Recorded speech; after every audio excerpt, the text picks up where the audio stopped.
The board will now come to order. Madam Clerk, please call the roll. Alderwoman Tyus, Alderwoman Flowers, Alderman Bosley, Alderman Moore, Alderwoman Hubbard, Alderwoman Ingracia, Alderman Coulter, Alderman Conway, Alderman Ortman, Alderman Vollmer, Alderman Villa, Alderman Arnowitz,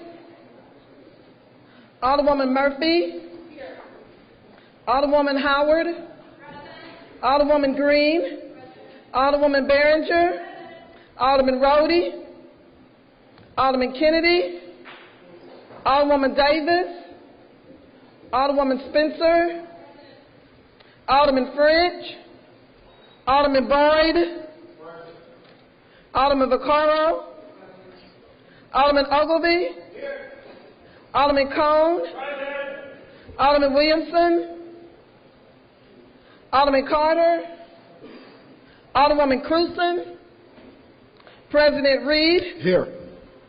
Alderwoman Tyus, Alderwoman Flowers, Alderman Bosley, Alderman Moore, Alderman Arnowitz, Alderman Rhodey, Alderman Kennedy, Alderwoman Davis, Alderman French, Alderman Williamson, Alderman Carter, Alderwoman Cruzen, 20 present. Quorum being present, we will be led today in prayer by Rabbi Susan Talvey from Central Reform Congregation. I know that I am a fan of Rabbi Susan Talvey, and I think that we are indeed lucky and blessed as a city to have her in our city. She does things all around our community, and I know my family, we're always thankful and grateful for Rabbi Susan Talvey. Thank you, President Reed. Thank you so much. I stand here with my fellow clergy who have come today, and also for many of the workers who have shown up, because they know this is an important day for them. And so I pray for our hearts to be open. Dear friends, I want to begin by thanking you for your service, by honoring you and praying for you and for your families, for caring enough to hold the heart of our city in your hands. We on the outside of this chamber can march and call out for justice and for change. We can preach about how we need to provide for the suffering of our working poor, of our homeless and our hungry, for our mentally ill and for our addicts. We can name the problems in our streets and our schools, but the response we need to address these challenges ultimately comes to you. And there are many of us who really do appreciate that you care. And we know that it is only in partnership that we can continue to make our city better, especially for our working families who are most at risk and cannot wait. There is a story about a moment in the book of Numbers where Moses is giving out all of the inheritance of the land. And he gives it to all the tribal leaders, all the big shots, the ones with the names. And he skips over these 5 women whose father have died and don't have any brothers, the daughters of Zelophehad. And the daughters politely wait their turn and they say, "Excuse me, Moses? What are we, chopped liver? Maybe are we toasted ravioli? What are we, you know?" And Moses doesn't know what to do. So Moses goes to God, and God says, "Give them their due." God gets the back of these women and says, "Make it fair, make it just." And so, friends, you will have the opportunity to consider many ways to support those who do not have a voice, those who have done their very best to speak up. The heart and soul of this city are our working poor. People who are choosing to work, even though they have to walk miles to save pennies on bus fare. even though they have to decide sometimes between food and medicine for themselves and their children, even though they are falling into the Medicaid gap because Missouri won't take our taxpayer money to expand Medicaid, and who cannot lift themselves out of poverty because the system is keeping them poor enough to create a not-so-new form of slavery in our working poor. So you will have the opportunity to figure out a way to make it better, because they are the sisters today, and it is easy to let them serve and not pay attention to their stories. It is easy to be made afraid by the illusion of scarcity and seduced by self-interest. But something very unusual happens in the biblical story. Somehow, and this is very unusual in the Bible, we know each and every one of those women's names: Mala and Hogla and Noah and Mika and Tirzah. And this teaches us that from so long ago that each one of them mattered. Each one of them was a whole world, a human being, not a number or a statistic. And today we know the names and the faces of our workers. They are Patrick and Chucky and Christopher and Ebony and Brittany. Each one is a whole world with hopes and dreams and the potential to help us build an even better city.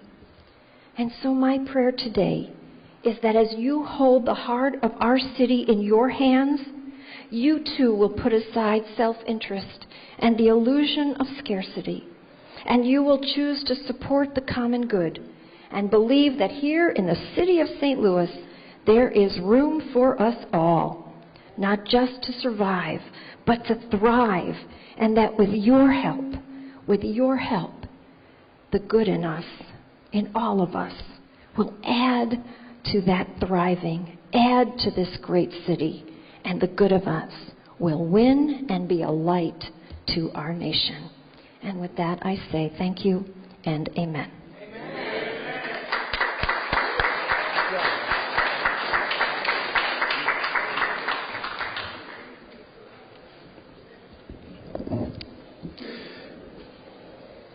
Introduction of honored guests. Any introduction of honored guests? Alderman from the 7th. Thank you, Mr. President. Members of the board, I'd like to have as my honored guests Mary Pat Carl from the Circuit Attorney's Office, Jane Duker from Spencer Fane, and Ed Rohde. Thank you. Alderman from the 14th. Good morning, Mr. President. I would like to have as my honored guest Demetrius Alfred from Firefighters Local 73, and Gary Otten from Painters District Council 2, and Jeff Hans from the Carpenters Union. Alderman from the 3rd. Mr. President, members of the board, I'd like to have as my honored guest Ms. Linda Primer. Alderman from the 25th. Thank you, Mr. President. I would like to have as my honored guests this morning Michael Frame, Dave Cook, Nancy Cross, and Joanne Williams, and also Laura Granich, and Richard Von Glahn from Jobs with Justice. I also, she may not be here physically today, but I'd like to also have my mother as my special guest in spirit. I know that as public servants, it's difficult for us to maintain a private life, and my mother was actually diagnosed with cancer right before Mother's Day, and this week actually underwent a removal of the cancer, and so she's currently at Barnes Jewish, and she's with me in spirit today on the floor. But I also want to have in spirit all the folks that are hardworking and supporting her at the hospital, from the doctors and nurses and technicians and janitors and everyone else that is working so hard to help her on her road to recovery. Thank you. All right, thank you. Alderwoman from the 15th. Thank you, Mr. President, members of the board. I would like to have as my special guest today the Reverend Teresa Danley from St. John's Tower Grove Episcopal Church, the Reverend John Stratton from Trinity Episcopal in the Central West End, the Reverend Audrey Hollis from Greater St. Mark's Missionary Baptist Church in Ferguson, the Reverend Dr. Martin Rafanon from Missouri Jobs with Justice, and all of them are representing Missouri Jobs with Justice and Show Me 15. So thank you so much for coming out today. All right, thank you. Alderman from the 27th. Yes, thank you, Mr. President, members of the board. I'd like to have as my special guest former comptroller and former 27th Ward Alderman, Vervis Jones, from the St. Louis City Treasurer's Office, Leonard Johnson, and his intern, Ayanna Newton, Stephanie Robinson from Amherst, and that's it. Thank you. All right, thank you. Alderman from the 23rd. Thank you, Mr. President, members of the board. I'd like to have as my special guest Mark Whitman and Christine Francis, a couple small business owners in the city. Yeah, welcome, Mark. I'd like to welcome. Go ahead, Alderman from the 27th. Go ahead. Yes, thank you, Mr. President, members of the board. I forgot one person. Former State Senator Robin Wright Jones. I think I've seen her slide in. Yeah. Thanks. Thank you, because I was going to welcome her also. She's one of our 6th Ward residents. Keeps our ward organization together and keeps the 6th Ward together. Thank you again, Senator. Let's give her one more round of applause. Any further introductions?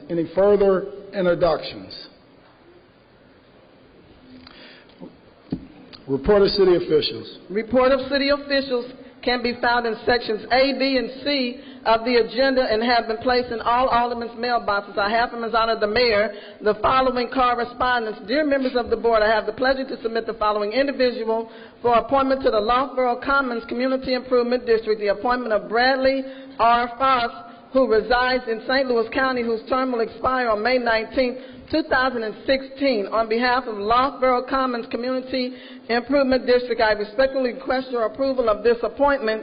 Sincerely, Francis G. Slay, Mayor, City of St. Louis. Alderman from 11th, you recognize on the mayor's appointment to the Loughborough Commons Community Improvement District. Thank you, Mr. President. Mr. President, I move that we approve the mayor's appointment of Bradley R. Foss to the Loughborough Commons Community Improvement District. Moved by the Alderman from 11th, second by the Alderman from 25th. Any discussion? All in favor signify by saying aye. Opposed? Motion carries. That's the extent of report of city officials. We will dispense with line item 7A. Would anyone like to take any bills off of any of our informal calendars? Would anyone like to take any bills off of any of our informal calendars? We would dispense with line items 9 and 10. First reading of board bills. Board Bill 127, sponsored by Alderman Moore, an ordinance directing the Director of Streets to establish a Director of Cottage Avenue as one-way street eastbound from Core to North Taylor. Board Bill 128, sponsored by Alderwoman Davis, an ordinance approving a redevelopment plan for 1701 Locust Street. Board Bill 129, sponsored by Alderman Coder, an ordinance approving a redevelopment plan for 405 Washington Avenue. Board Bill 130, sponsored by Alderwoman Green, an ordinance approving a blighting study and a redevelopment plan for 3865 Humphrey and containing a severability clause. Board Bill 131, sponsored by Alderman Ogilvie, an ordinance approving a blighting study and a redevelopment plan for 5803 through 37 Dale and containing a severability clause. Board Bill 132, sponsored by Alderman Ballmer, an ordinance approving a blighting study and a redevelopment plan for 5213 through 5215 Bischoff and containing a severability clause. Board Bill 133, sponsored by Alderman Kennedy, an ordinance approving a blighting study and a redevelopment plan for 930 through 936 North Kings Highway and containing a severability clause. Board Bill 134, sponsored by Alderwoman Tyus, an ordinance authorizing and directing the street commissioner to take all necessary actions to honorarily designate the 5,000 through 5,200 blocks of Lotus Avenue as Lou Father Times Avenue. Board Bill 135, sponsored by Alderwoman Tyus, an ordinance to vacate public surface rights for vehicle, equestrian, and pedestrian travel on 15-foot wide east-west alley in City Block 5090 for properties on North Union, same bounded by Union, Geraldine, Bircher, and Lillian in the city. Board Bill 136, sponsored by Alderwoman Tyus, an ordinance authorizing and directing the street commissioner to take all necessary actions to honorarily designate the 3,300 through 3,500 blocks of Shreve Avenue between Natural Bridge and Ashland as Gilbert Wade Granberry Avenue. Board Bill 137, sponsored by Alderwoman Tyus, an ordinance pertaining to vendors repealing Ordinance 64712, approved on July the 29th, 1999, approved Ordinance 64569, and approved on February the 11th, 1999, and Ordinance 65061 approved on October the 11th, 2000. And Ordinance 65347 approved November 28, 2001. Ordinance 69636 approved in November 2013, prohibiting street vendors except within designated vending districts, establishing vending districts, promulgating rules and regulations for vending within vending districts, containing definitions, a penalty clause, a severability clause, and an emergency clause. That's the extent of our first reading. Alderman from the 18th, you recognize on approval of the minutes. Yes, Mr. President, members of the board, I move for the approval of the June 26, 2015 meeting. Moved by the Alderman from the 18th, seconded by the Alderman from the 11th. Any discussion? All in favor signify by saying aye. Aye. Opposed? Motion carries. Alderman from the 28th, you recognize. Thank you, Mr. President, members of the board. I move to suspend the rules for the purpose of first reading Board Bill 138. It's moved by the Alderman from the 28th. Entertain a second on that motion. Seconded by the Alderman from the 16th. Any discussion? Madam Clerk, please call the roll. Alderwoman Tyus. Alderwoman Flowers. Alderman Bosley. Alderman Moore. Alderwoman Hubbard. Alderwoman Ingracia. Alderman Coulter. Alderman Conway. Alderman Ortman. Alderman Vollmer. Alderman Villa. Alderman Arnowitz. Alderwoman Murphy. Alderwoman Howard. Alderwoman Green. Alderwoman Behringer. Alderman Rhodey. Alderman Kennedy. Alderwoman Davis. Alderwoman Spencer. Alderman French. Alderman Boyd. Alderman Vaccaro. Alderman Ogilvie. Alderman Cone. Alderman Williamson. Alderman Carter. Alderwoman Cruzen. President Reed. Aye. Alderwoman Flowers.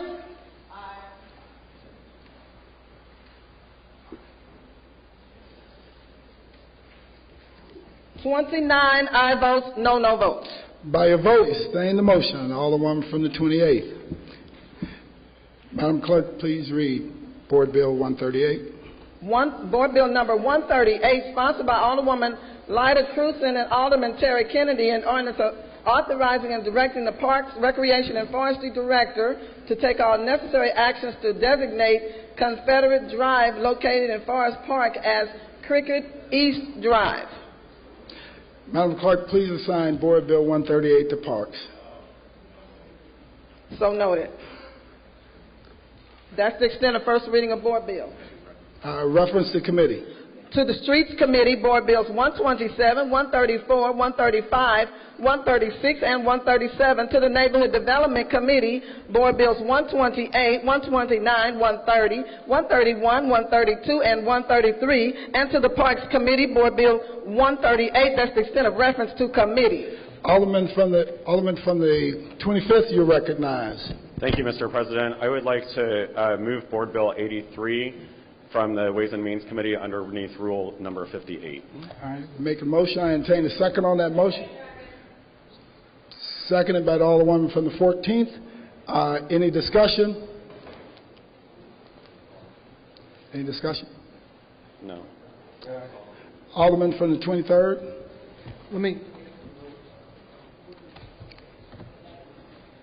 This is the removal of the committee.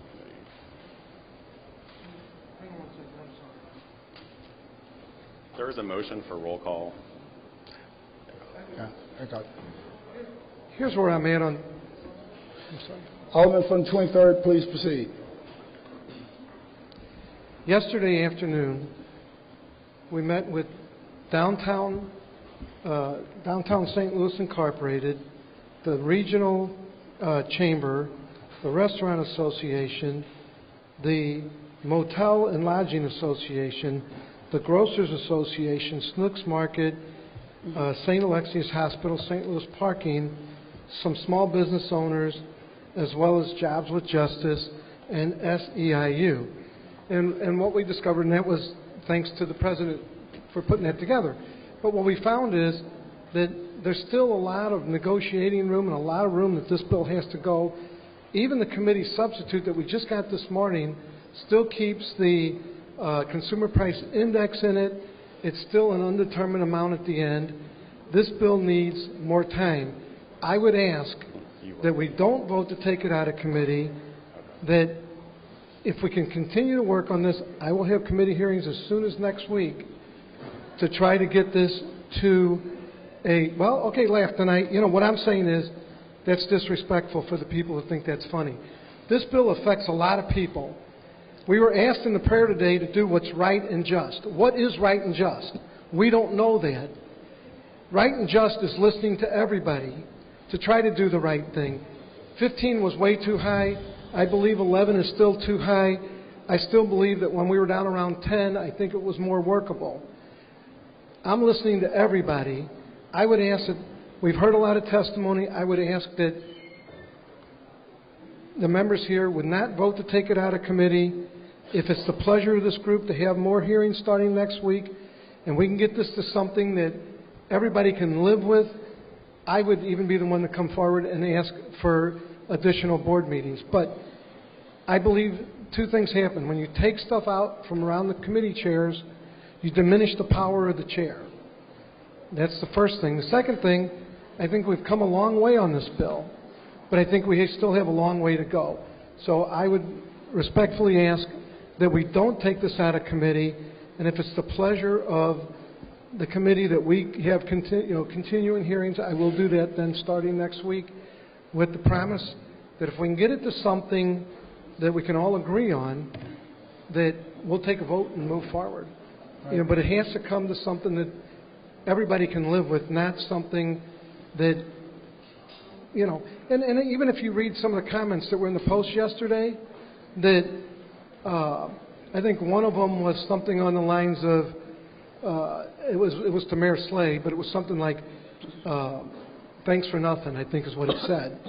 I have to say that everybody's been working hard on all sides, and again, I appreciate the president of the board putting together what was a good meeting yesterday, and I think, you know, certainly at that point, even at that meeting, we couldn't come up with an answer.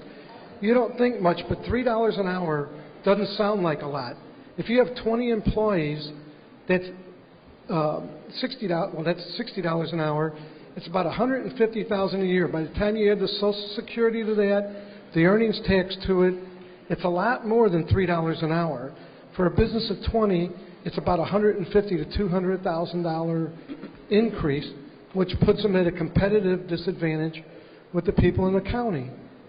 I want to do what's right and just, but I want to do what's right and just for everyone, and that's not going to make anybody happy, but that's what we need to do, and I would encourage you to vote to please keep this in committee. All right. Alderman from the 15th. Thank you, Mr. President, members of the board. So I, too, was in that meeting yesterday, and what I will say is everything that we talked about in that meeting had already been discussed in the variety of committee meetings that we had had and the variety of public hearings that we had had that the aldermen decided to cease having comment on.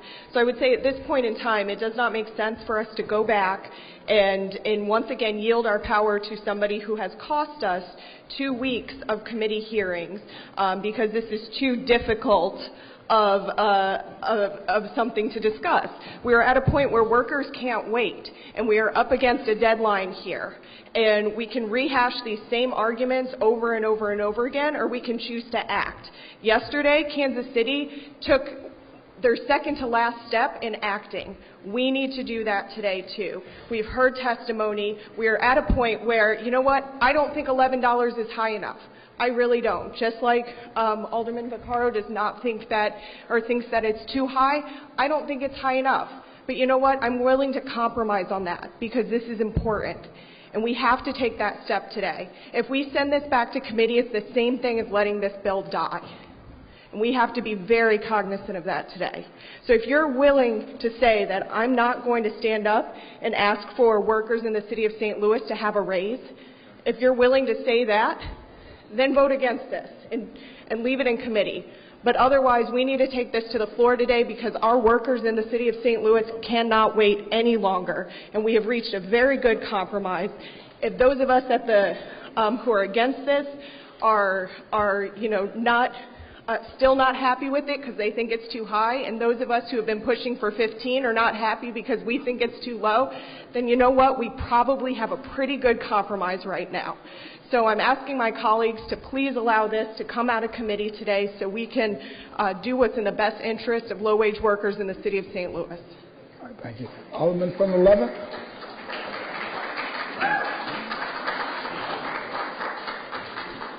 I need to ask the people in the chambers and the galleries to refrain from, you can do a little applause, but refrain from extended because we really need to move the meeting. Alderman from the 11th. Thank you, Mr. President. I'd like to inquire the Alderman from the 25th, please. Alderman from the 25th, will you yield for question to the Alderman from the 11th? Alderman from the 11th, please proceed. Alderman, if your motion is successful, and I'm reading Rule 58. I hate to read these rules. Subsection 2 of Rule 58, what are you going to do with it if, in fact, you're successful in taking it from the Ways and Means Committee? My next motion would be to move the Board Bill 83 to perfection. Okay. So you're going to take the vehicle that's in committee and in your second motion, bring it on the board bills for perfection calendar. Correct. So I could introduce the floor substitute, which I circulated to the Board of Aldermen last night, and which is very. What time was that last night? Around midnight and a half, and it's actually also very similar to the committee substitute, which I had introduced, but unfortunately there was no vote taken on adoption or amendments at all in the committee after several hours of deliberation. So. It's nothing that's drastically different from what we've been discussing the last several weeks. Thank you, Alderman. Mr. President, speak briefly against the pending motion of the Alderman from the 15th.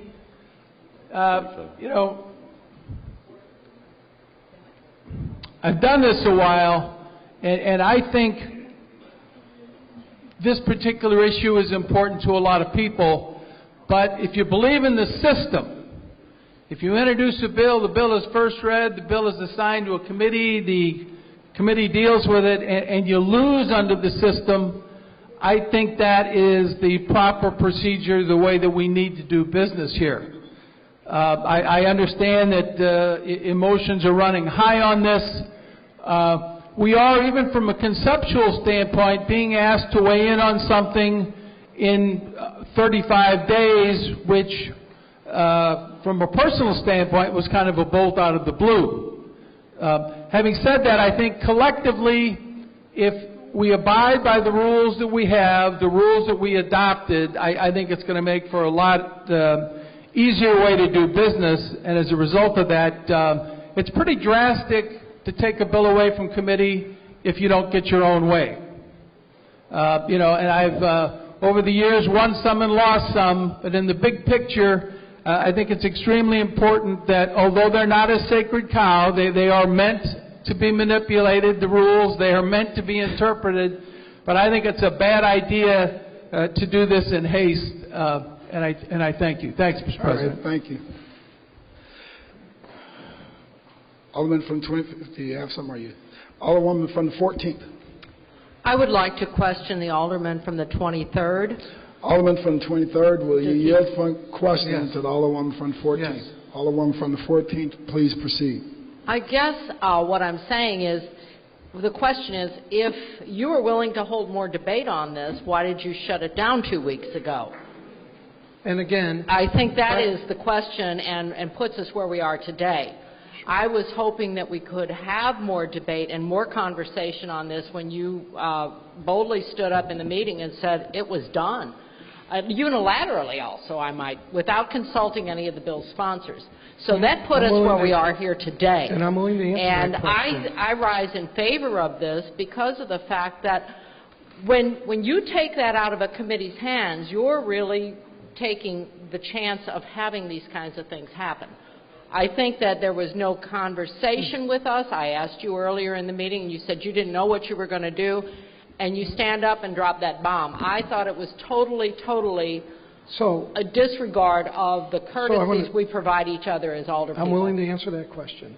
Okay. In committee, there was no whatever to bring this thing down from the 15. They only wanted to lengthen the time, which was unacceptable from what I understood. Even up to yesterday, when we were getting like committee subs, they were still at 12-something an hour. By doing what I did, at least has gotten this down to the 11, where I think it's workable to go from there.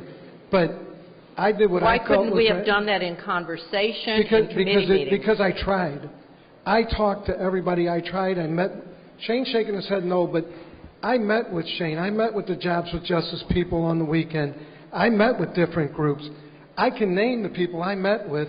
I know under Alderman Cohen's, he says he's met with all these different groups. I named them. I can name the people I met with, and they tell me they never met with them. I try to listen to both ends of this. There's no happy median. What I'm saying, doing what I did, brought us at least down to 11. And had I would have not did that, we wouldn't be going in that direction. So exactly what you're saying is that your strategy was to drop this bomb and dissolve the discussion. Right, to get people and that's talking. what got us. I'm sorry, but you show that you have no faith in your colleagues here of having reasonable conversation by performing that way. I just don't see that there's any sense in that. I rise in support of this and will support moving this out of committee. I have no more questions. All right, thank you. Alderman from the 6th. Mr. President, members of the board, I rise in favor of the alderman from the 25th motion as well. St. Louis City needs to take some leadership for the rest of the state in this region. Nearly 70,000 St. Louisans make less than the minimum wage or at the minimum wage now. Most of them are over 20 years old. A disproportionate number of them are African American. A disproportionate number of them are female. Now is the time to act and show the rest of the region what needs to be done. Thank you. All right, thank you. Any further discussion? Alderman from the 25th? All right. Alderman from the 23rd? I wouldn't mind commenting on at least the last couple things. What I was told and what I've been told in meetings, this will be a job killer, not a job, not something that promotes people forward. I've gotten email or whatever from where McDonald's shows that they would have kiosks instead of people. I know companies would have to cut back to try to make this work out. I don't think that the bill is good. I don't think it should come out of committee. It's just my opinion, and I just wanted to state that. Any further discussion? Alderman from the 2nd. Thank you, Mr. Chairman, members of the board. I guess I have a question for the Alderman of the 23rd. As a chairperson and coming in when you did stop the hearings, I would like to ask the question, are you going to... Alderwoman, would you like me to ask the... Yes. Alderman from the 23rd, will you yield for questioning to the Alderman from the 2nd? Yes. Alderman from the 2nd, Thank you. please proceed. As a chairperson, I do have concerns as the 14 other chairs here of bills being taken out of our committee, though I also understand that the discussion did abruptly stop. I was unable to attend any of those hearings. I've been watching them on YouTube, and I would like to continue the discussion as well. I think it's an important issue, and there have been many compromises and many numbers and many things that have been brought out to us. My interest is there has not really been a study that I would like to look at. But just point blank, are you going to have a hearing starting next week? Yes. And how many do you? Well, how many do you think that you will hold? I don't have a real answer. As long as it takes? Well, there's a drop dead date on this thing, so I would hope that over the next week or two at the most, that we could come up with something that is more palatable. That's just my opinion. It's not necessarily the opinion of the whole committee. Well, that's not an opinion. I'm asking, are you holding hearings? Yes. Either yes or no. If it stays in committee, yes. Okay, thank you. All right, thank you. Any further discussion? Alderwoman from the 1st. Mr. President, members of the board, it's not often the alderman from the 11th and I old friends, and we often agree and vote no a lot. But to weigh in on taking things out of committee, I've been a committee chair. I was gerrymandered out of my committee chair, so I've been down here 2 years now as a non-committee chair. But my second year I was here, when the Alderman from the 11th was the president, I indeed did take a bill out of committee. And I did it because the chairwoman was unreasonable and would not let me have a hearing about a conservation district. And she told me, much as the chair said, it's dead. And I was new, and I said, oh, it really is? And I want to thank a lot of the senior alder people at that time, because they are the ones that said, you don't have to lay down.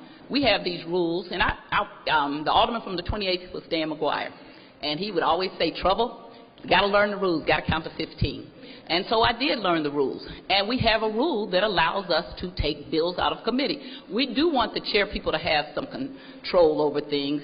They usually have people who have been here for a number of years. They have some wisdom about tradition, but also about some things that are going on. So we don't want to rush things unfairly. This is an entirely different kind of situation that's happening anyway, because the alderman from the 23rd ward is not the real chair of Ways and Means. He is having to step up to do that because the chair had a conflict of interest and wisely stepped down. So I want to compliment the chair for doing that. But I think that the alderman from the 23rd, in his newness, did not know how to handle this bill so that this would not happen, okay? Because there was a way to handle it. But when you tell people it's dead or we're not going to have hearings, then you make them look for another way to get it done, okay, as they should. We have our rules for a reason, and as much as possible we want to respect them. We want to respect chairs, but I say respect goes both ways. So when you're disrespectful or they feel disrespected, and we have a lot of young, new people with a lot of energy, and they're not going to play the games that you've been playing, so they're willing to challenge. That's what you're supposed to do when you were young. I did that. I actually got my bill out, and I was the first person that had done that in 20-something years. The former mayor called me, it was Vince Shamel, and said, the last person that did that was me. And he laughed because the person that I took it out of was your predecessor, Mr. Chairman, and that was, I won't say the name, but it was your predecessor. And so he laughed, and we laughed about it, and he said, I didn't mean it to be funny. I was very, very concerned about my ward and wanted it to be in a conservation district, and no black wards had ever done that. And so she was preventing me from representing my community, and she didn't. And afterwards, not only did we bring it out, we also perfected it on the floor, because some of the senior alder people who would not vote with me, once it came out, they told her, hey, it's out. You shouldn't have done that in the first place. And then they voted with me to perfect it. So it is not anything that has not been done. It's not done often because a lot of times the chair has more wisdom about how they talk to people and what they say to people, okay? And so I really twisted on this one, but in the end, and I counseled the young people. I will tell you that, full disclosures, I told them about this is how you can do it. I have to support this. I think that you should have had the hearings, and there's a time of the essence issue here, and that's what makes it important that we do it. If time was not of the essence, I might yield to the chair and say, well, we can do this later.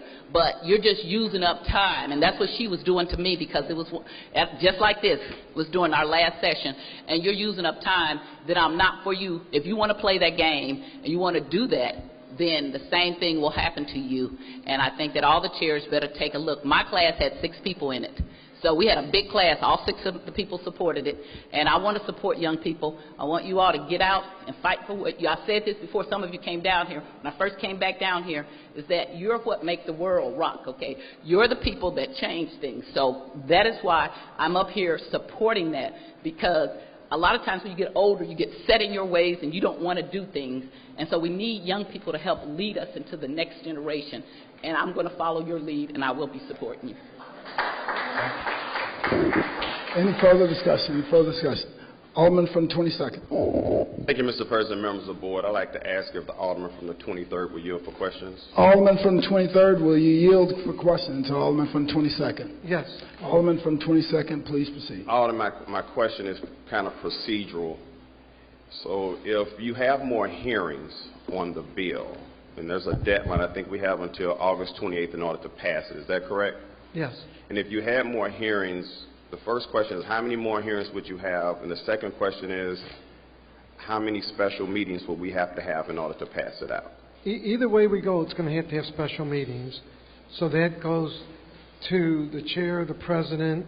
It takes a vote of 2 of the top 3 to hold. Even if we were to do something today, it would still require special meetings. The only difference is it would require one extra meeting if we do it this way. And I'm pretty sure I'm right about that. And, you know, the amount of meetings, I would imagine, should be 2 or 3 more meetings. It really isn't even enough. But at that point, you know, I guess my concern on this, and whether I'm doing it out here, if it comes out or whatever, some of the things in this bill, like the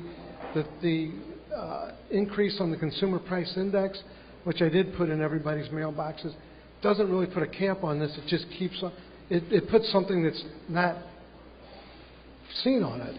So will we have to have at least 2 more meetings? If we do this today, we'll have 1 meeting. If we wait, we'll have to have 2 meetings. Yes. Is there a commitment to have 2 special meetings? There's not even a commitment to have 1 special meeting. Okay. Thank you. Alderman from the 19th. Thank you, Mr. President and members of the board. I will admit, as I normally do, where I've been and where I'm going. I was definitely against this bill originally. And I told the sponsors why. I said, you need to go do your homework first. You just don't take for granted something that someone is saying and or desiring. You also need to look at the overall impact for this city, for the business community, and for the people who are asking for this. Because our passions sometimes overcome our desires. And at the end of the day, could my desire take me out of even having opportunity? So I didn't want to see that threat there for the overall. And I told them that. I said, until you go back and do your homework, until you show me something that makes sense, that goes down the middle of the road, that helps those who need it, it also gives an opportunity for those business people to form a way to make it happen and not go bust overnight. And also then you will have a groundwork laid. And after 2 or 3 years, we see that we need an adjustment. We can always do that. And I don't think anybody in here is against a person having a living wage. There's no, because you know what? For all of you all who don't know, when we work on your behalf 24/7, 365, it is not considered a living wage, but we do it because we want to do it. So at the end of the day, I've had a lot of information brought to me, as well as me doing my own homework on it. And I stayed up to 3 o'clock this morning. I read every bill that has been passed or is in the process of being passed in this country. I also have gotten conversations, direct conversations, or written documents from the unions, individuals, or advocate organizations, and everybody else who's involved in this. And we're somewhere in the middle of something that makes sense. Now, I don't know what happened because I'm not on Ways and Means Committee, and honestly speaking, I haven't had time to be over there doing nothing, okay, or even attending the meeting. But whatever happened that the chair decided not to have any more meetings, I don't want to say it's wrong. I'm just saying I don't understand. Because that's the way you have debate.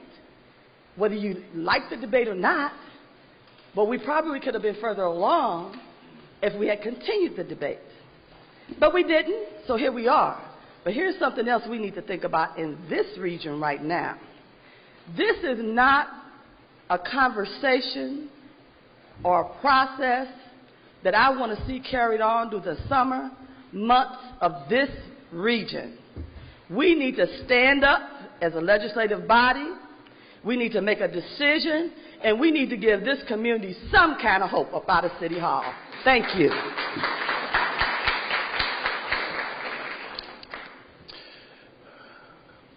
Alderman from the 12th. Thank you, Mr. President, members of the board. You know, we all know this is something very important for everyone in the city, especially younger kids. You know, I'm old. You know, fast food jobs back when I was growing up were for kids in high school to work after school, weekends, and during summer break. But we've come a long ways. The economy, let's all face it, has been bad. We want to try to help people, give them more money. I mean, we struggle giving city employees 2% every year. So, you know, percentage raises with the city are the most unfair thing going. We all know that. When you're making $80,000, $90,000 a year versus $25,000 a year trying to raise a family. The alderman from 23rd, he decided to quit holding hearings. That's his personal reasons. I don't get into it. But I think we need to have something where there's a starting point and at least get to where we can start negotiating and talking, whether you start out with this and get to this point or that point. But I myself don't have a problem, you know, trying to get this bill somewhat, you know, reasonable and worked on because, you know, I'm open to hearing anything, and no matter what, you know, it's easy for someone in the city of St. Louis to get up there and say, hey, let's raise minimum wage at $15 an hour just to make yourself look good, but he's not the one doing the work on it. And I'm sure he didn't consult businesses in this city because I don't think he would have came up with $15 an hour right off the bat. But I think it's at the point where we do need to negotiate this bill one way or the other. Thank you. Alderman from the 21st. Will the alderman from the 23rd yield to questions? Alderman from the 23rd will yield for questions to the alderman from the 21st. Yes, I will. Alderman from the 21st, please proceed. Thank you. I just want to confirm, so Alderman, you have said that you will hold hearings next week on this bill. Yes. And would you commit to, if after debate and after you know, people giving on both sides, to put up the bill for a vote, even if you personally still vote against it? I will, if that's the pleasure of the committee. Okay. So, thank you, Alderman. Mr. President, so as a member of the Ways and Means Committee, I am willing to come to any number of meetings that he's asked for, that he calls, so we can debate this thing. What I am concerned about is doing it on the floor. I think this is an important bill. I think there is room for compromise. Most folks, I think, agree to an increase. The question is, what is the increase going to be? What is that number? And I think that's a solvable problem. That's something that can be worked out in negotiation. We just need some time. And if the chairman is willing to do that, I think we should go through the proper procedures. But the one question that I've always had on the bill, and I don't think we're going to be able to answer that, especially if we vote on it today, is how much is it going to cost? That is important data that we have not been given, haven't seen from the sponsor, haven't seen from the mayor's office. And not just what is the economic impact on the city, but even as the city of St. Louis as an employer, how much is it going to cost? Now, at one of the committee hearings, someone who said he was from the mayor's office, I hadn't seen him before, he was an intern or something. He said he was an economist. I don't think he was, but he said that his figures, that at a $15 increase, that the city of St. Louis as an employer, it would cost the city of St. Louis an additional $4 million a year. Now, we all know that we get into knock-down, drag-out fights over here for $100,000 here, $100,000 there.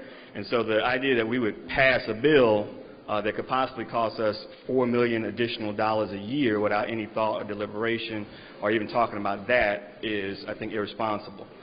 So there is a number. What we do know is that the city passed, the mayor passed an executive order a few years ago that increased the effective minimum wage of the city of St. Louis up to $10.10. And that had zero impact on the city of St. Louis as an employer because none of our employees made less than that anyway. So even if you raise the cities, through this ordinance, raise it to 1010, it's not going to cost us as a city, as an employer, anything. But at a certain number, it will. So if we raise it to 11, what is that going to cost us as a city? What additional resources do we have to tap into general revenue to be able to pay for that? How is that going to affect pensions? Is there going to be an inflationary salary increase on managers who are now overseeing employees who make more? These are all questions to be answered. I don't think they're going to get answered on the floor. And if the committee chair is committed, and I'll say again, he said he's committed. All right. Can I inquire the Alderman from the 23rd again? Alderman from the 23rd, will you yield for questions to the Alderman from the from the 21st, please? Here's what thank you. What I'll do, I will hold meetings, at least 3, and take a vote, whether I agree with that vote or not, by Thursday, asking them to go ahead, if they're going to schedule an extra meeting, feel confident that they could schedule it, one for next Friday. One way or the other, it'll either be out of committee or not.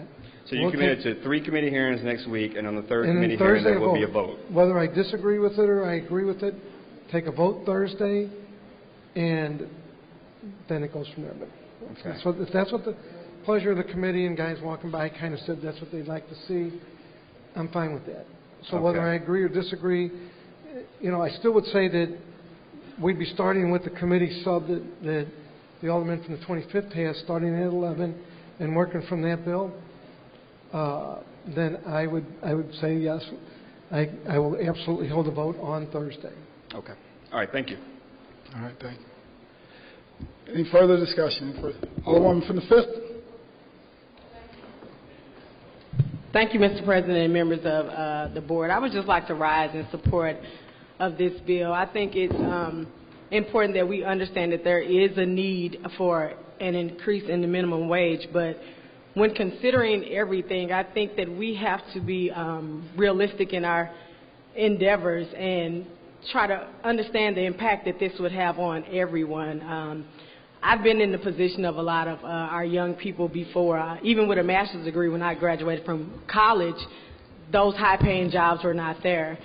And if you just look at how everything pans out with a lack of jobs and a lack of high-paying jobs, there's a direct correlation with crime. And so I think that we need to go forward and understand that when we do this, what impact it will have, who those additional salaries, the cost will actually be placed onto the consumers in whatever industry it is. So I think it's important that we do move forward and understand that our constituents and the people of this city need this, but we just need to be conscious of the decisions that we are making and how it would impact us overall. All right, thank you. Any further discussion? Any further discussion? Alderwoman from first. Mr. President, members of the board, I heard some conversation about if we pass this bill on the floor. We're not. This motion is not to third read this bill. This motion is to take the bill out of committee. Now, there are a number of things that we could do. We, as the Board of Aldermen, can have a committee of the whole. I think that it's disingenuous of the Alderman from the 23rd to now talk about all these compromises when he would not compromise. If he had just done that, we would not be here, okay? Please, hold on for a second, Alderman. You're going to have to hold the applause because we have to get through this discussion. Alderman, please proceed. Okay. If he had done that in the first place, now, the reason why he's doing that is because now he sees that it's probably going to be taken out of committee. If you had just compromised in the first place, we would not be having this conversation, okay? Now to say, I'm reasonable now, I'm willing to do this, I've been hearing about this for the last couple of weeks from these young people, okay? And like I said, I went back and forth. I didn't know, but at the end of the day, you didn't compromise, and so you can't show up now. And I don't want to say, but it's at the last moment. I don't want to use with the gun at your head. So I'm looking for something better than that. But you know that they probably have the votes, and now you're reasonable. Well, they don't need to be reasonable with you now if you got 15 votes, and that's what our rules say. If you have 15 votes, I would say to you, Alderman from the 25th, go ahead, take your bill out of committee. Then you have some choices. that doesn't rely on the whim of what somebody else wanted to do. We do have other things that we can do as a whole. And having special meetings can be a lot of ways. It's not just the president can call a special meeting. The mayor can call us into session by proclamations. We have a lot more ways to do things when you take this bill out of committee. So I would just advise you, and I'd stand up again to support removing it from committee and moving on. Any further discussion? Any further discussion? Alderman from the 23rd. You know, you could say that I wasn't compromising. I was being told a lot of stuff. I tried to compromise at 10-10. I was told you might as well throw pennies in our face. I was told a lot of other stuff. And it seems like on the bill, they keep moving. They were unwilling to compromise even as little as a handful of days ago. They were barely moving. This was the biggest movement I've seen on that bill. And we got it after midnight last night. It got in our desks this morning. It's impossible still to read all this. I still have concerns about the consumer price index being tied to this, that this bill doesn't cap at any particular number, that it goes up for eternity. What's your point? Alderman from 28th, please state your point of order. My point of order is that we're not discussing the proposed floor substitute that's before us. So, I mean, I think that what is before us is whether or not to bring this out of committee. So. Point well taken. Alderman from 23rd, please restrict your comments to your discussion points to whether the bill should come out or whether it should lay over in committee while you take it up for further testimony. Okay. Well, and I think that's what I was trying to get at, that sometimes to get the negotiation moving, at least in the direction that I felt, it took me saying, okay, then we're not going to move forward. That's what started the negotiation coming the other direction. I would say it needs to stay in committee.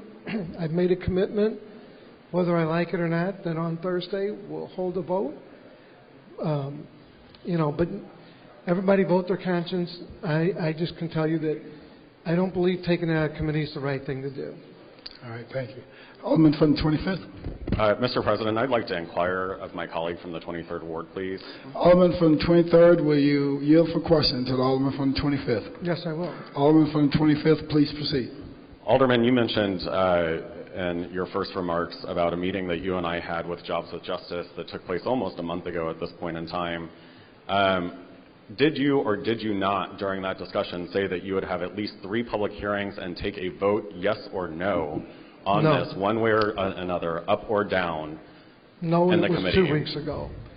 It was 2 weeks ago on a Saturday. We didn't even have the bill in front of us 4 weeks ago. Did you, in that meeting, say that you would have additional meetings and one way or another take an up or down vote on this board bill, regardless of how you felt about it? No, I did not. You did, actually. No, Shane, you have Alderman Cohen. I don't know what meeting you were in. You have a different recollection of things because it was 2 weeks ago. Well, I'm glad that there were 2 other people that were in that meeting that I'm sure can validate what I'm saying today. I have no further questions for the Alderman from the 23rd. All right. Any further discussion? Any further? Alderman from the 6th. Members of the board, I'd like to inquire of the Alderman from the 23rd, if you would yield. Alderman from the 23rd, will yield for questions to the Alderman from the 6th. Yes, I will. Thank you. I just have a couple of follow-up questions. Were there any aldermen who represent downtown at your meeting yesterday? No. There were... okay, that's all I need is just to know. Well, I'm going to answer the whole question since you asked it. The answer was no. You answered my question, Alderman from the 23rd. Thank you. And I'm just curious why I wasn't invited to that meeting, as I represent a portion of downtown, and why the other aldermen who represent downtown were not invited to that meeting. Because you can't have a quorum. That's what we could do from here. I do believe that... You wouldn't have a quorum with the members of the board who represent Green downtown. was there, and Alderman Green was there, who certainly feels the opposite way as that I do on this bill. I don't have any other questions. Thank you, Alderman. Well, I'm answering the question. Please proceed. She was there. She represents the other side of this. I respect Alderman Green. I think she's passionate about this. There were also people from all the groups I mentioned, which was business and labor both. And I thought it was a good discussion. I know that we can't have everybody because then we have to call a meeting and it's a quorum. All right, thank you. Any further discussion? Alderman from the 14th? Will Alderman from the 23rd yield for a question? Alderman from the 23rd will yield for question to the Alderman from the 14th. Yes, I will.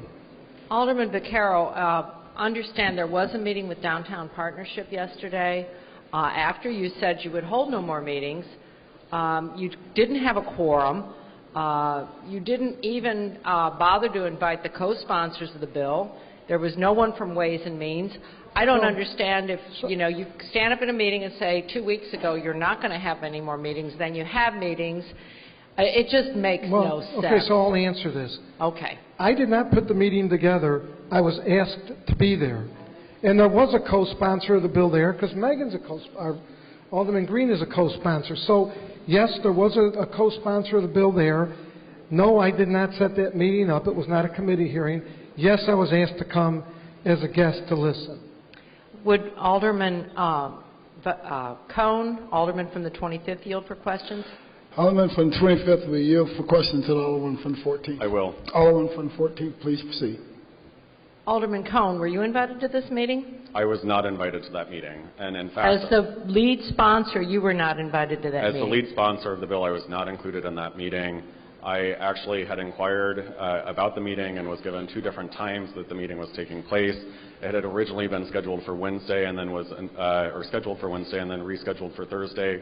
Neither time was I consulted about it. I heard about it secondhand and eventually asked if I should participate and was told I didn't need to be there. Well, you're one up on me because I'm a co-sponsor and I wasn't even informed. Thank you. Any further discussion? Any further discussion? Any further discussion? Alderman from the 25th. Thank you, Mr. President. I just want to follow up in closing that this is part of our rules.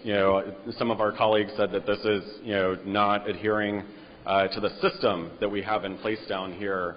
Some people would say that the system isn't working, which is why we are having this debate today. The system isn't working for working families.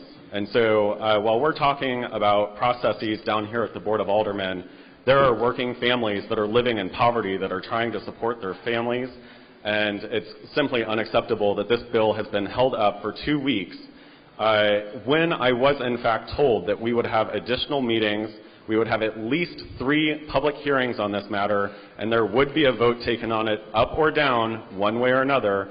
I had that commitment already. That commitment is not on the table.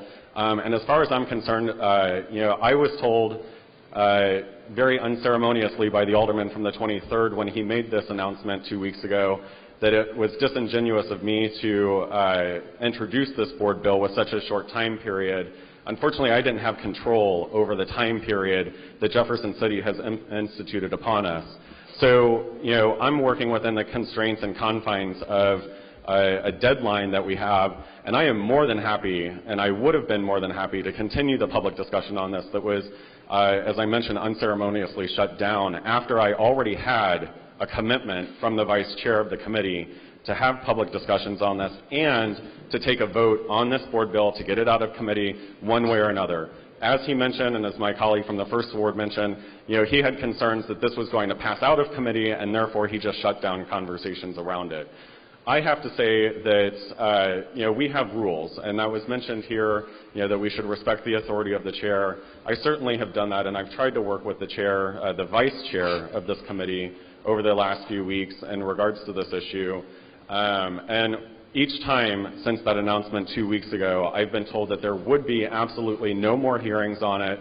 And this is the first time that I've actually heard from him that he's willing to have additional meetings, and it's our last day of session. So I believe that that, in fact, is extremely disingenuous on his part. So while we're throwing that word around, I've also heard that this is, a bill to give people more money.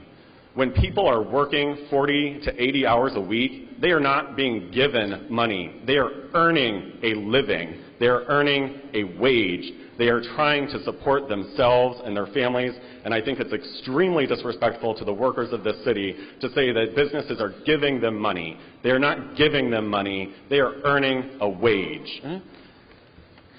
This measure today, removing it from committee, respects the rules of the Board of Aldermen. We have these rules in place for a reason. This bill, was supposed to have additional public hearings. It was supposed to have a vote on it.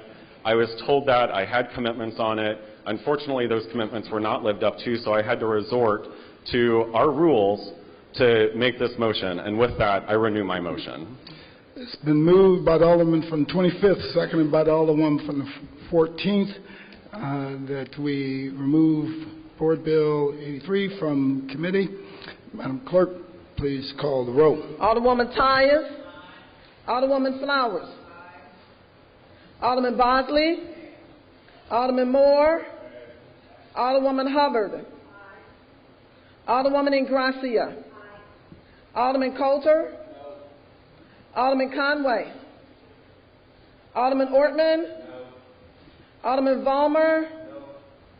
Alderman Villa. Alderman Arnowitz. Alderwoman Murphy. Alderwoman Howard. Alderwoman Green. Alderwoman Behringer. Alderman Rhodey. I didn't hear that. I didn't say pass. Alderman Kennedy. No, he said no. I didn't. He said no. Said no. Alderman Kennedy. Alderwoman Davis. Alderwoman Spencer. What is it? Alderman French. Alderman Boyd. Alderman Vaccaro. Alderman Ogilvie. Alderman Cone. Alderman Williamson. Alderman Carter. Alderwoman Cruzen. President Reed. No. Alderman Bosley. Alderman Moore. Alderman Conway.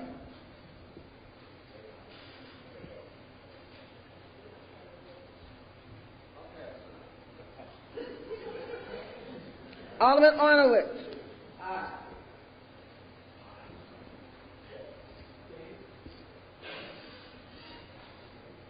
Alderman Kennedy.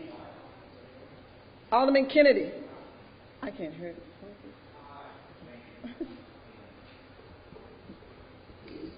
Alderwoman Davis. Alderman Boyd. Alderman Williamson. Alderwoman Cruzen.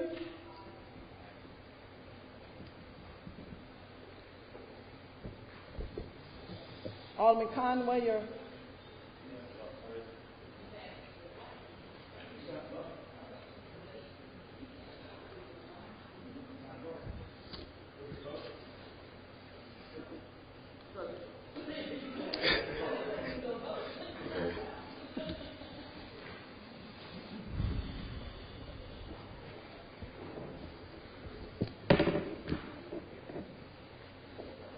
and 18 aye votes, 10 no votes, 1 present. By a vote, you sustain the motion. Alderman from the 25th and remove Board Bill 83 from committee. Alderman from the 25th, you're recognized.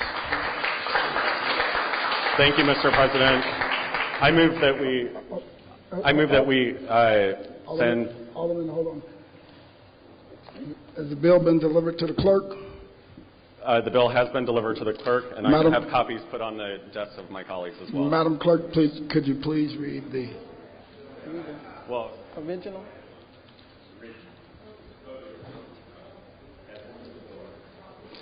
Madam Clerk, please read the vote. Board Bill 83, sponsored by Alderman Cone, Alderwoman Ingracia, Alderwoman Green, Alderwoman Spencer, Alderman Bosley Sr., President Reed, Alderwoman Howard, Alderwoman Murphy, and Alderman Carter, an ordinance establishing a minimum wage in the city of St. Louis, providing certain exemptions and exceptions from the minimum wage, providing for updates to the minimum wage rate in the future, setting forth remedies for violation of the minimum wage rate, requiring employers to notify employees regarding the provisions of this ordinance, acknowledging the right of collective bargaining, and containing a savings provision, a severability provision, and an emergency clause. Alderman from the 25th, you recognize. Thank you, Mr. President. I move that we send Board Bill 83 to perfection. It's been moved by the Alderman from the 25th, seconded by the Alderman from the 6th, that we send Board Bill 83 to the perfection calendar. Madam Clerk, please call the roll. Alderwoman I'm sorry. Is there, hold on, Madam Clerk, hold on a second. Is there a request for roll call? There's been a request for roll call. Madam Clerk, please call. Okay. Alderwoman Tyus. Alderwoman Flowers.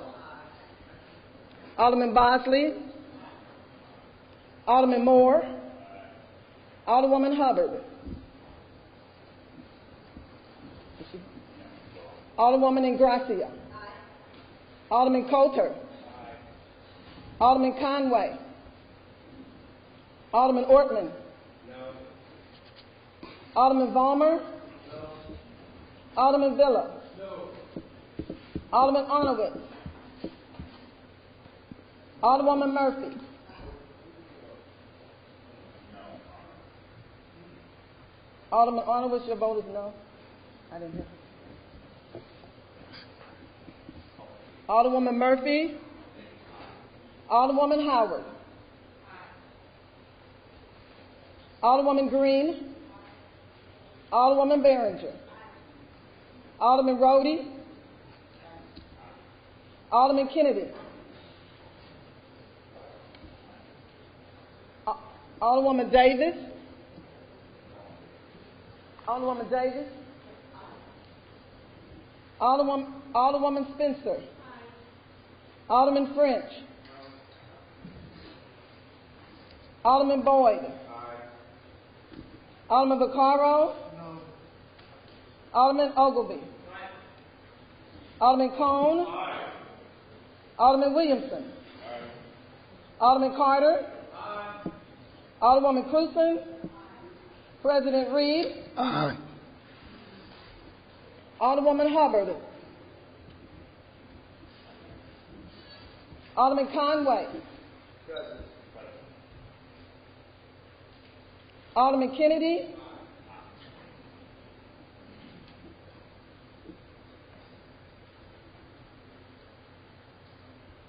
We have 21 aye votes, 6 no votes, 1 present. By a vote, you sustain the motion of the Alderman from the 25th and send Board Bill 83 to the perfection calendar. Madam Clerk, please add Board Bill 83 to perfection calendar. So noted. Second reading.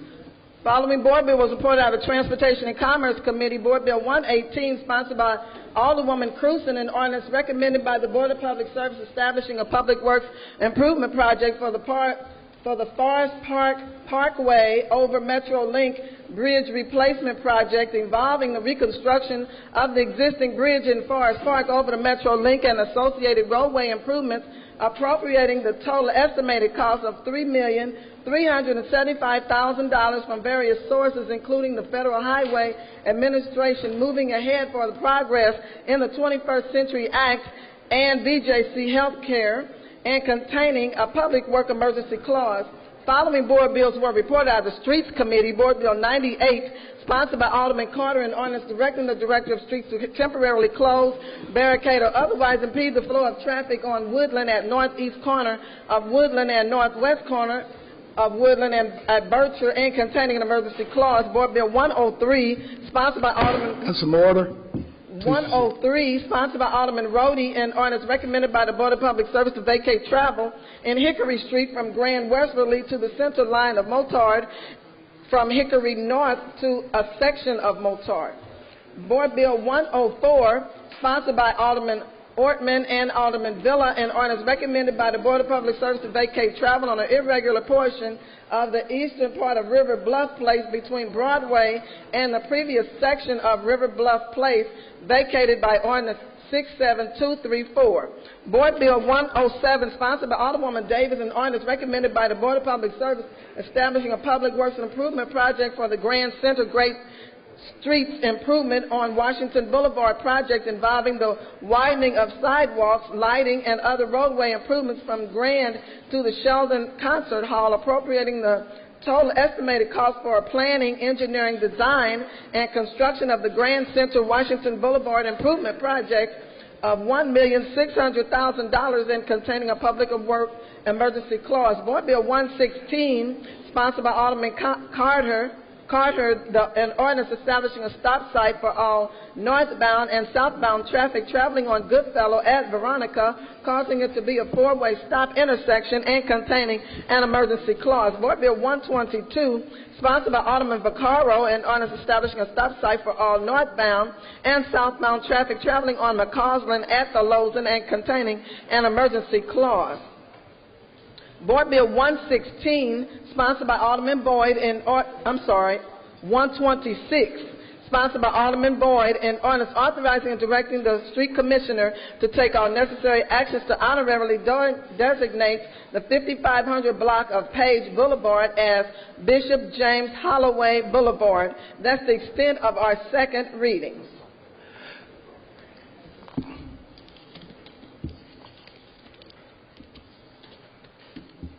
We will dispense with line item 14, perfection consent.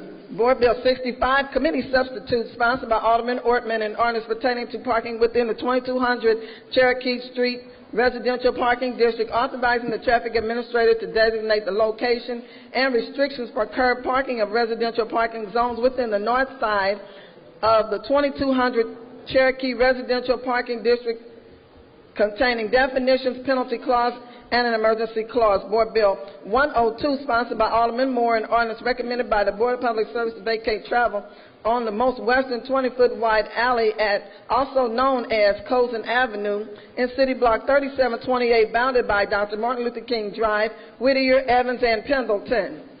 Board Bill 119, sponsored by Alderwoman Cruzen, and ordinance amending ordinance 68572, which ordinance relates to the lease, and it's the ground lease between the City of St. Louis and the Port Authority Commission of the city for certain land and improvements comprising the municipal river terminal on the North River front, approved by the Board of Estimate and Apportionment, the Port Commission, and the Board of Public Service, authorizing an extension of time to the ground lease and containing a severability clause. Board Bill 125, sponsored by Alderman Williamson, and ordinance enacting pursuant to Section 56.54 of Revised Statutes of Missouri to repeal ordinance 69194 relating to the office of the Circuit Attorney, providing that such salaries be paid biweekly, providing for payment of overtime wages on an hourly basis at the biweekly rate,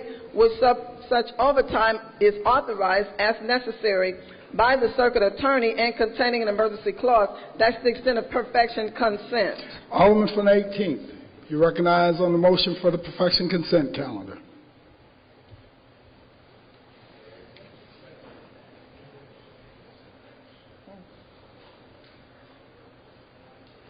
Alderman, you recognize on the motion for the perfection consent calendar. Yes, Mr. President, members of the board, I move for adoption of the perfection consent calendar. Moved by the Alderman from the 18th, seconded by the Alderman from the 11th. Any discussion?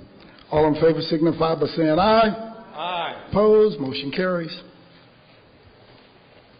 That's the extent of perfection consent. Board bills for perfection. Board Bill 78, committee substitute, sponsored by Alderman Carter, French, Kennedy, and Vaccaro, an ordinance pertaining to the allocation and approval of use of increased net position of parking funds, amending Section 2 of Ordinance 69809 to include a provision enacting in lieu thereof a new section pertaining to the same subject matter, providing for the annual allocation of funds for the Office of Financial Empowerment.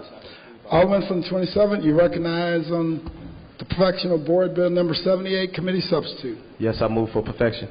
It's been moved by the Alderman from the 27th. Entertain a second on the motion. Seconded by the Alderman from the 23rd. Alderman, please proceed. I redo my motion. It's been moved and seconded that we perfect Board Bill number 78, committee substitute. All in favor signify by saying aye. Aye. Opposed? Motion carries. Board Bill 124, committee substitute, sponsored by Alderman Carter, French, Kennedy, and Vaccaro. An ordinance recommended by the Board of Estimate and Apportionment authorizing supplemental appropriation, amending Ordinance 69985, commonly referred to as the City Annual Operating Plan for fiscal year 2015 through 2016, appropriating and setting apart the sum of $309,066 from the Parking Division Fund for the operation and expenses of the Treasury Department Office of Financial Empowerment Fund 1116 and containing an emergency clause. Alderman from the 27th, you recognize on the perfection of Board Bill number 124, committee substitute. Yes, thank you, Mr. President. I move for perfection. Board Bill 124. Moved by the Alderman from the 27th, seconded by the Alderman from the 13th. Alderman from the 27th, please proceed. Yes, I renew my motion. It's been moved and seconded that we perfect Board Bill number 124, committee substitute. All in favor signify by saying aye. Aye. Opposed? Motion carries. Board Bill 83, sponsored by Alderman Cone, Alderwoman Ingracia, Alderwoman Green, Alderwoman Spencer, Alderman Bosley, President Reed, Alderwoman Howard, Alderwoman Murphy, and Alderman Carter, an ordinance establishing a minimum wage in the city of St. Louis, providing certain exemptions, exceptions from the minimum wage, providing for updates to the minimum wage rate in the future, setting forth remedies for violations of the minimum wage rate, requiring employers to notify employees regarding the provisions of this ordinance, acknowledging the right of collective bargaining, and containing a savings provision, a severability provision, and an emergency clause. Alderman from the 25th, you recognize on the perfection of Board Bill number 83. Thank you, Mr. President. I move that we adopt floor substitute for Board Bill 83. Well, you have to, wait a minute. First you have to do is move to perfect Board Bill 83. I move to perfect Board Bill 83. It's been moved by the Alderman from the 25th, seconded by the Alderman from the 6th, that we perfect Board Bill number 83. Alderman from the So I move that we adopt Board Bill 83, the floor substitute. No. The second thing is you need to move to introduce Board Bill 83. So you got to. I move that we introduce Board Bill 83. The floor substitute for Board Bill 83. It's been moved by the Alderman from the 25th that we introduce floor substitute for Board Bill 83. Seconded by the Alderman from the 6th. Any discussion? Alderman. Any discussion on the floor? So Board Bill 83 floor substitute that should be on everyone's desk at this point is an amalgamation of various compromises that we've made over the last several weeks, including the time that we were deliberating in the committee hearings that were so kind of callously shut down. The key changes in the floor substitute from the original bill, certainly not the least of which is the implementation schedule. The original bill had it starting out at $9 an hour and increasing gradually through 2020 to $15 an hour. The floor substitute actually has this starting at $7.95 an hour and then raising 75 cents each year to eventually get to $11 an hour by 2020. That is not an unprecedented amount in terms of raising the minimum wage. Both at the federal and state levels, we've seen 75-cent increases in the past. So that's not uncommon, historically speaking. Also, through the debates and deliberations that we had in the committee hearing, we heard from a number of businesses and organizations that rely almost exclusively on state funding for revenue. They don't have alternative sources of revenue to maintain their level of service for providing seniors, children, and those with disabilities the quality of life that they need to be able to survive And so while we're trying to raise those reimbursement rates and also work on the state of Missouri expanding Medicaid, we still need to be cognizant of the economic restrictions on those businesses at this juncture.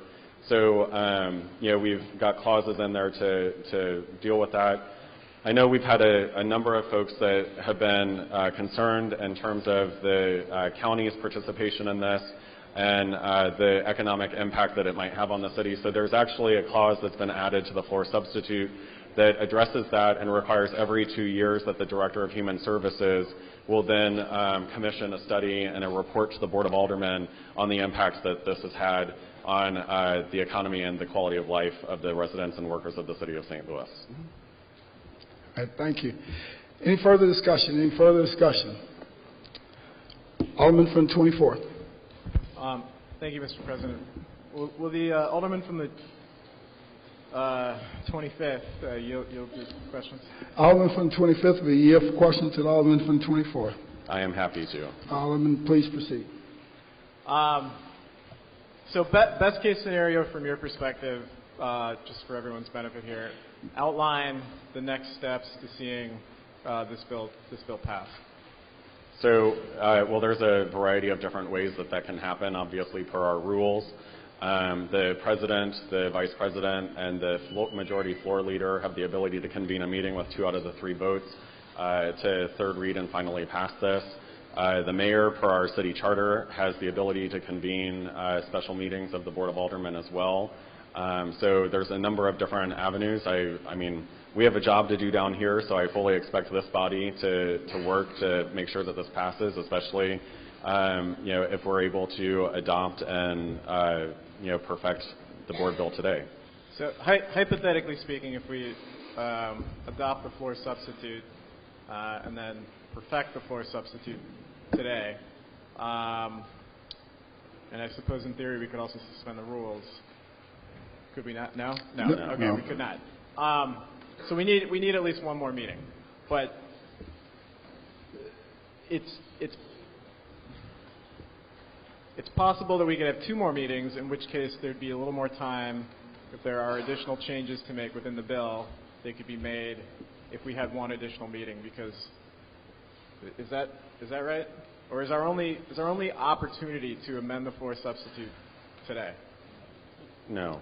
If you perfect it today, this is your only opportunity to make changes to the floor substitute. Okay. Yes. So if a member of this body wanted to support the bill, but wanted changes made within the bill that are not in the language right now, they'd have to, even if we did not perfect the bill today, even if we voted against perfection, we'd need 2 meetings. Another meeting where we could reconsider that vote, make amendments, and then perfect, and then a second meeting to third read and final pass. Correct. Okay. Which is not unprecedented, and right. Frankly, we pass board bills out quicker than that all the time. Right. I mean, and I'm happy to. I love City Hall. I'm happy to be here every day. I don't mind coming back as many times as we need to come back. That's not the issue. The issue for me is just making sure this is, I mean, as we all know, this is important. And obviously, a lot of the focus has been on, the final number we get to in terms of the minimum wage. But the details within the bill are, I think equally as important. So I just want to make sure we get the rest of the details correct. Thank you. All right, thanks. Any further discussion? Alderman from the 7th. Thank you, Mr. President. Will the Alderman from the 25th yield for a question? Alderman from the 25th will yield for question to the Alderman from the 7th. Yes, I will. Alderman from the 7th, please proceed. Alderman, I'm having a chance to read this floor substitute. Looking at Section 2B3, I see as part of this floor substitute you'll be asking for the Department of Human Services to provide basically an economic study of the impacts of this bill on a biannual basis. Correct. I'm wondering, are there any economic studies that you have done to support passing this bill today? So there have actually been a number of studies that have been discussed in the committee hearing, and the mayor's office did present their,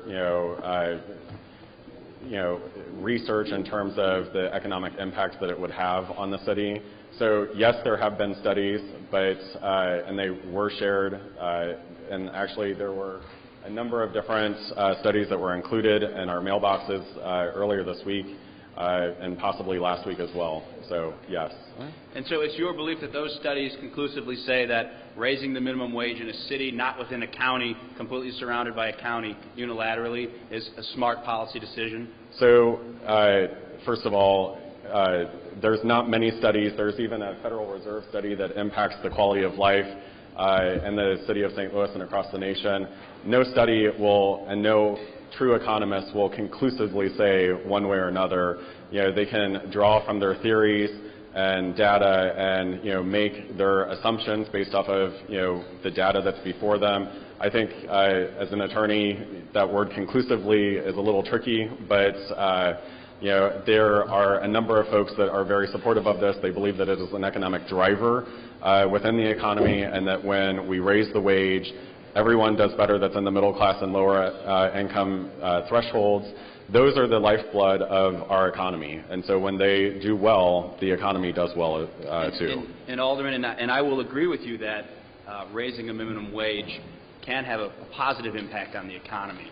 What I don't believe is the case is that raising it unilaterally as a city of 300,000 will have that impact. And that's why I will be voting against this floor substitute, but we'll continue to fight for efforts to raise the minimum wage at a state level. We'll support any ballot initiatives to raise the minimum wage on that level. We'll support anything I can do federally to raise that minimum wage. But in terms of raising the minimum wage unilaterally, I will not be supporting this floor substitute, and I hope many of my colleagues will join me. I think this could have a very deleterious effect on the economy of this city, specifically the downtown region. No more questions. Any further discussion? Alderman from the 10th. Hello. Thank you, Mr. President, members of the board. I rise in support of the Alderman from the 7th. There's no doubt that everyone needs to be paid more.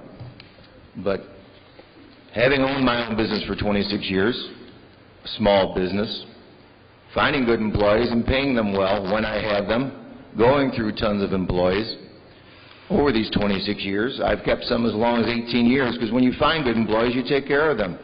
And people who work hard and progress. We're not here to make decisions that make people feel good. This isn't about applause. This isn't about emotion. This is about doing things that are best for our wards and for our city. The city is next to a county with a new county executive who, I don't know if he gets along with us or not. I represent a ward that has many, many small businesses. Lots of restaurants, lots of food processing, lots of things.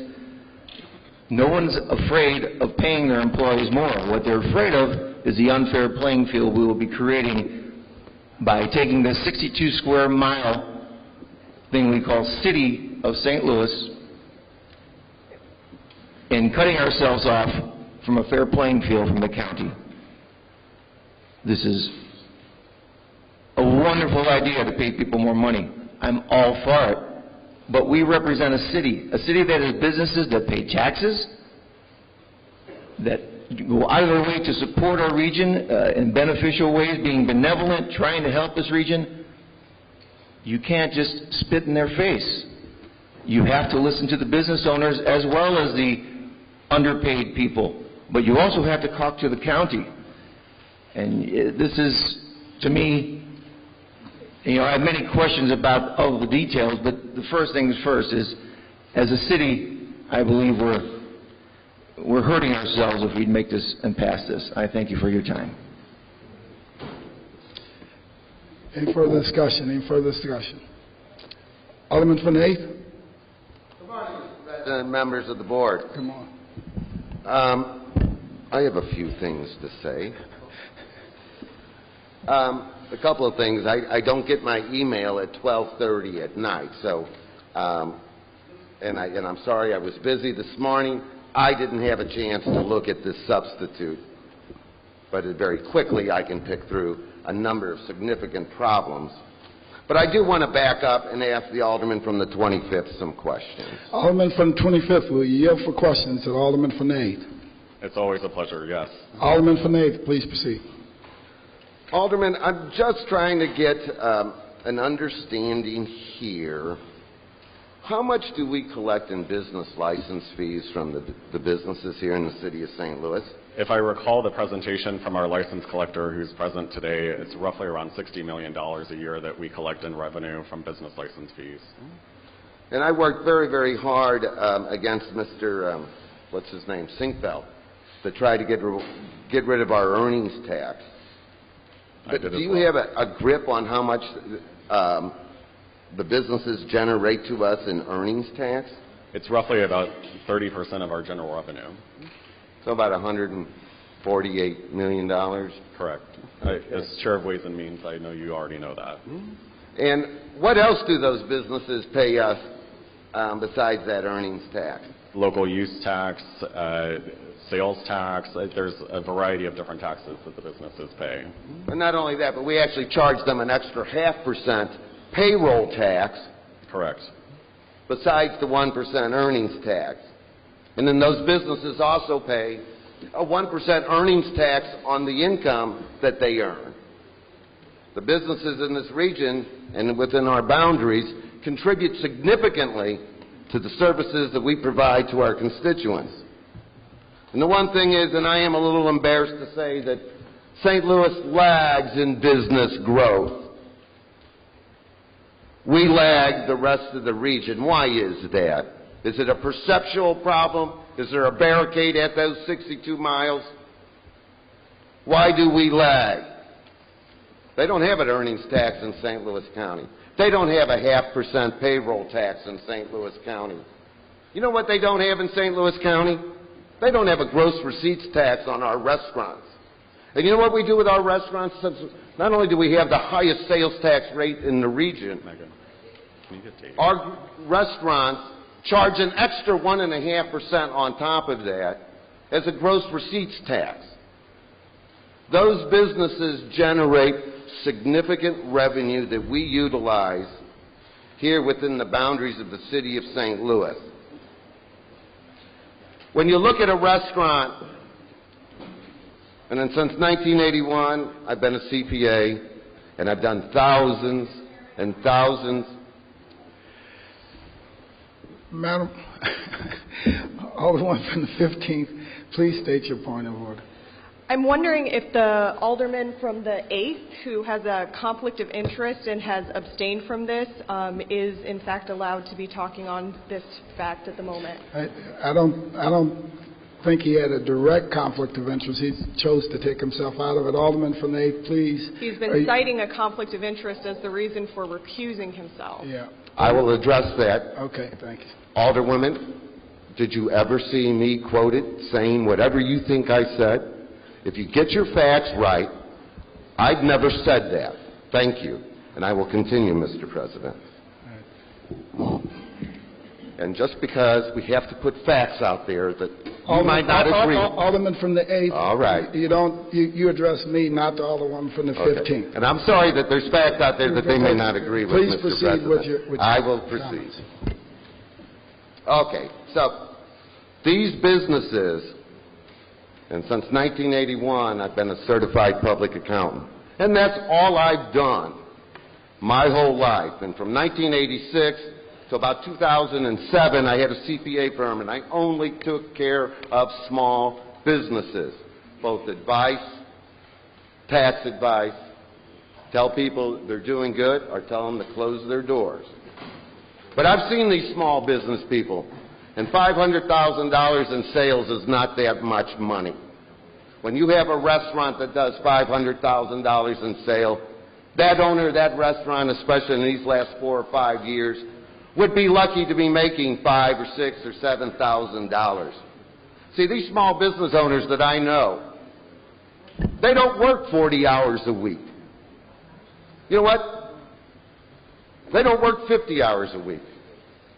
They work 60, 70, 80, 90 hours a week. They put everything they have into their businesses.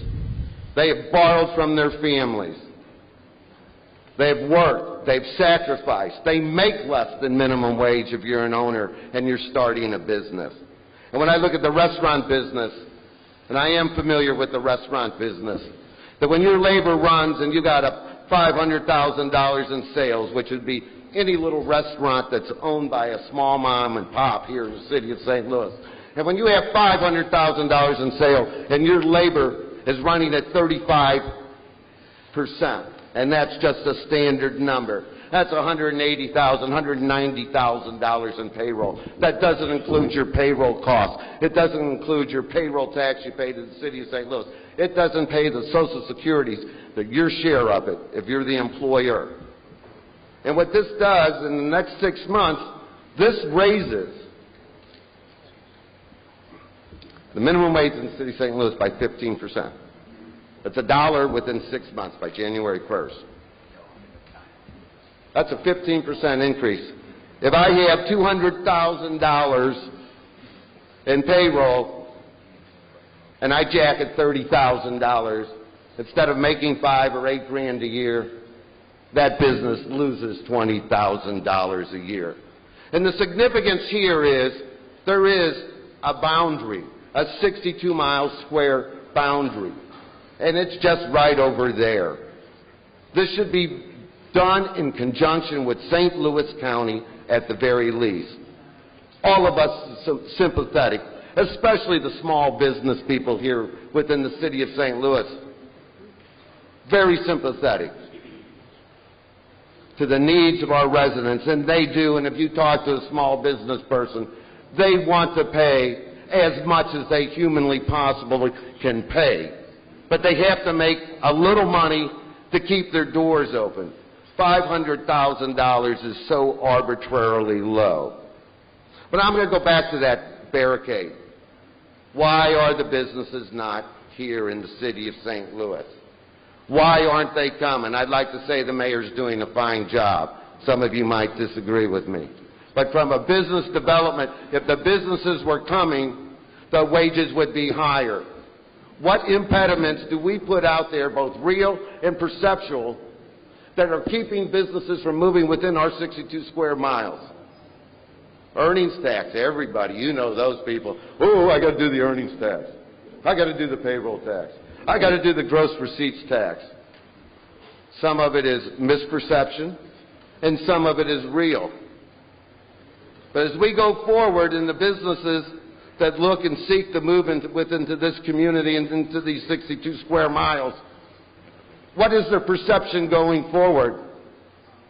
Should they work 60 hours, 70 hours a week, beg and borrow every penny from their family, sacrifice everything they have, and commit every penny that they own, can borrow, and their livelihood, and locate in the city of St. Louis because of the way that we treat businesses? And I'm not saying that earnings tax has been there for a long time. Payroll tax is relatively a newer thing. The gross receipts tax has moved around over the years since I've been here. We have an inordinate array of taxes. These businesses, and particularly the small businesses, is the growth of this country. This is the only growth that we're going to see, and we constantly see the large corporations leave St. Louis City, and they consolidate their headquarters everywhere. Some of it, again, is perceptual. We have an obligation to change that perception of the city of St. Louis. This process here and trying to do, and then I will get in, get comfortable, everybody. This process here has rocked the confidence of people who want to locate businesses here. The more businesses we have, the greater demand it is for our residents. That's what we want. We want the best and the highest wages available across the board. Alderman, would you yield? Alderman from the, Mr. President, will the Alderman from the 25th Ward yield? Alderman from 25th, will you yield for questioning to the Alderman from the 8th? I will.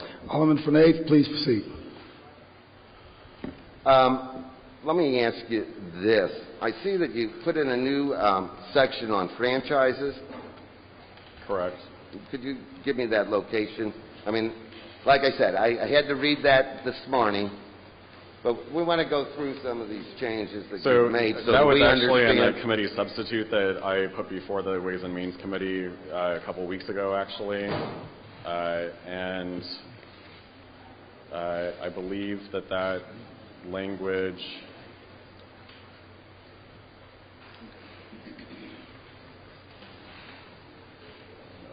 somewhere in there, you wrote it, didn't you?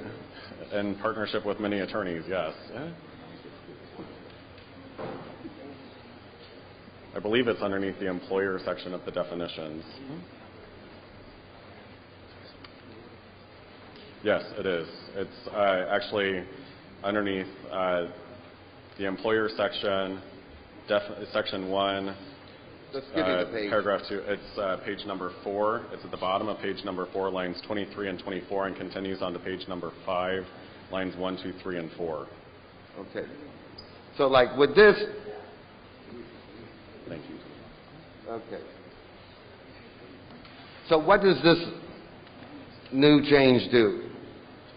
It tightens the language around and the enforcement mechanisms around franchises. So, like, if you open up the yellow pages and my neighbor is listed under A1 key and he pays a fee, usually those franchises are, you pay a fee to the franchisor, for using their name, and he just has 2 people, he works out of his house, but since it's A1 and they're nationwide, he would be subject to this. Is that correct? Yes. So if you are a single owner of a McDonald's franchise or a Hardee's or an A1 storage that is a franchise of a larger organization or an affiliate, yes, you would be subject to it. Well, to put it in perspective, it would take I think it takes almost $4 million to get into a McDonald's, whereas to get into a striping, one of the franchise striping or college painters today, you're talking $1,000 investment, $1,500, because franchisors do things that help small people start businesses. So, but this would apply to every small business like Able Lock or ABC Plumbing, anybody that has a franchise agreement, irregardless of how much they spent for that. Correct. And then how do we know that would help anything? Did you think about those small people that couldn't get into business unless they were some type of franchise? Yes, we thought about them. I'm not sure what your question is. Well, the thing is, you keep projecting that it's McDonald's. The problem with McDonald's is they can lay off people. Okay, the difference with McDonald's and Hardee's and Arby's and these people, they have new computer technology that you would take a tablet like the Alderwoman in the second has. They mount them in the restaurant. You're starting to see that technology today, that they mount them in the restaurant. And you put your order in, because that way they get rid of an employee. The problem is that technology and the network within your system is cost prohibitive for the guy that's got the small business on the Hill or on South Broadway or anywhere in the city of St. Louis. That technology to implement it system-wide or just even in one place is $20,000 or $30,000. Which is probably why it costs $4 million to open up a McDonald's franchise. But at $500,000 in sales, our small businesses can't compete. And therein lies the issue.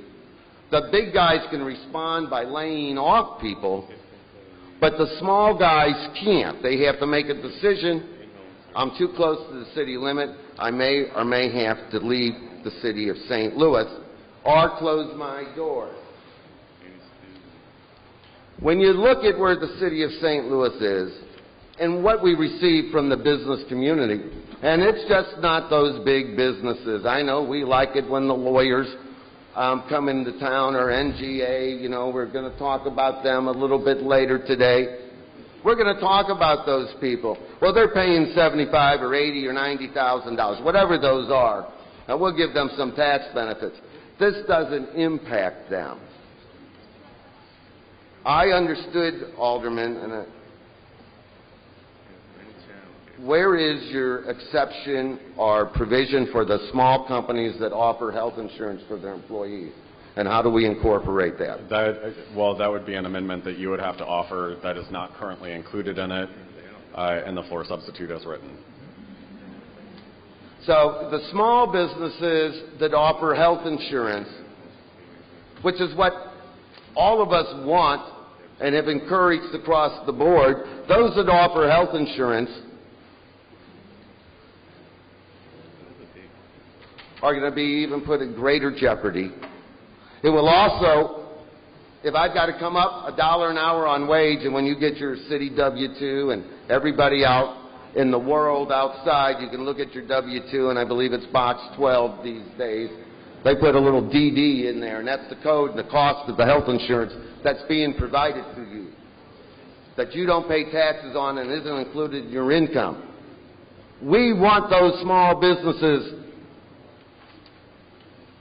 to offer health insurance to our residents. We want those businesses to stay in business, to pay the taxes we need to run the city of St. Louis. But to come up with this at 12:30 in the morning and say, well, this is the deal, is almost, and I know that Alderman Vaccaro is here, might shock you as much as it shocked you that Alderman Vaccaro,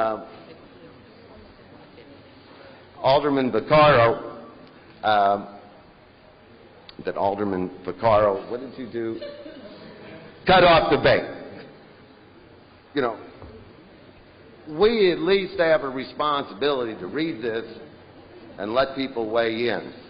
I did not participate in the debate, heretofore. I realize that some people don't want me to say anything.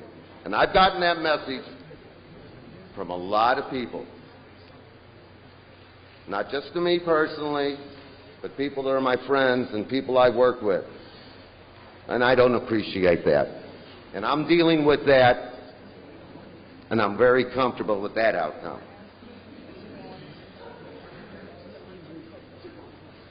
If you're going to put this on the informal calendar, I'll finish with my questions.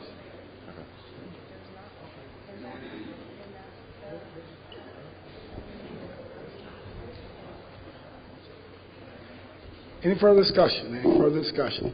Alderman from 21st. Thank you, Mr. President. Will the sponsor yield to questions? Alderman from 25th will yield for questions to the Alderman from 21st. I will.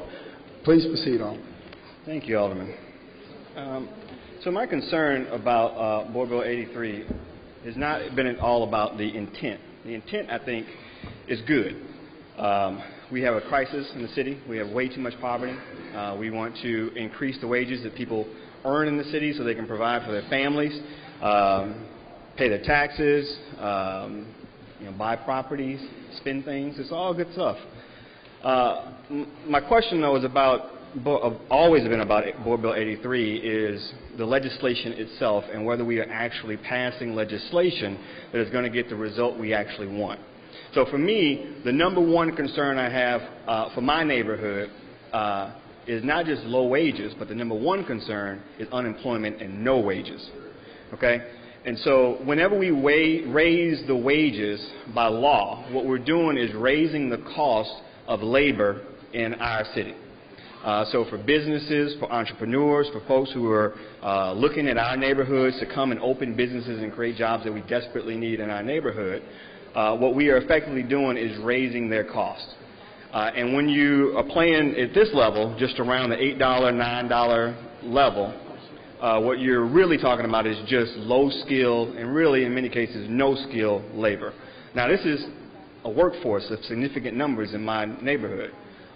Most of that workforce, low-skill, no-skill, not a lot of education, have no jobs, 0 jobs. And in fact, when you actually go out and do a head count, I would say, especially among African-American men of working age between 18 and 45, about 50% of them have no jobs in my area. And so what we're always trying to do is make our area look more attractive to folks.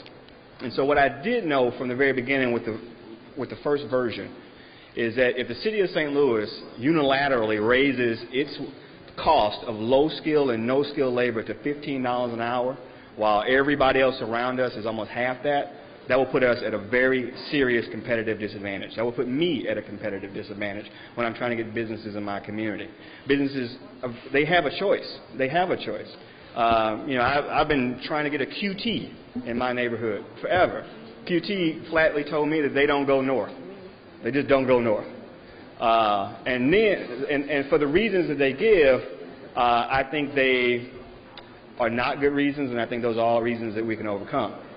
But if we raise the minimum wage to $15 an hour, that's a good reason that's hard to overcome, because they can open one right down the street, down West Florissant on the other side of the county line, get my same customers, because my folks are already used to driving somewhere else for services, so they'll just drive down the street and spend their money outside of the city limit. So I think that lowering the number is a step in the right direction. And I really wish we had more time on the committee level to really debate this how it needs to be debated. I think we moved in the right direction, but I think technically Board Bill 83 is still technically a bad bill. It's bad legislation. Let me walk you through some points.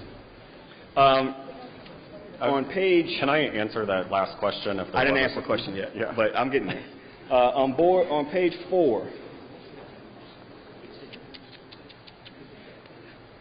as you define employer, okay, let's walk through that. Employer means any individual, partnership, association, corporation, business, trust, or any person or group that a person acting directly or indirectly in the interest of an employer in relation to the employee, and shall include the City of St. Louis and its departments. So that means we would be included under this legislation, correct? Correct. Okay, but it goes on and says, but shall not include other government entities, which includes, for the purposes of this ordinance, any other unit of local government, the state government, or the government of the United States. So, for instance, employees of St. Louis Public Schools will not be included, correct? The way it's currently written. So the janitors that work for St. Louis Public Schools would not get a pay increase. Correct? They're a separate political jurisdiction of the state that we don't have jurisdiction over. Okay. Does this include nonprofit organizations? As it's currently written, it does not. Okay. That was a discussion that was taking place in the committee that ultimately didn't lead to anywhere. Okay. So going down to subsection 1 there of E, going up, employer shall not include blah, blah, blah, and it goes down to include, it shall not include those whose annual gross volume of sales, so not necessarily profit, but just sales, made or business done is less than $500,000. Now, as the Alderman from the 8th pointed out, and believe me, it's not often I agree with the Alderman of the 8th, and so I feel a little some kind of way about that. But but that's not a lot. So, in terms of sales and profits are two different things. So a corner store might have sales of over $500,000, but a profit is very slim. And those folks are working their butts off every day in those stores. And so this would increase their cost of labor, correct? If they made if they had more than $500,000 of sales. So, and profit, I understand the difference between profit and revenue. However, the city as an enforcement mechanism doesn't have the ability to accurately gauge an organization's profit. We do, however, require them to tell us their revenue. And so that's part of the reasoning behind why the distinction is there in terms of sales versus profit. So that corner store, all right, if they have $525,000 in sales per year, this will raise the cost of their labor. But if they have $475,000 in sales, it will not? Correct. Well, let me jump you forward. I also have a number of those corner stores in my neck of the woods, and they are mostly employed with 3 or 5 people and are usually family. Right. And so this would not apply to them. Right. I don't know about that. So you jump to subsection F. So it defines employee. Employee means any individual employed by an employer who has performed at least 20 hours of work within a calendar year. So not 20 hours a week. It means over the course of 12 months, I put in 20 hours of work. Okay? whether on a, and this, I guess this is language added in the floor substitute, whether on a part-time, full-time, or temporary basis, and shall include contingent and contracted workers and individuals working through a temp service, staffing, and unemployment agency. So even if you only have, on average, 3 employees, but over the course of the year, because you have high turnover, you've had 15 or 20 folks come through, you don't keep them that long, then that exemption doesn't apply to you anymore, right? So it would be 15 employees at one time. So if they're coming and going, you can't just add up their, cumulative number of employees that you've had. Really? That's not how I necessarily read this. That's not how I necessarily read it. I think, and I would love to hear the city council's opinion on this or another lawyer. To me, between subsection F and subsection E2, which defines the number of employees, it sounds to me that it could be cumulative. So if you had 15 employees or you've had 20 people on your books that have worked more than 20 hours in the year, then you are no longer exempt. If each one of those employees is working 20 hours a week? Not a week. So they've worked a total of 20 hours on a calendar year. Right, but so if they're working 20 hours during that calendar year, and they're doing so, part of the reason the language is in there is because there were fears on the committee during discussion in terms of folks not utilizing actual employees and paying W-2 wages, and so instead of doing that, they would contract out to temporary staffing agencies and other, employment agencies and the like. And so the language was added in there to make sure that anyone who's I understand the intent. Right. Again, the intent I think is good. Well, there have been but the language itself, number of attorneys that have been working on this. So I'm not an attorney, but I'm trusting the attorneys that have been working on this that they're. You can read just like me. I have read it. Okay. And so to me though, but doesn't that sound like cumulatively, if you have 20 employees over the course of the year that have worked 20 hours each. So say you hire somebody, you work them 25 hours that first week, they stole something, you fired them. Or they cussed out a customer, you fired them. That counts against your number, doesn't it? Well, and even if it did, some of the higher turnover industries, whether it's janitorial services, food services, et cetera, if you're going through that level of turnover, you probably should be paying your employees more. So yes, they would be. But who are you to say that? I mean, who are you to say that you should? That's the industry. And why should we put businesses in the same industry at a competitive disadvantage because they decided to open their business on this side of the county line? So, well, it's interesting that you bring that up again. Our neighbors to the east of us in Illinois have a minimum wage that's 60 cents higher than us at $8.25 an hour. They have not been crossing over into North St. Louis or into my neighborhood, and there's large employers in Madison and St. Clair County as well. So they're at a competitive, as you're stating today, they're at a competitive disadvantage at $8.25, 60 cents higher than what the employees on the St. Louis City side of this are making. They're not moving into your neighborhood. They're not moving into my ward. The large employers over there are staying where they are in Madison County and St. Clair County, even though they're at a quote-unquote competitive disadvantage. Okay. So there's plenty of testimonials. All right, I think I do have the floor, so let me suggest to you why I think that is. So there is a certain level at which you can raise the minimum wage where it has no practical effect, which is what we did as the city of St. Louis a while ago. We raised our minimum wage as an employer from nothing to $10.10, and it had no practical effect because nobody made below that for the city of St. Louis anyway. And so even now, if we were to pass legislation, which I think this lowers it to, what is now the entry minimum wage in this flow substitute? $7.95. $7.95. That should pass unilaterally because it's not going to have practically that much effect economically. It's not going to have that much economic impact because there are so few people that make less than that right now. Now, when you start getting into territories of $15 an hour, that's when you're having a real economic impact. That's when it's costing somebody some money. Because right now, even a $12 an hour job, a part-time $12 an hour job is a pretty good job, pretty good part-time job for folks. And so you're raising the cost now of even those pretty good part-time jobs. And so I think at a certain level, so yeah, if they raise it from to $9 on the east side, probably not going to compete against us that much. But if they raise it to 15, it would. So I think there's a level. Well, and so that's what this whole conversation has really got to be about, is at what level.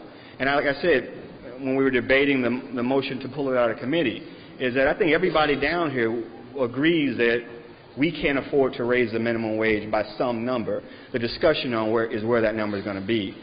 And then further, I would just say the discussion on the bill, this is a deliberative body, has to be about the language that we're passing. And what I don't like, and I don't like it about anything we do down here, and I'm always up here complaining about it, is that we aren't giving ourselves very much time to make smart decisions. And so this language here that we just got last night at midnight, I just seen today when it was passed out, so I've looked at it less than an hour. I guarantee you, most folks down here have not read this, and we're being asked to perfect it. And I think there is a way we can compromise. There is something that we can work out that everybody can agree to that actually won't put us in too bad a position as a city. But I think there are some flaws in this language right now that is going to come back to bite us in the butt. Let me ask you something else that looks like it was a change made. On page 11, this in-home service workers change. Can you tell me what that's about? So during the committee hearings, there were folks that came and testified, as you know, that were almost exclusively dependent upon either Medicaid, Medicare, or other programs that are revenue generated by state reimbursement rates.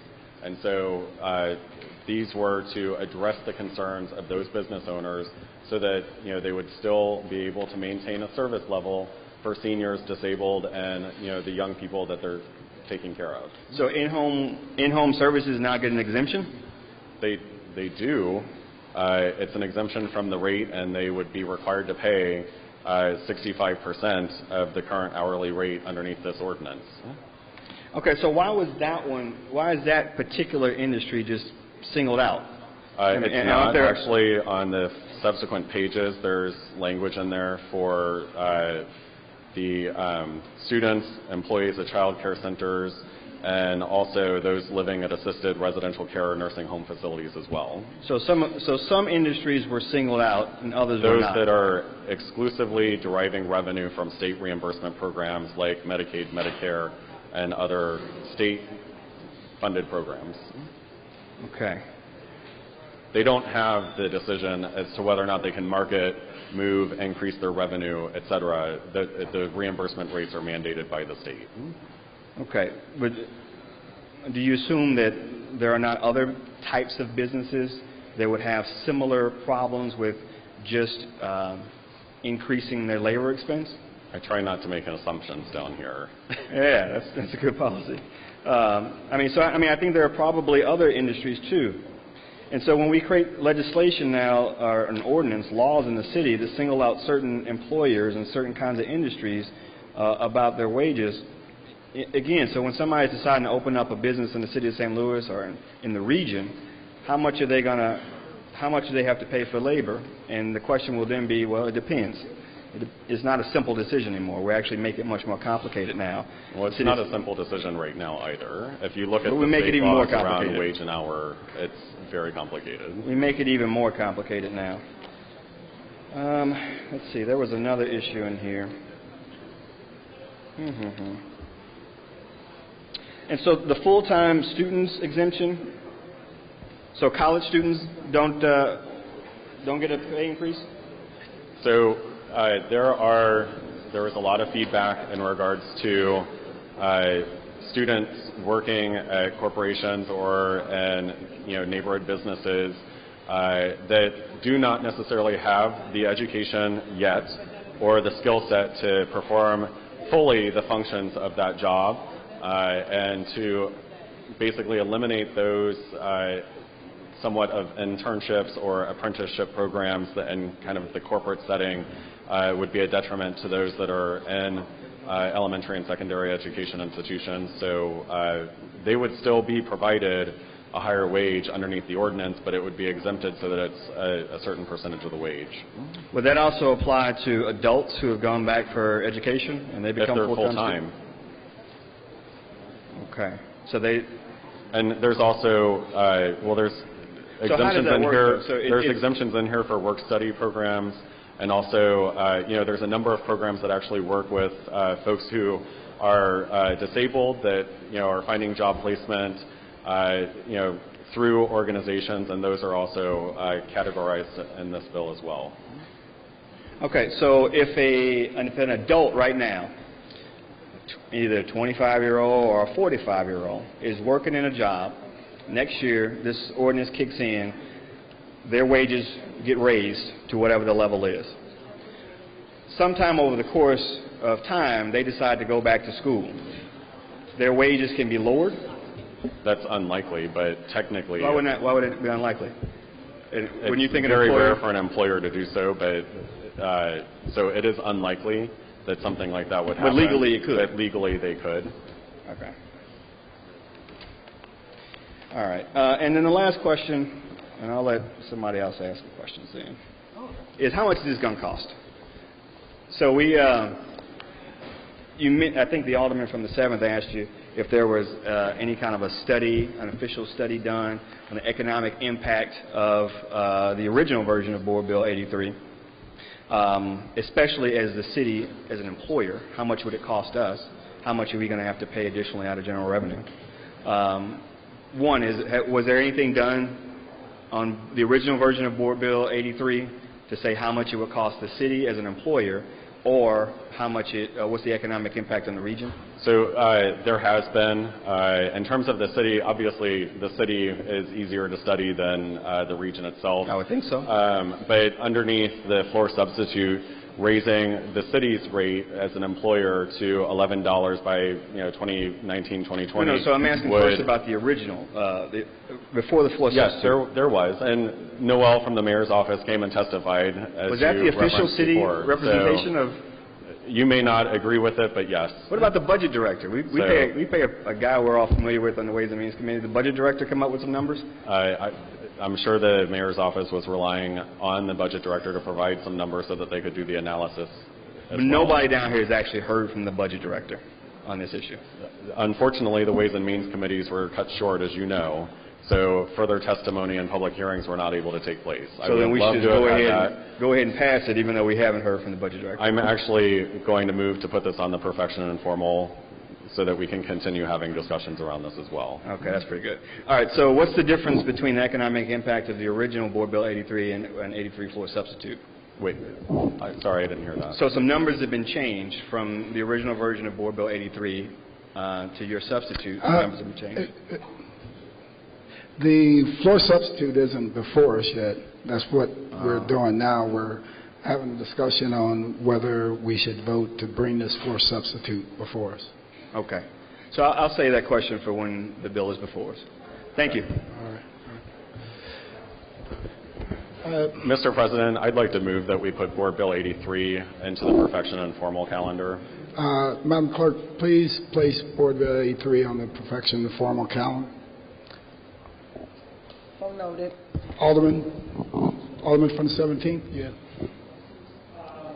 Well, if that's on the informal calendar, we're on the next agenda. Yes, but yes, it's going on the informal calendar. Here's what I need you to do. Yes. Alderman, here's what I need you to do. I need you to withdraw your motion for the introduction of the floor substitute. I'm sorry, I need you to withdraw your motion for the introduction of the floor substitute so that you can then I apologize. I withdraw my motion to adopt the floor substitute for Board Bill 83. And Alderwoman from the 6th withdraws her second. Now you can place Board Bill... I would like to move to place Board Bill 83 onto the perfection and formal calendar. Madam Clerk, please place Board Bill number 83 on the perfection and formal calendar.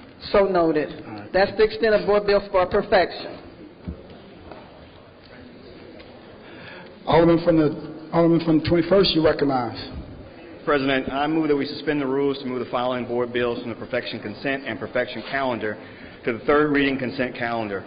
Board Bills 65, Committee Substitute, Board Bill 102, Board Bill 119, Board Bill 125, Board Bill 78, Committee Substitute, and Board Bill 124, Committee Substitute. Been moved by the Alderman from the 21st, seconded by the Alderman from the 9th that we move the aforementioned bills to the third reading calendar.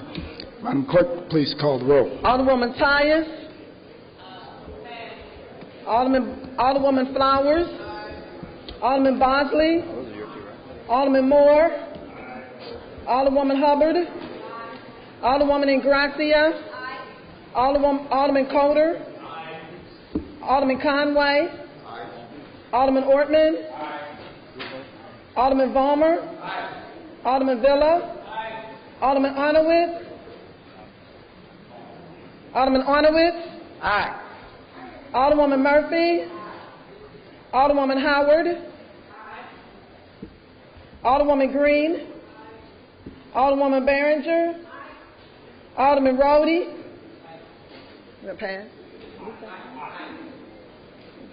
Alderman Kennedy.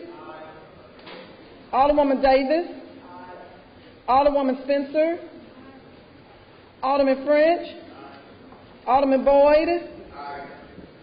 Alderman Vaccaro. Alderman Ogilvie. Alderman Cone. Alderman Williamson. Alderman Carter. Alderwoman Cruzen. President Reed. Aye. Alderwoman Tyus.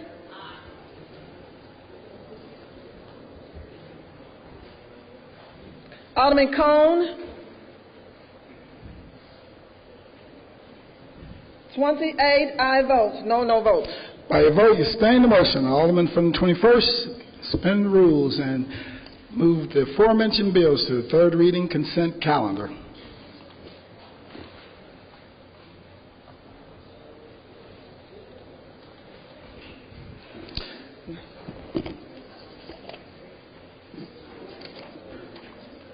Third reading consent.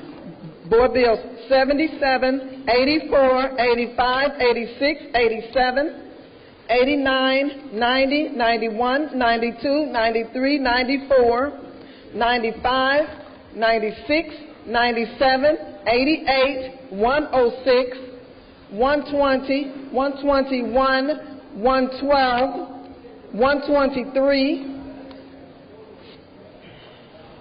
123, Board Bills 65, Committee Substitute, 102, 119, 125, 78, Committee Substitute, and 124, Committee Substitute. Alderman from the 18th, you recognize on the motion for the third reading consent calendar. Yes, Mr. President, members of the board, I move for approval of the third reading consent calendar and request previous roll. It's been moved by the Alderman from the 18th, seconded by the Alderman from the 25th. There's been a request for previous roll. Hearing no objection, motion carries. That's the extent of third reading consent. Third reading report of engrossments.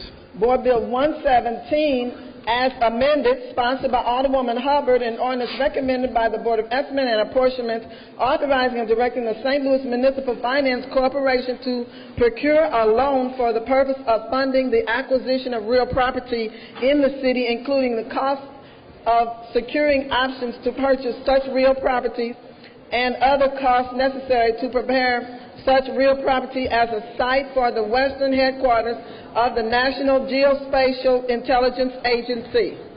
Alderwoman from the 5th, you recognize on the third reading and final passage of Board Bill number 117 as amended. I think this is too low. Thank you, Mr. President and members of the board. I'd like to move for passage of Board Bill 117. Basically, the purpose of this bill...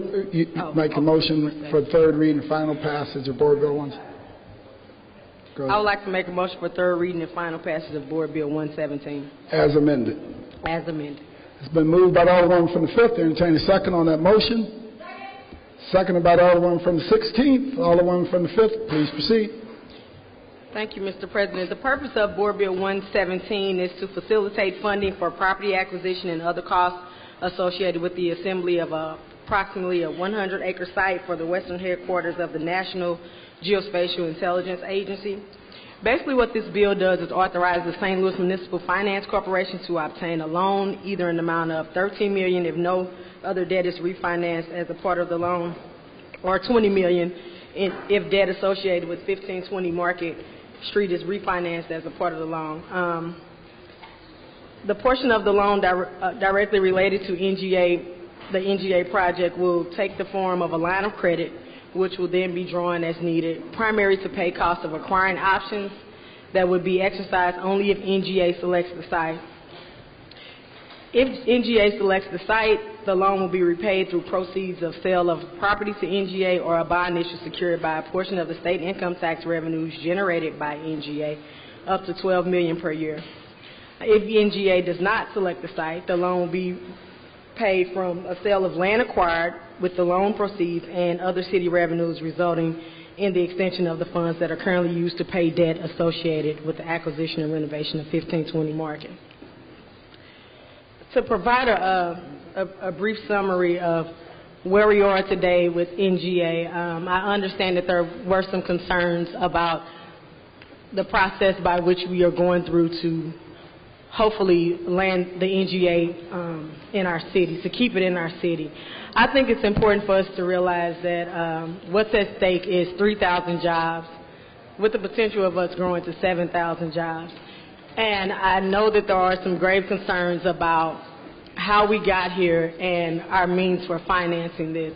But I would just ask my colleagues to just look at the social impact that this would have on our city, and especially a community that has experienced 60 years of disinvestment. Since the 1950s, North St. Louis City has been a long neglected urban desert. In the affected area, average resident income is a little over $18,000 per year. 85% of their population is African American. 57% of the population receives food stamps.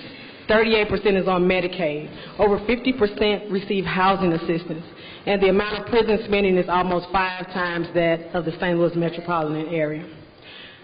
So I just think it's important for us to realize that we're in a place in our city where this will be an opportunity for us to right some wrongs. It's been a very competitive process, a rigorous process. The city has been under the federal government's thumb to do whatever we can do to move this forward.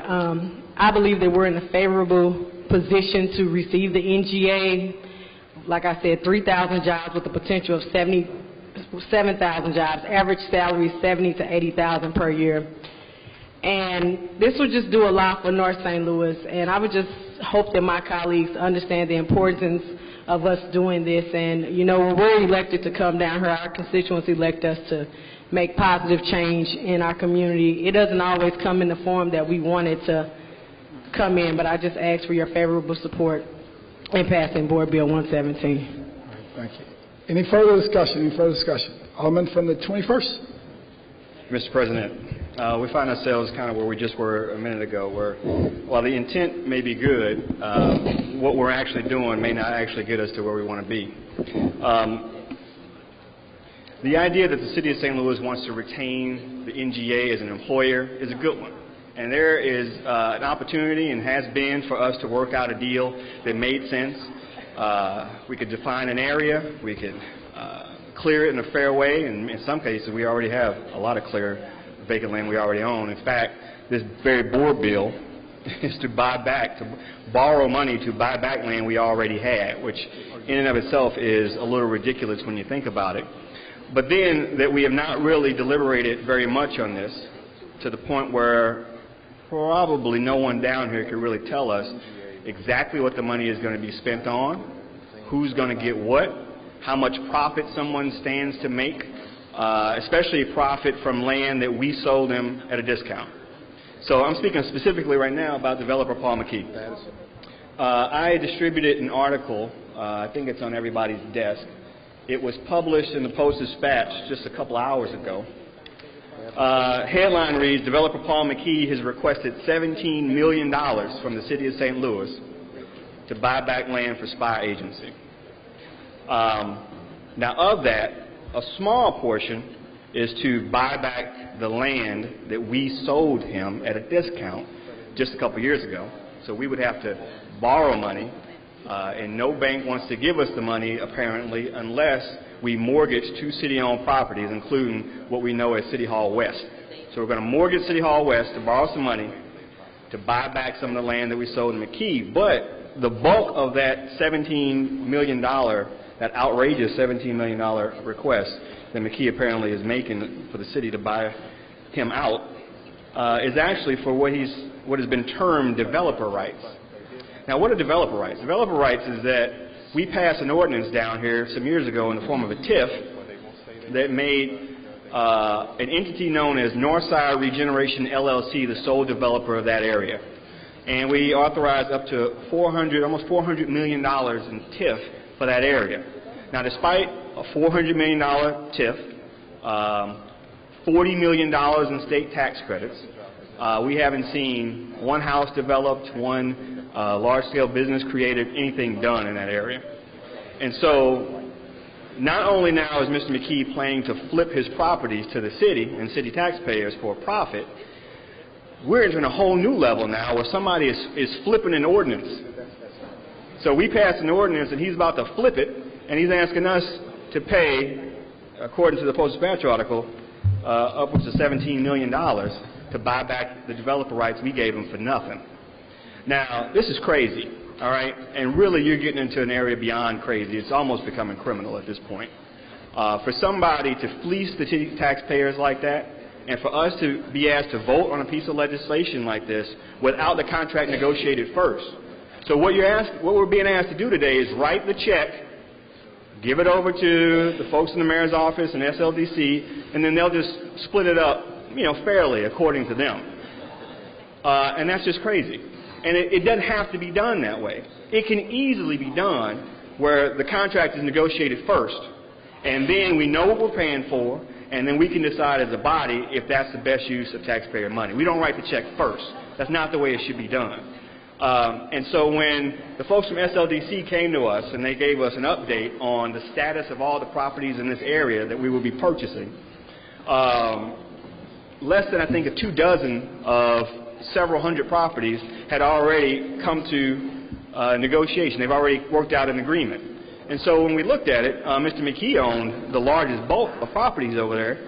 And so we asked, well, why isn't Mr. McKee's projects negotiated at this point? I mean, that should be the easiest one. You've got a working relationship with him. We gave him the properties. He still wants some other stuff from us. We've been lenient with him over years. That should be the first contract we negotiate. And they say, no, we haven't come to terms yet, but go ahead and pass this ordinance, give us the money, and then we'll come to terms after the fact. It's just crazy. And every day new information comes out. So even the information in this article, which I think, according to the article, some aldermen were made privy to, all of us were not. And so that the mayor's office calls a few in and gives some information and leaves the rest in the dark, just shows how they do business down there. But I think anybody reasonable would have a problem with McKee making any profit on land that we owned, gave him, and now we need back for a large development, especially considering that he owns and he has a contract on another piece of city-owned property, that Pruitt-Igoe site, right next to where this development would happen. So if this development does happen, it will increase the value of this other land he has an option on. So you'd think he would want to play ball. So any amount of profit would rub most folks, especially taxpayers, the wrong way. But that it looks like he's asking for a windfall is just ridiculous. And at some point, every alderman has to ask themselves one question. Is there anything that Paul McKee can ask for that you won't give him? Now, this is just crazy. When somebody is talking about flipping property we gave them and flipping development rights that we gave them and make a huge profit for it. Previous bill we just talked about, the minimum wage increase. One of the concerns I had is that if we raised it to what folks are asking for, that would cost us $4 million a year, and I know we're broke. But apparently, we're not too broke where we can find $17 million to buy back stuff that we had that is, first of all, in no way worth $17 million. Let's be clear on that. The very reason we have to mortgage the property is because what we're buying is not what we're paying for it. That's why we have to mortgage two unrelated properties. So right off the bat, it's a bad deal. Second of all, there is no guarantee that NGA is going to this site. Now, we want them to. We would like them to stay in the city. But at some point, mathematically, it just doesn't make any sense. And so right across the river in St. Clair County, there's a flat piece of land, no contamination on it, next to a defense military base, and they're offering it to NGA for free. Okay, so already our site looks a little less desirable. Then no matter how much we spend on this site, no matter how much we pay Mom McKee, how much we pay the other businesses, including one very large one, the Faultless business there, that alone is going to cost $20 million, we've been told, to purchase that one. So whatever McKee asked and Faultless alone together will almost be $40 million. Now, we haven't even talked about buying the homeowners' properties over there. Again, some of the information that has just kind of trickled out is that there's 200 city residents over there right now that we would be pushing out. And so when some folks talk about North St. Louis and what we want to do for North St. Louis, for them, when they say North St. Louis, they're talking about land. And when I say North St. Louis, I'm talking about people. And there's 200 people over there who we have not taken into consideration, whose neighborhoods we have allowed Paul McKee to deteriorate at a rapid pace over the last 10 years, whose property values have plummeted because of what the city has done or not done and what McKee has done and not done. And so now we're at a point where their property values are so low that we're just going to go in there and buy their houses for probably not even enough for them to get a decent home somewhere else in a city that probably values them a little bit more than we apparently do. So I think this is a god-awful deal. And I think it is irresponsible for this body to pass this piece of legislation until we know exactly how much we are paying Paul McKee. That deal needs to be worked out first. That's just basic sense. That is just the basic fiscal responsibility we have down here, is to find out exactly how much we are paying him for stuff that we already owned in the first place, for apparent developer rights that we gave him for nothing, and now he has the gall to come and ask us for almost $20 million to buy it back when he's broke, when he's losing his properties left and right, when he's already lost 40 properties in there. Somebody's already foreclosed on him. When he's getting foreclosed on it. This is just a bad deal. It's been a bad deal, and every step of the way we keep doubling down. And I think this, for me, is just the last straw. I mean, this is just ridiculous. We are now borrowing money on a city building, unrelated to this project, to pay this guy close to $17 million for stuff that probably is worth a tenth of that. So I would urge everyone to vote no against this. Nobody wants to see these employers leave, but I think there is a way to negotiate a better deal, especially with the person apparently who's going to get the bulk of this money we're being asked to borrow today. Thank you. All right, thanks. Alderman from the 24th. Thank you, Mr. President. I think we need to recall that this was supposed to be done already. You know, the city defined this area, said, please assemble land. The state passed something like $40 million in tax credits to assemble the land. And some of us said, you know what, this is a bad idea because it's 1,500 acres, it's too big for one developer, it's unfocused, and here we are in 2015 and it turns out we were right because the job didn't get done. This is what we were doing this for, to assemble land for a large development, and it didn't get done. It didn't get done. So some of us were right when we said 1,500 acres is too much. Why don't we trim this down? Well, that didn't happen. In fact, the area kept getting bigger and bigger as time went on, and it just shows how radically unfocused this plan has been since the beginning. Because we've got somebody who owns a lot of property, over 1,500 acres, but doesn't actually own enough property to do anything with, it turns out. You know, if we had pursued this in a focused way, Paul McKee would probably own all of 200 acres somewhere within this footprint, and this wouldn't be a problem today. But that didn't happen.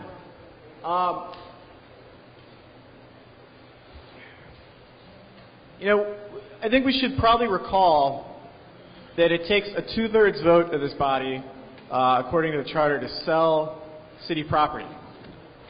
Apparently it only takes a 50% vote to mortgage city property, which, to hand over the title potentially to somebody, I think it's unfortunate, right? The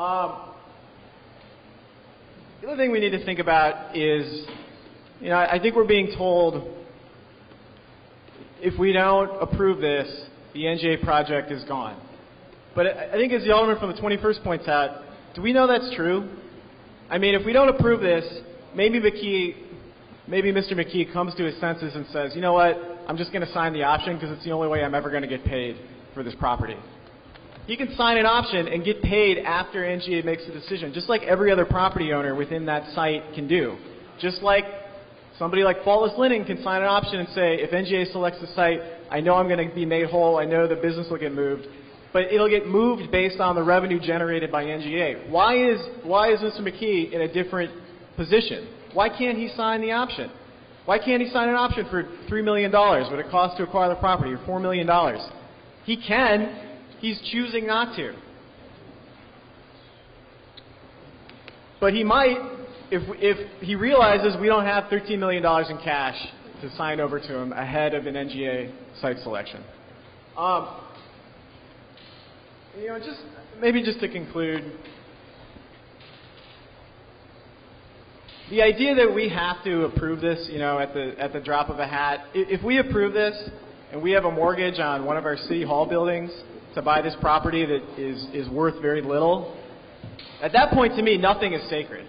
If this is that important, I wish we had just gotten the money in the budget process. If it means laying people off, if it means people don't get raises, if it's that important, that's what you do. That's what's fiscally responsible. That's what you do to get the money to buy the property. We all just voted on giving everybody in city government raises. How can we do that when we don't have the money to do this other thing that's supposed to be essential? So if we approve this, from my perspective, going forward, any new requests for money, I think, are off the table until we pay off the debt that we will acquire on City Hall West.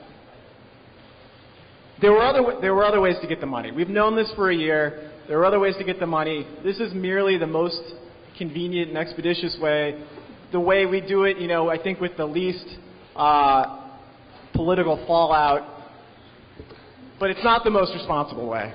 And we should have done it in a more responsible way. And that's why I'm going to be voting no. Thank you. Thank you. Alderman from the 20th. Yes, thank you, Mr. President, members of the board.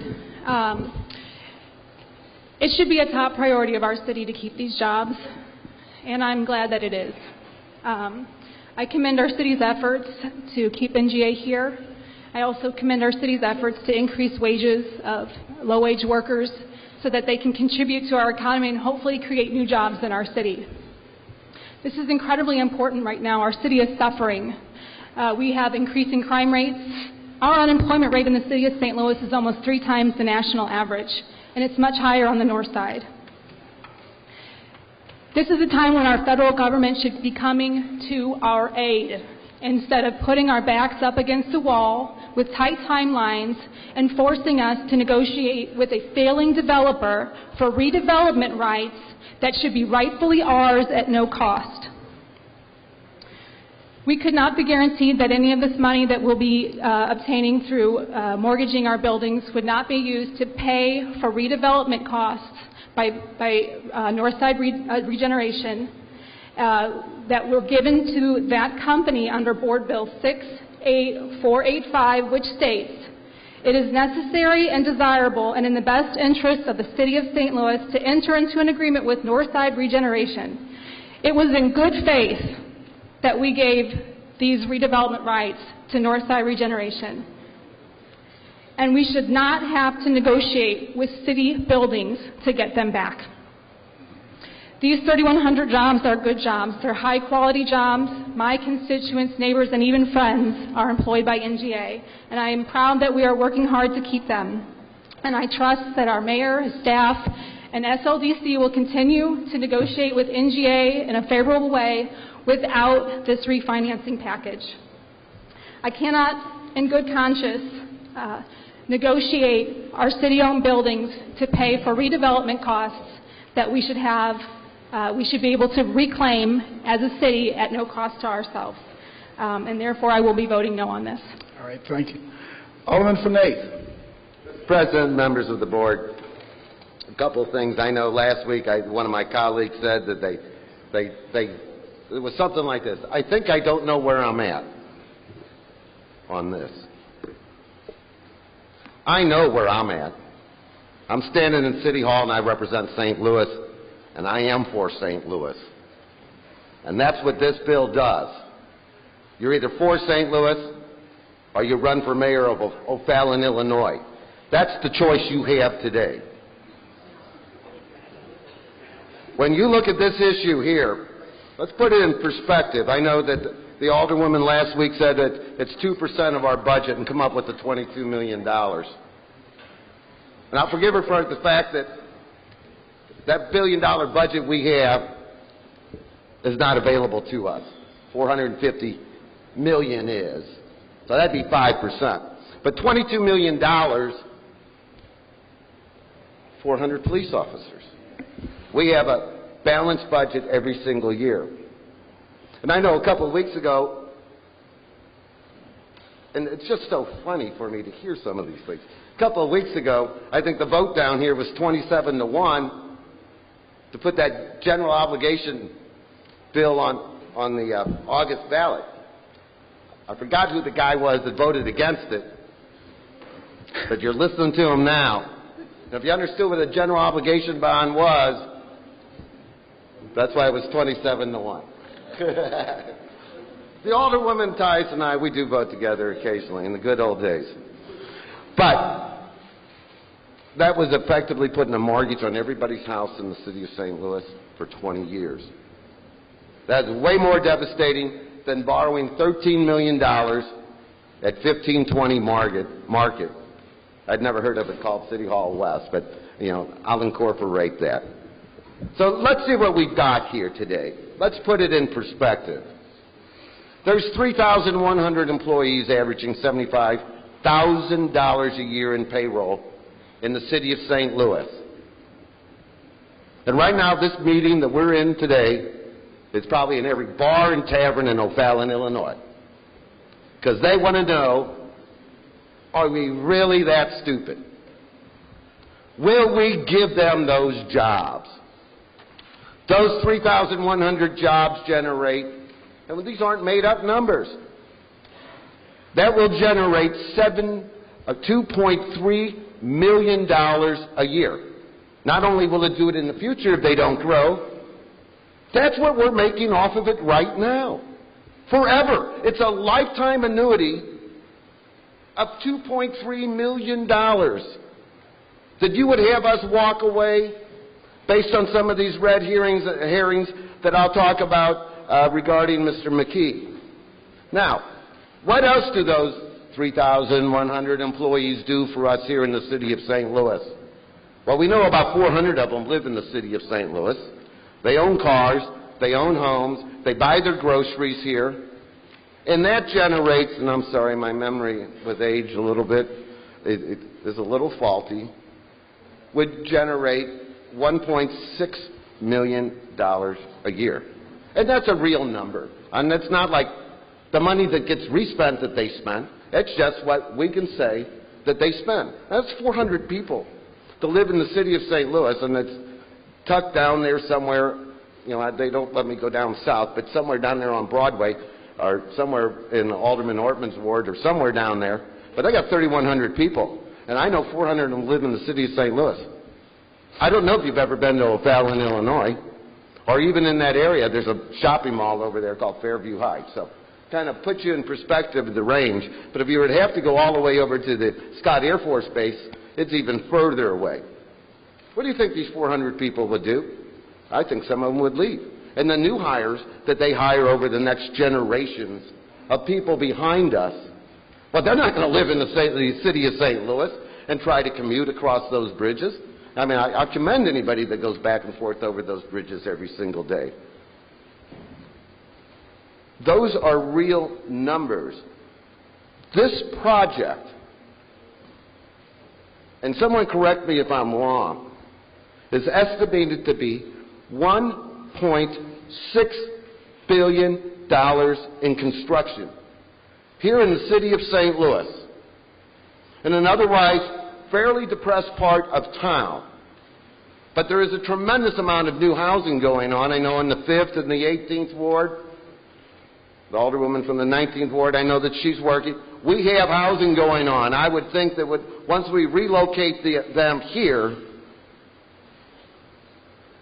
we would get more people to live, especially when the employees realize that they're going to be here for a generation or two. The feds built a $1.6 billion facility network there. They're not going anywhere real quick. The government does make mistakes, and I won't hold it all the way against them, but they could close down things. We don't know what the future holds. But what we do know is that we are receiving this money and we will lose this money. And we have to have a decision made by March.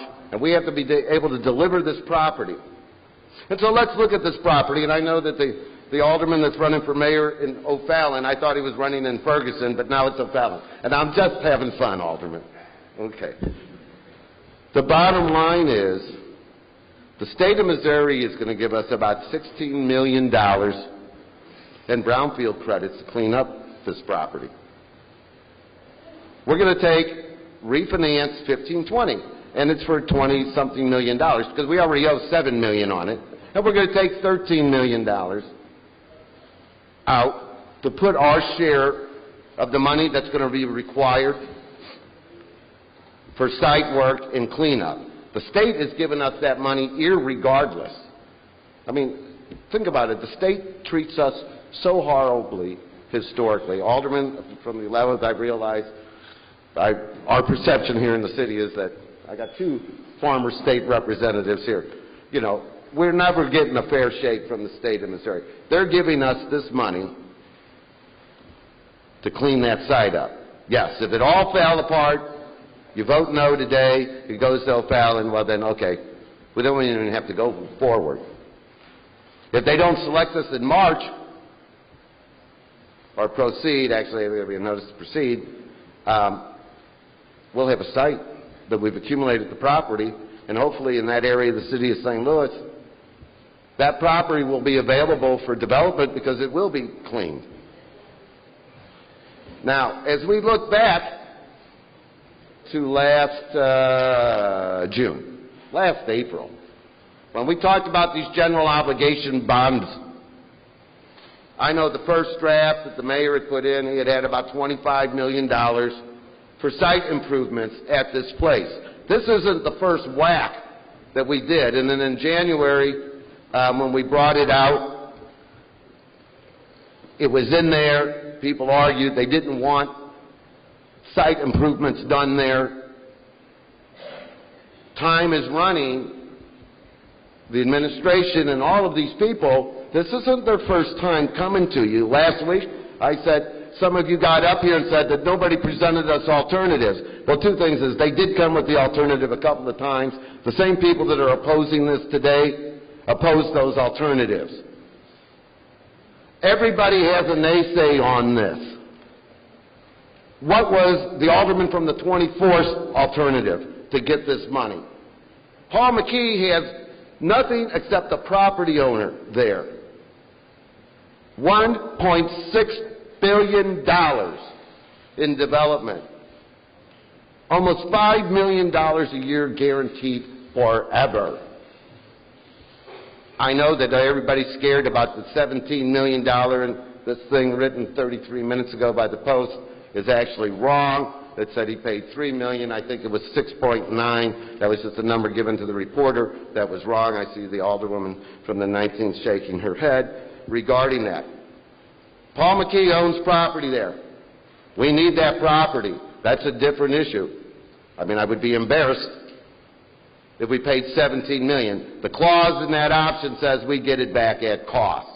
He's got economic problems. It's public information. I'm not sharing anything he doesn't. It's just like any time you buy or sell a car. He wants the best deal for him. We know what legally the city's entitled to do in that case.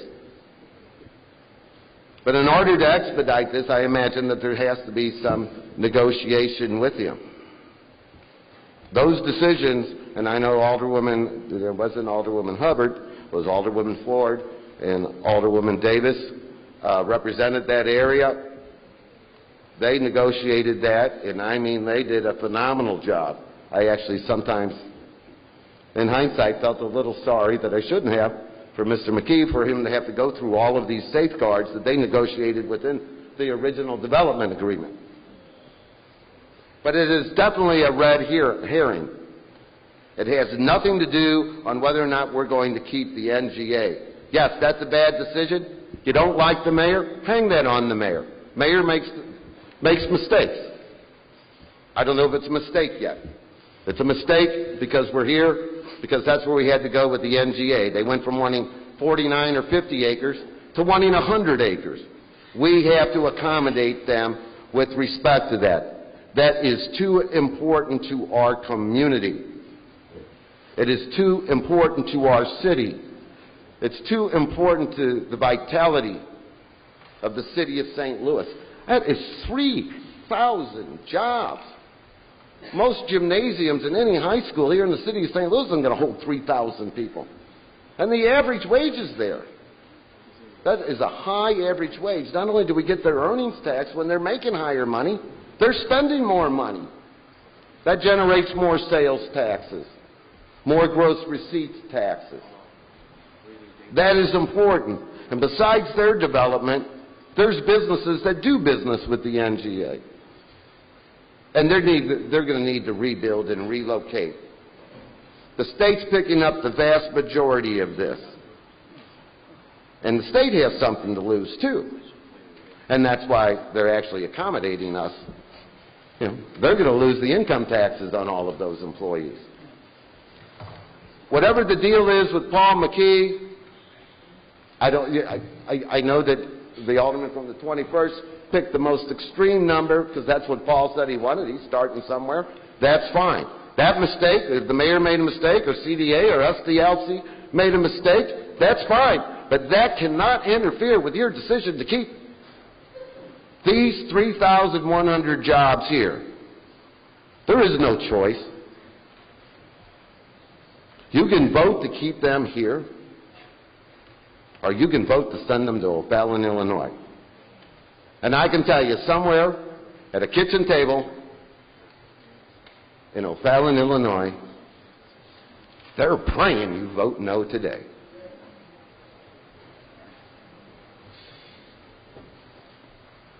Alderman from the 19th. Thank you, Mr. President and members of the board.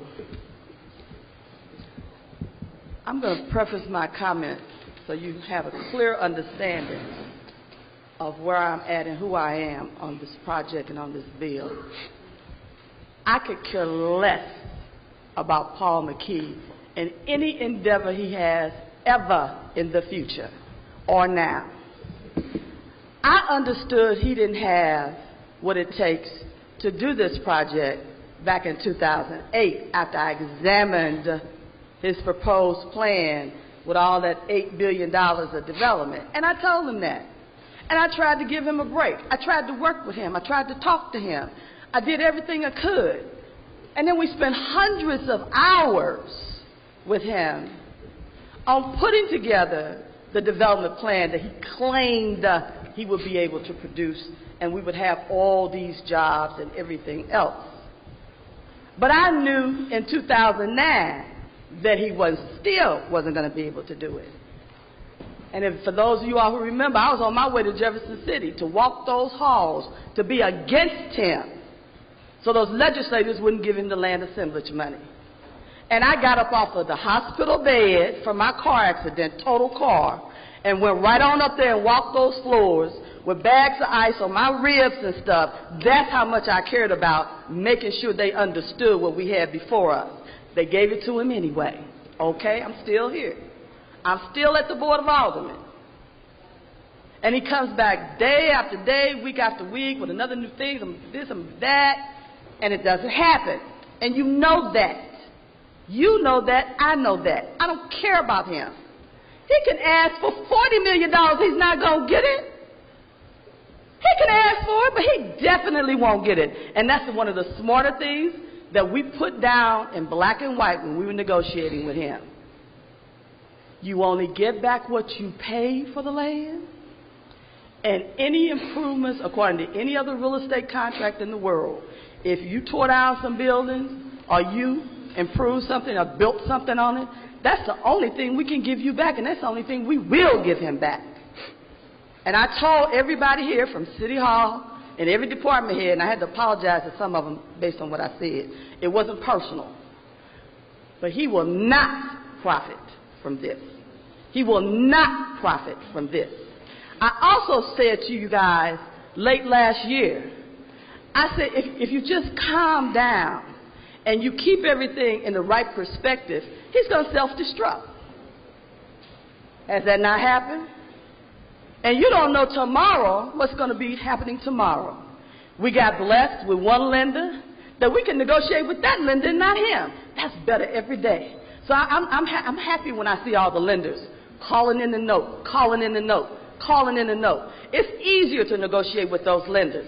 That saves us money, because if he decides he wants to go to court, I don't want to go to court and waste money with him. I'm happy. I'm happy. Okay? So at the end of the day, what we've got to do is be responsible to simply move this process. Because you see, this board bill is not about Paul McKee. It's about a loan, a line of credit that we may or may not use, and or may not use all of it in the process of negotiating for this land assemblage, okay? This is not about Paul McKee. There's nobody else out here that could get more angry about him, that would be willing to stand in front of him. And I've done that too. I've cussed them out. I've done all of the above that I could get away with without them taking me over there, put me in that little justice center. Okay? So we need to, you know, we got a lot of issues down here. We got a lot of things that have not been done right. We got a lot of things that we still need to plan for the future. And when I say plan, I've been asking for plans ever since I got here. I know the importance of a plan. That's the first thing you have to do in order to move anything forward. You got to have a plan, a purpose, and an agenda. And we normally don't have that. We normally don't have it. I said I've been willing to give my 30 years of experience to sit down with anybody, because we don't have a planning department, to sit down with anybody and help them create a plan for their community and help bring some of the resources there so that those people can work with you. There's nothing that happens by osmosis in the 19th ward, nothing. It's a lot of meetings that you have to attend. There's a lot of thought processes that have to be worked out. There's a lot of relationships that have to be built in the financial community. There's all kinds of things that have to happen. And the very first thing that we had to do, we had to get the buy-in of the community. So you got to go door to door. It's a whole lot of things that happen. You can't just say, oh, well, we need to do this, or you don't have a plan. We have got to have some plans down here. And my last thing is, we have to stay in the right path. You know, we get out of our lane all the time. We want to take over this department's job. We want to take over that department's job. Don't have a clue. Don't want to listen when they're trying to explain to you, and then go outside the meeting and turn the whole script around and tell something different. And that's not what they told you. We do it too much down here, and we jeopardize how we look. Now, if I was NGA, there are a number of other things I would be looking at. Because you see, the ability to do work with someone is always based on their ability to do work with you. So it's how they're positioned. It's their thought process. It's their team that's going to be working with you. And it's their foresightness to understand the mission. And so if we don't bring that forward, what are we going to do for anything else that comes our way? It's not just about NGA. It's not what it's all about. So you keep talking about Paul McKee, you're doing him a favor. You need to stop talking about it and let them other people handle it for us. Thank you. Any further discussion? Alderman from 24. Yeah, briefly.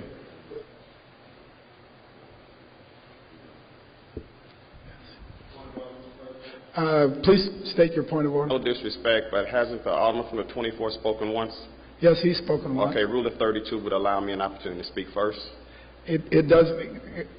I decide on who can speak in the order of speaking. Alderman from 24, please proceed. Alderman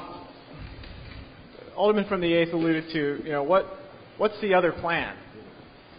Because what we're really talking about is, where we get money to buy property with. That's what we're talking about. And the other plan I referred to is let's get serious about the budget. We have, the city has cash reserves. We could have more cash reserves. I'm not saying it's an easy process to get there, but it is possible. I've seen, let's just get real for a second. We just sold some riverfront property lately. Then we took that money, and instead of putting it into our general reserves, we contributed to building a highway exit ramp with it. We let everybody and their mother drive a city car around. You think that's free? And in a $470 or $80 or $90 million budget, if we were serious and we wanted to do the hard work and have people not like us and have people not hire our family members, you know what? We could find a couple $1 million every year and have this in reserves. But instead, the easy thing to do is mortgage City Hall. And my personal opinion is that it is a gross disservice to our constituents and taxpayers to conduct business like this. There's a better way to do it. Maybe we don't go home with as many friends, but there's a better way to get these things done. And that's our charge, and it's what we should be doing. And a yes vote on this means business as usual continues to be fine. Don't make any hard decisions, just borrow money when the time comes. What are we going to do when AT&T wants to leave? What are we going to mortgage then? What are we going to do? What are we going to do when Stiefel wants to leave? Who's working on this project? What do we do then? The fact is, if we need money to buy property, we got to make sure we have it in the bank. The idea that there's no downside to this is ridiculous. I mean, how many people have we seen? What we're getting is a home equity loan. And how many times have we seen that go south on people recently?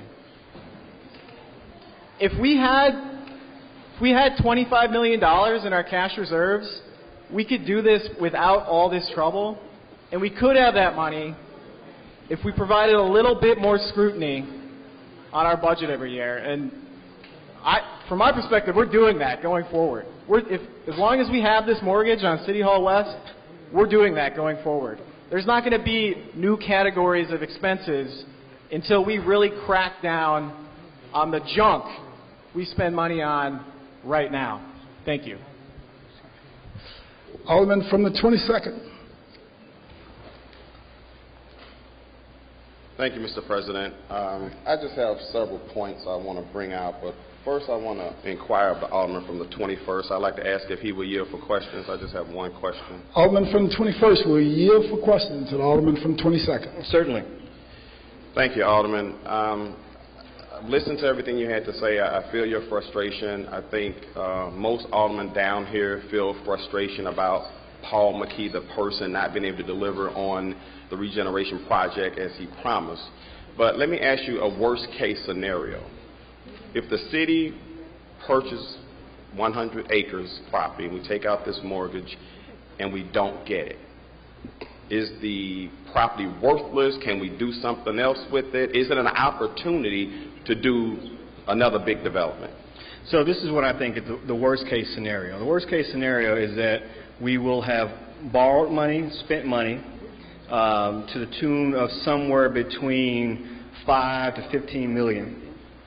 We will have relocated citizens.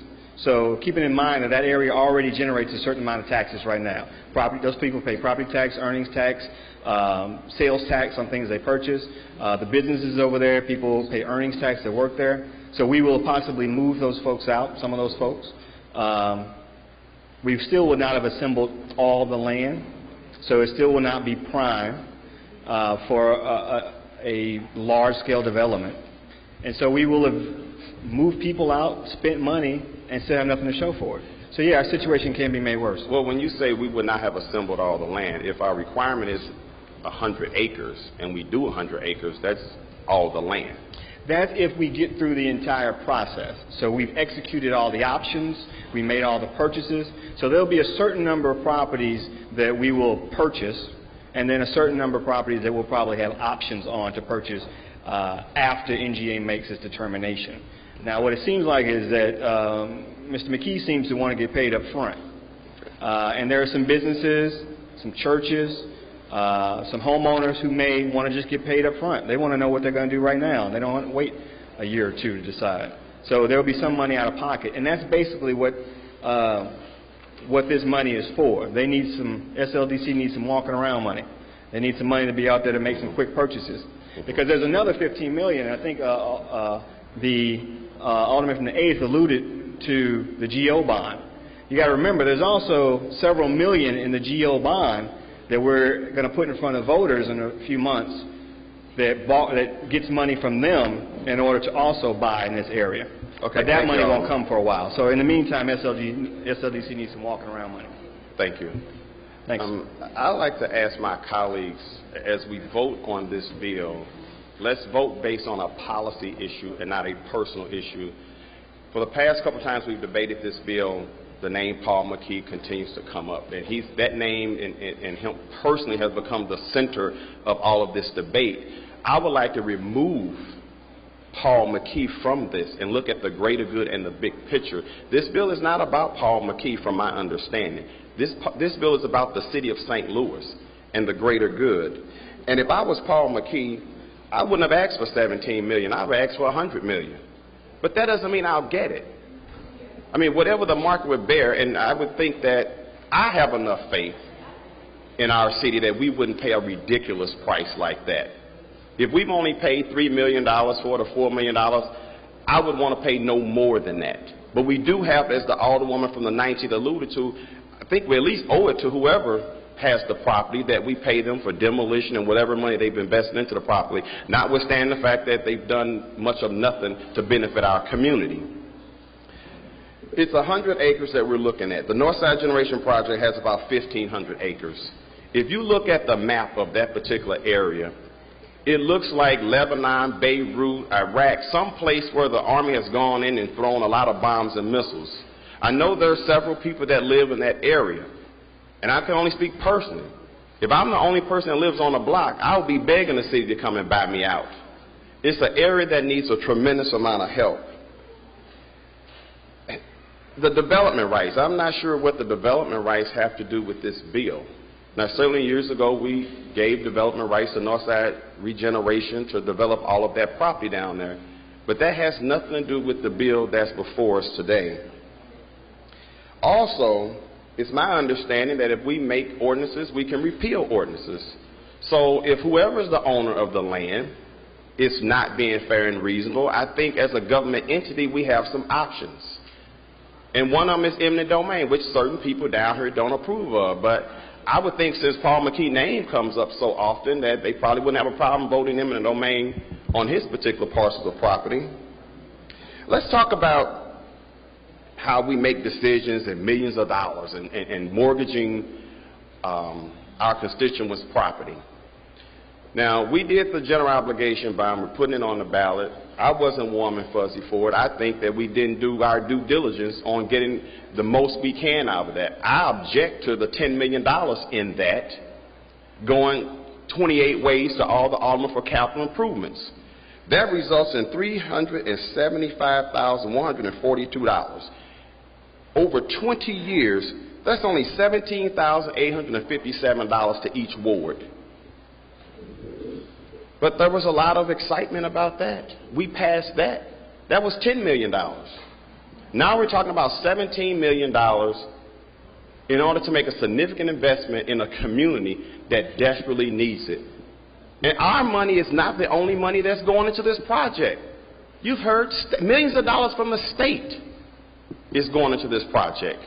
How much money, if we get selected, I'd rather think our glass is half full, how many billions of dollars over 20 years do you think we would generate for the city? I think we have to look past the personal. I just really feel from listening to some of my colleagues, it's personal. It's about Paul McKee. This cannot be about one man. I think all of us are frustrated with the fact nothing has happened in the 5th Ward.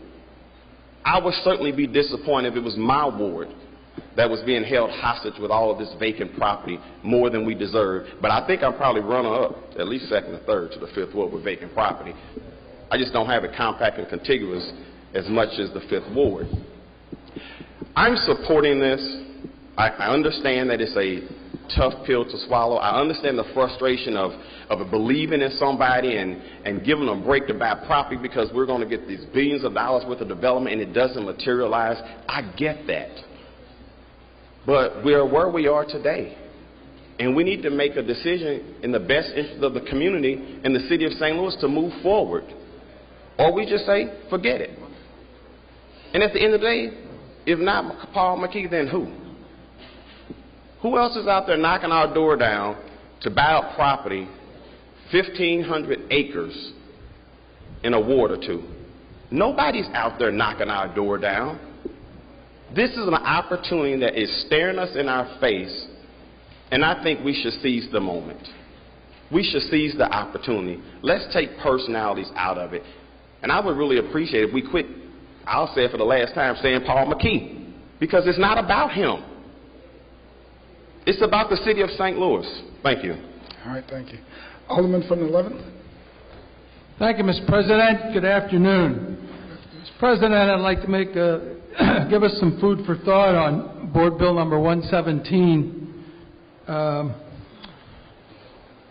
I think it would be a good idea, since we've suspended the rules and we don't know what our schedule might be, and now I'm on call like an EMS driver, that we could possibly go back and bring Northside regeneration to the table before we pass this. Of course they are. The bill's right here. It's Board Bill 218, City Ordinance 68485. We did it. We can repeal it. I mean, I don't understand.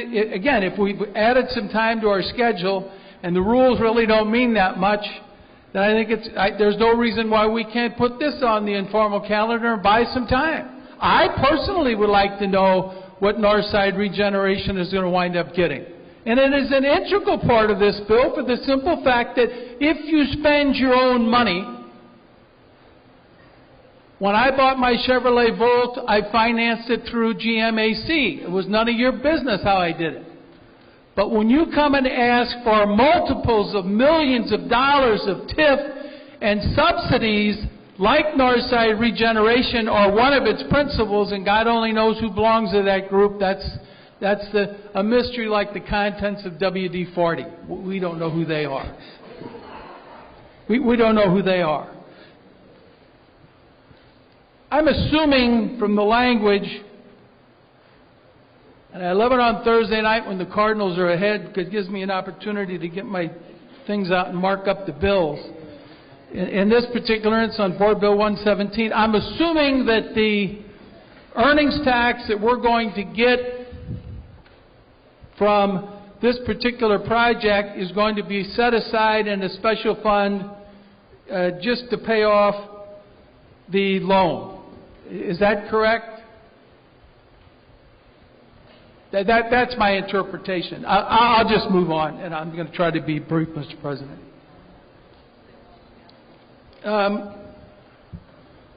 Let me just read this paragraph, if you indulge with me. Corn Belt Bank lent Northside $12 million in 2007. The Illinois Department of Financial and Professional Regulation closed Corn Belt in February of 2009. Titan Fish, or more affectionately Loaves and Fishes as we like to call them, Titan Fish this year acquired Corn Belt Bank's Northside loans from an entity called Multibank 2009-1, capital RES, ADC Ventures LLC, which got them from the FDIC.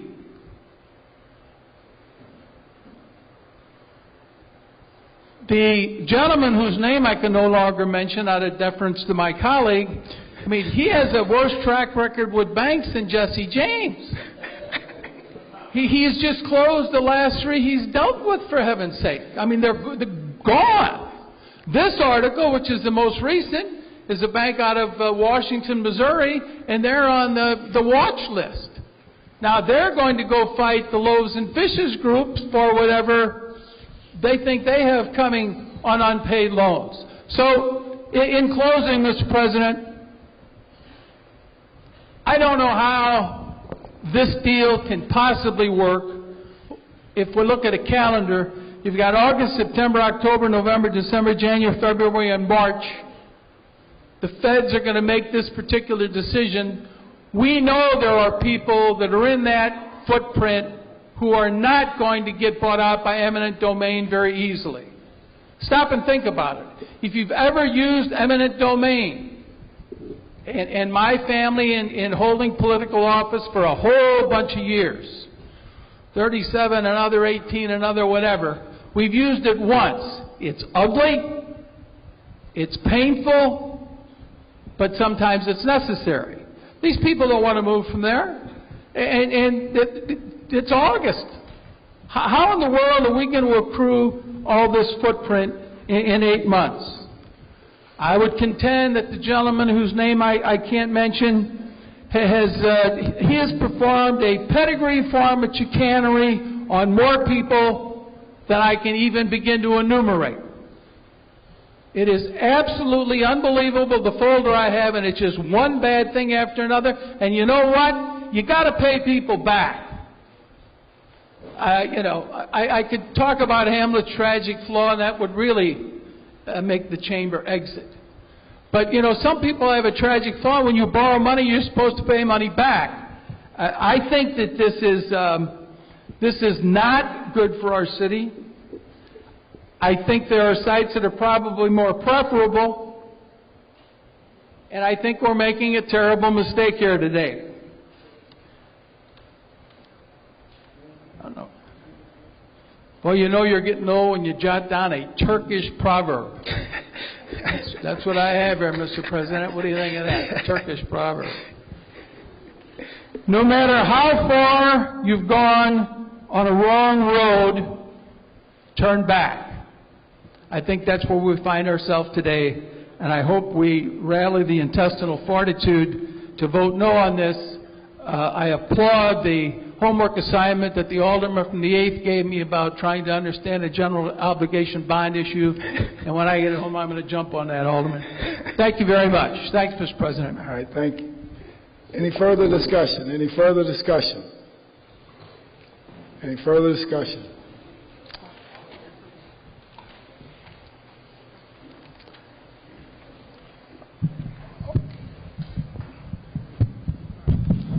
Alderman from the 17th. I guess if the Alderman from the 11th can quote a Turkish proverb, I can go ahead and quote Dylan Thomas.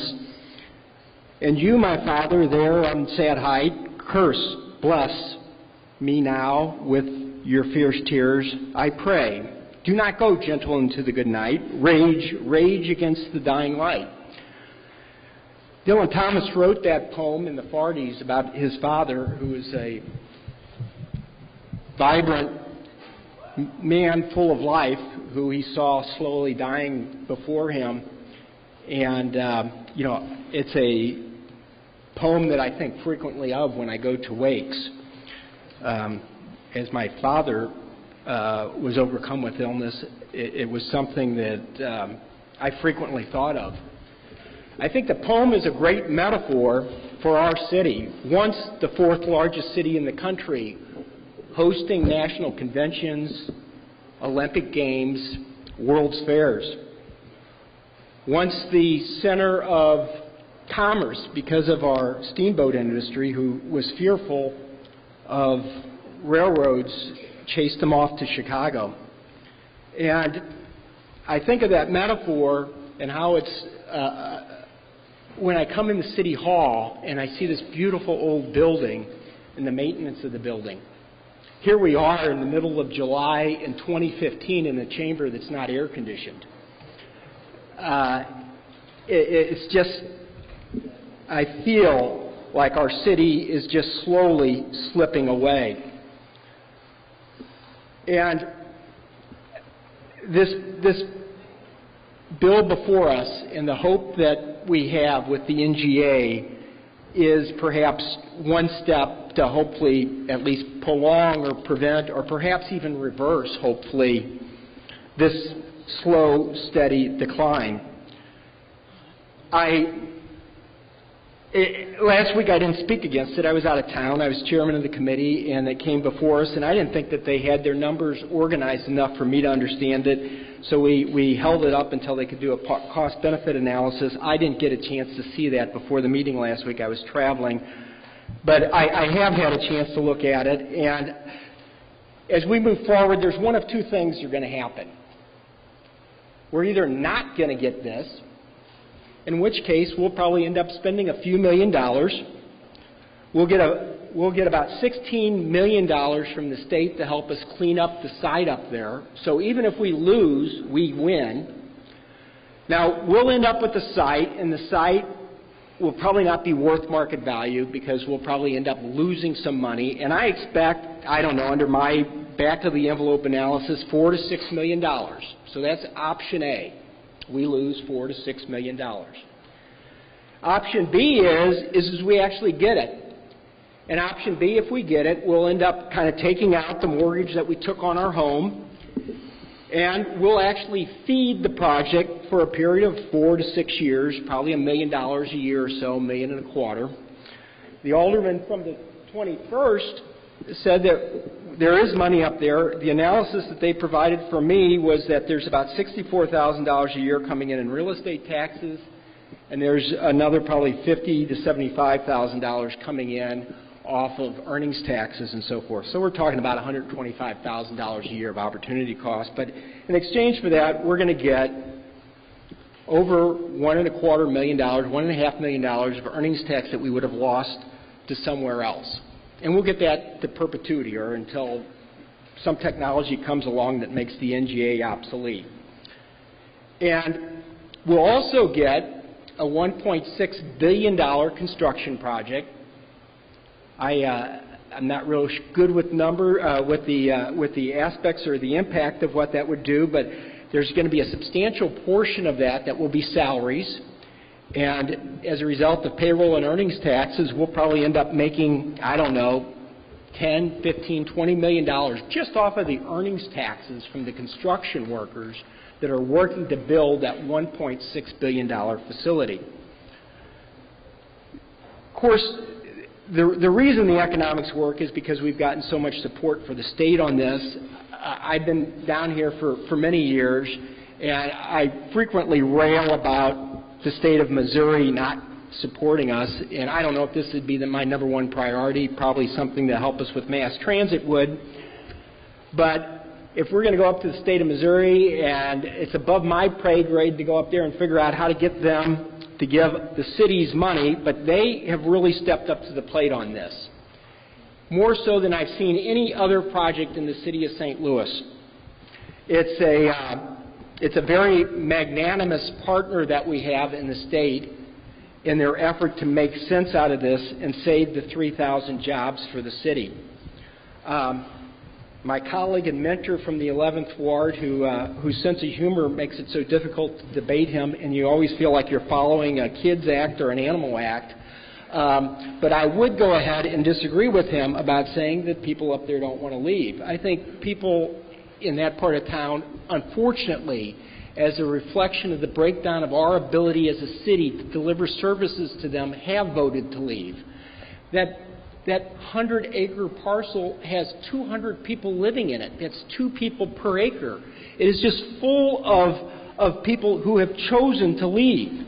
And while the people up there now may not want to leave right now, I think history tells us that our ability to go ahead and provide services for them is less than ideal. A lot has been said about Paul McKee, and I am going to use his name. I know that some people, hold him in disregard. I kind of have a neutral feeling for him. Maybe I'm a little weird or something, but I come down here and I hear people complaining about Paul McKee losing all these $1 million and how can we trust him, and I think to myself, there is a guy who made a huge bet on the city of St. Louis, and it didn't work quite out the way he wanted to. But his heart was in the right place.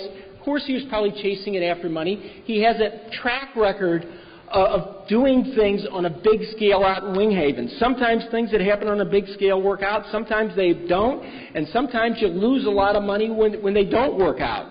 So he's done that. He's lost a lot of money. In St. Louis, when you take a chance and you screw up, they kick you out of town and they run you out on a rail. Back at the turn of the 1900s when you were in St. Louis, it was a time of entrepreneurism, risk takers. You had people going ahead and building bridges like they've never been built before, like Eads Bridge. We had people who were willing to take chances. That civic pride, that embracing of willingness to take risk exists in other parts of the country. Silicon Valley, Texas, and places like that, where failure is almost a required thing on your resume. So Paul McKee may have failed, and now he's trying to make money. God forbid. I mean, we complained that he lost money. Now we're complaining because he's trying to make money. Sure, he's going to come in and ask for $17 million. And we'd be crazy to give it to him. And we're not. It's just ludicrous. It looks terrible in the newspaper. I think any of us who were up there would probably be trying to, if we weren't holding elected office and trying to run, we'd probably be asking for the same thing. The reality is, though, is that his destiny and ours are so linked in order to make all this stuff work, he's going to have to get realistic, and the bottom line is he's going to be having to come down here many, many times in order for him to get out halfway whole up there. We still control this. He can't do the development up there and can't get anything anything going, at least at some point in the future, without coming down to see us. So, yeah, he might be trying to profiteer a little bit on this, but maybe he's going ahead and trying to recoup some money so that he can actually pay some of the bankers that he owes monies to. He took a big risk. It blew up, and now he's trying to salvage it. I guess I'd like to kind of, close by saying, if you want more residents, I think jobs are so central to everything that we do down here on the local level that has to be the number one thing we focus on. If you want more residents living in your neighborhood, guess what? People like to live close to where they work at. Get more jobs. If you want to go ahead and have more taxes to pay for city services, guess what? Get more jobs. If you want to go ahead and have more of your vacant buildings and vacant lots filled, get more jobs. If you want higher wages for the residents of our city, get more jobs. I say that, and for me, 3,000 jobs is worth not going gently into the good night. Thank you. Alderman from the first. Mr. President, members of the board. I've heard a lot of conversations, so I just want to address some of the things.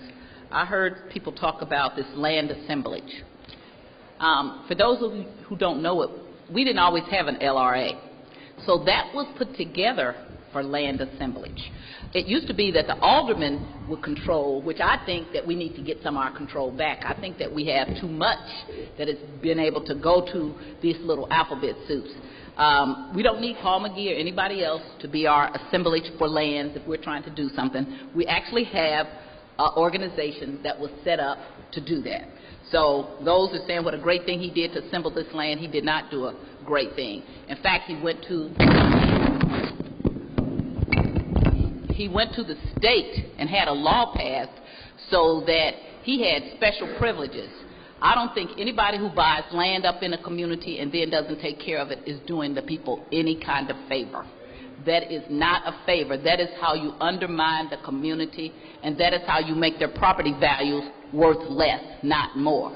if you do that enough and you have plans, and people don't like to hear, I'm going to say one, Team 4 plan that you don't have to ever adopt, but you just quietly institute, and you decide that certain areas of town are more important than other ones, and when you get block grant money, instead of giving it to the places where this would have benefited, you give it to certain other neighborhoods that you didn't even apply for. If this was a bank loan, you would be going to jail. So what has happened is over the years, we have plotted against these communities, and then we go, what's wrong with that community? The city of St. Louis is what's wrong with that community, not the people who have held on. I actually have been going through the community. I don't live in that particular one, but I own property not far from there, and I go through the community all the time, and I don't live far. There's nothing in St. Louis that's too far from anything. I do live in North St. Louis. And so I am so impressed with the group of people that are still there because they are our stakeholders.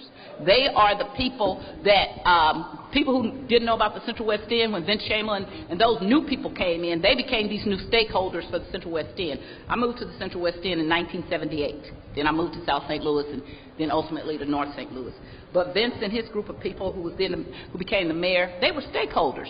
But what we don't ever seem to treasure are the original stakeholders who have been here that we do not give tax abatement to, that we do not give money to, that pay all the taxes, that get very little back. And now we are duplicitous in how we deal with them. You cannot tell people for years and years and years, I will not do eminent domain on you, and then you do it in less than a month. I want to thank the alderman from the 21st Ward for producing that letter that he did last week from the mayor himself to then former Alderwoman April Ford Griffin, detailing what he would not do. Then we did do that, and he signed it. Based on what he said, he should have vetoed it, because he said, I will not do eminent domain. That's a promise to people. The people in our community rely on us to tell them the truth. I often have been in trouble out in the press because when I tell people something, if I can't do it, I have to go back and tell them why I couldn't do it. When I first came down here and I did Conservation District, everybody hated that because they hadn't done it in North St. Louis and they didn't understand it.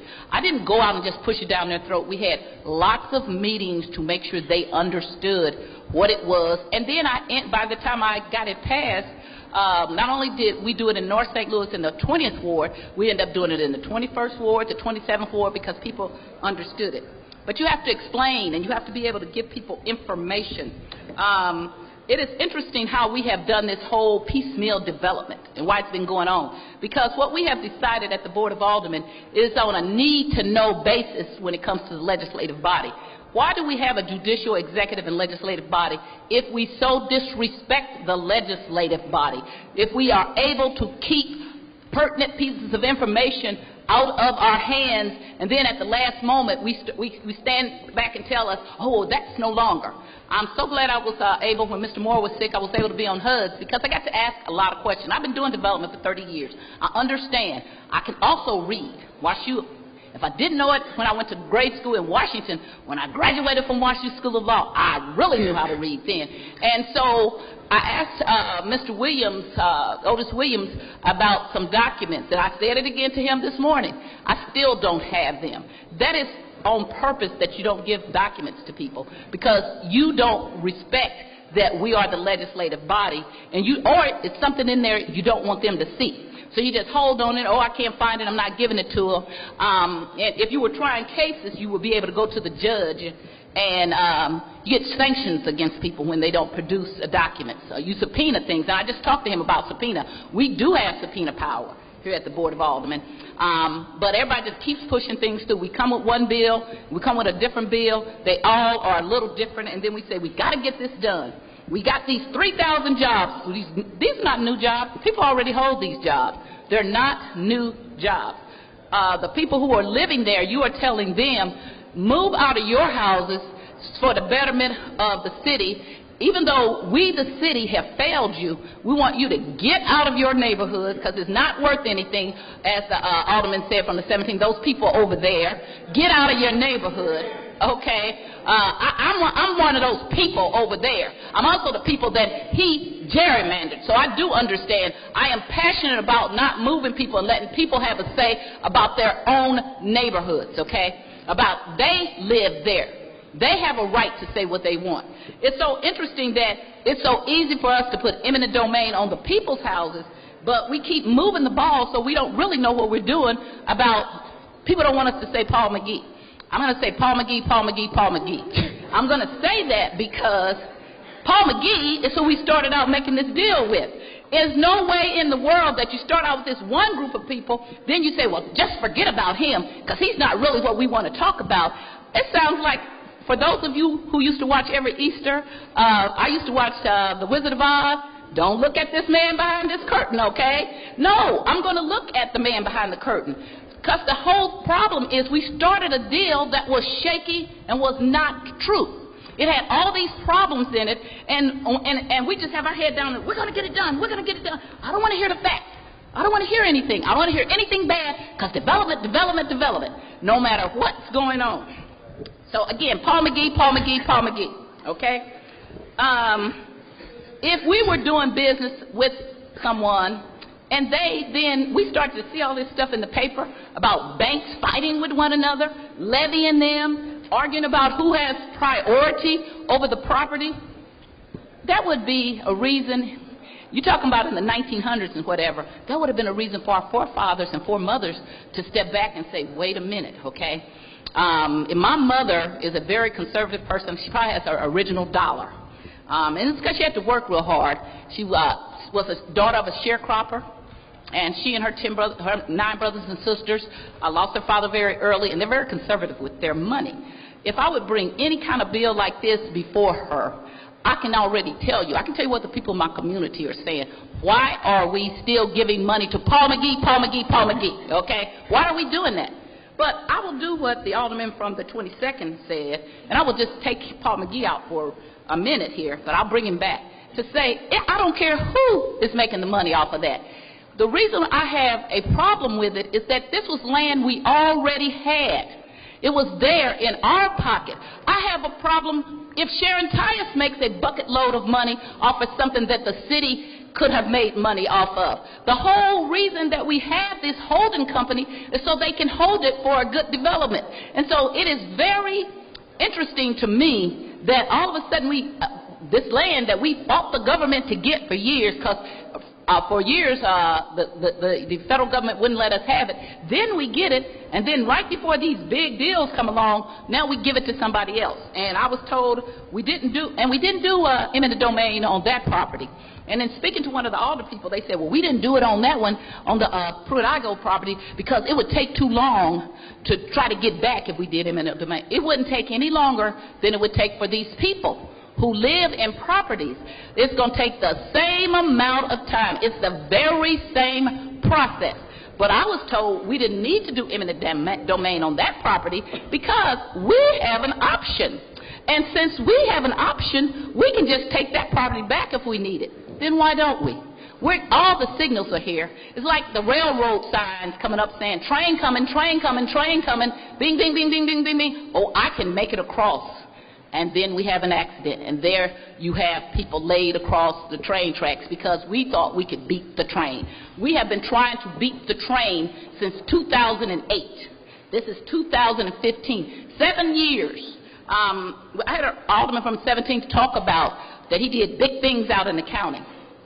Okay, that's good. Although if you talk to the people in the county, he owes a lot of money to people out in the county. I sat on the airport commission, and the alderman from the 19th knows that the mayor from Berkeley came in when Paul McGee was talking about he didn't have enough money for this land that should go back to Berkeley, and the people around him said, well, Berkeley doesn't have enough money, and they came in and said, well, they owe us $300,000 to $500,000, so if they pay us our money, we'll have the money.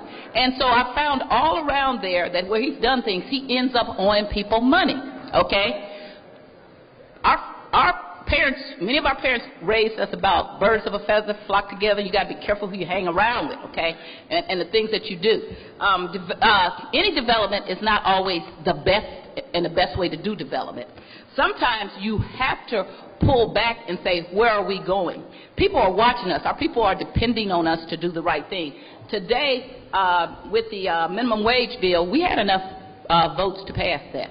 I requested and talked to people, supporters, to say we ought to hold up on that and we need to get some clarification. We ought to give people a chance to really understand what's going on, and if we have to do it as a committee of a whole, then at least we'll have some people having some input and we'll have a better bill.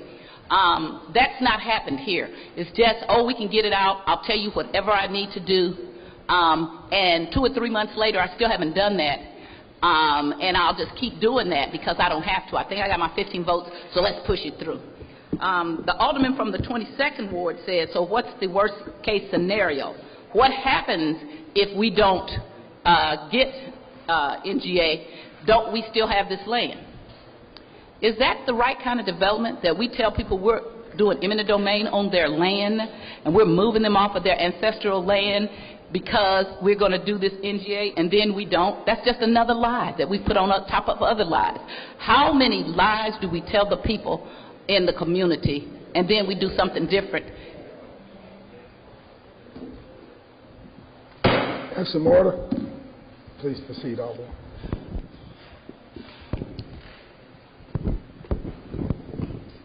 Then we do something different, and we say, oh, well, that didn't work, so, but we still got this cleared off land. That's wrong. We've done that with the airport already. That's what we did with the airport. If you talk to Berkeley, you can't talk to many people in Kinloch because we decimated one of the black communities called Kinloch doing just this. And we did the same. We really hurt Conrad. What was Mayor Conrad's out there? The other city. I can't think of the name right now. But he. Yeah, but what was the city? Alderwoman. What was the city? Yes, Bridgeton. I'm sorry. Thank you. Okay, so for years, the mayor from Bridgeton was out on our backs talking about that all this land that we just had to have. We had to have this land. We must have it. We need it for runway expansion. We need it for this. Well, I've lived long enough to come back around to say we didn't need it. And so we didn't try to put those communities back together. We didn't do that. We went out and made profits and made business profits and made people wealthy. One of the very people who has profited for us taking the land from Bridgeton and from Kinloch and other places, Robertson I think was out there also, in Berkeley, is Paul McGee. That site that he has out there, that's part of some of what we did, taking it away from another community and then not using it the way we said we were going to use it. That's wrong.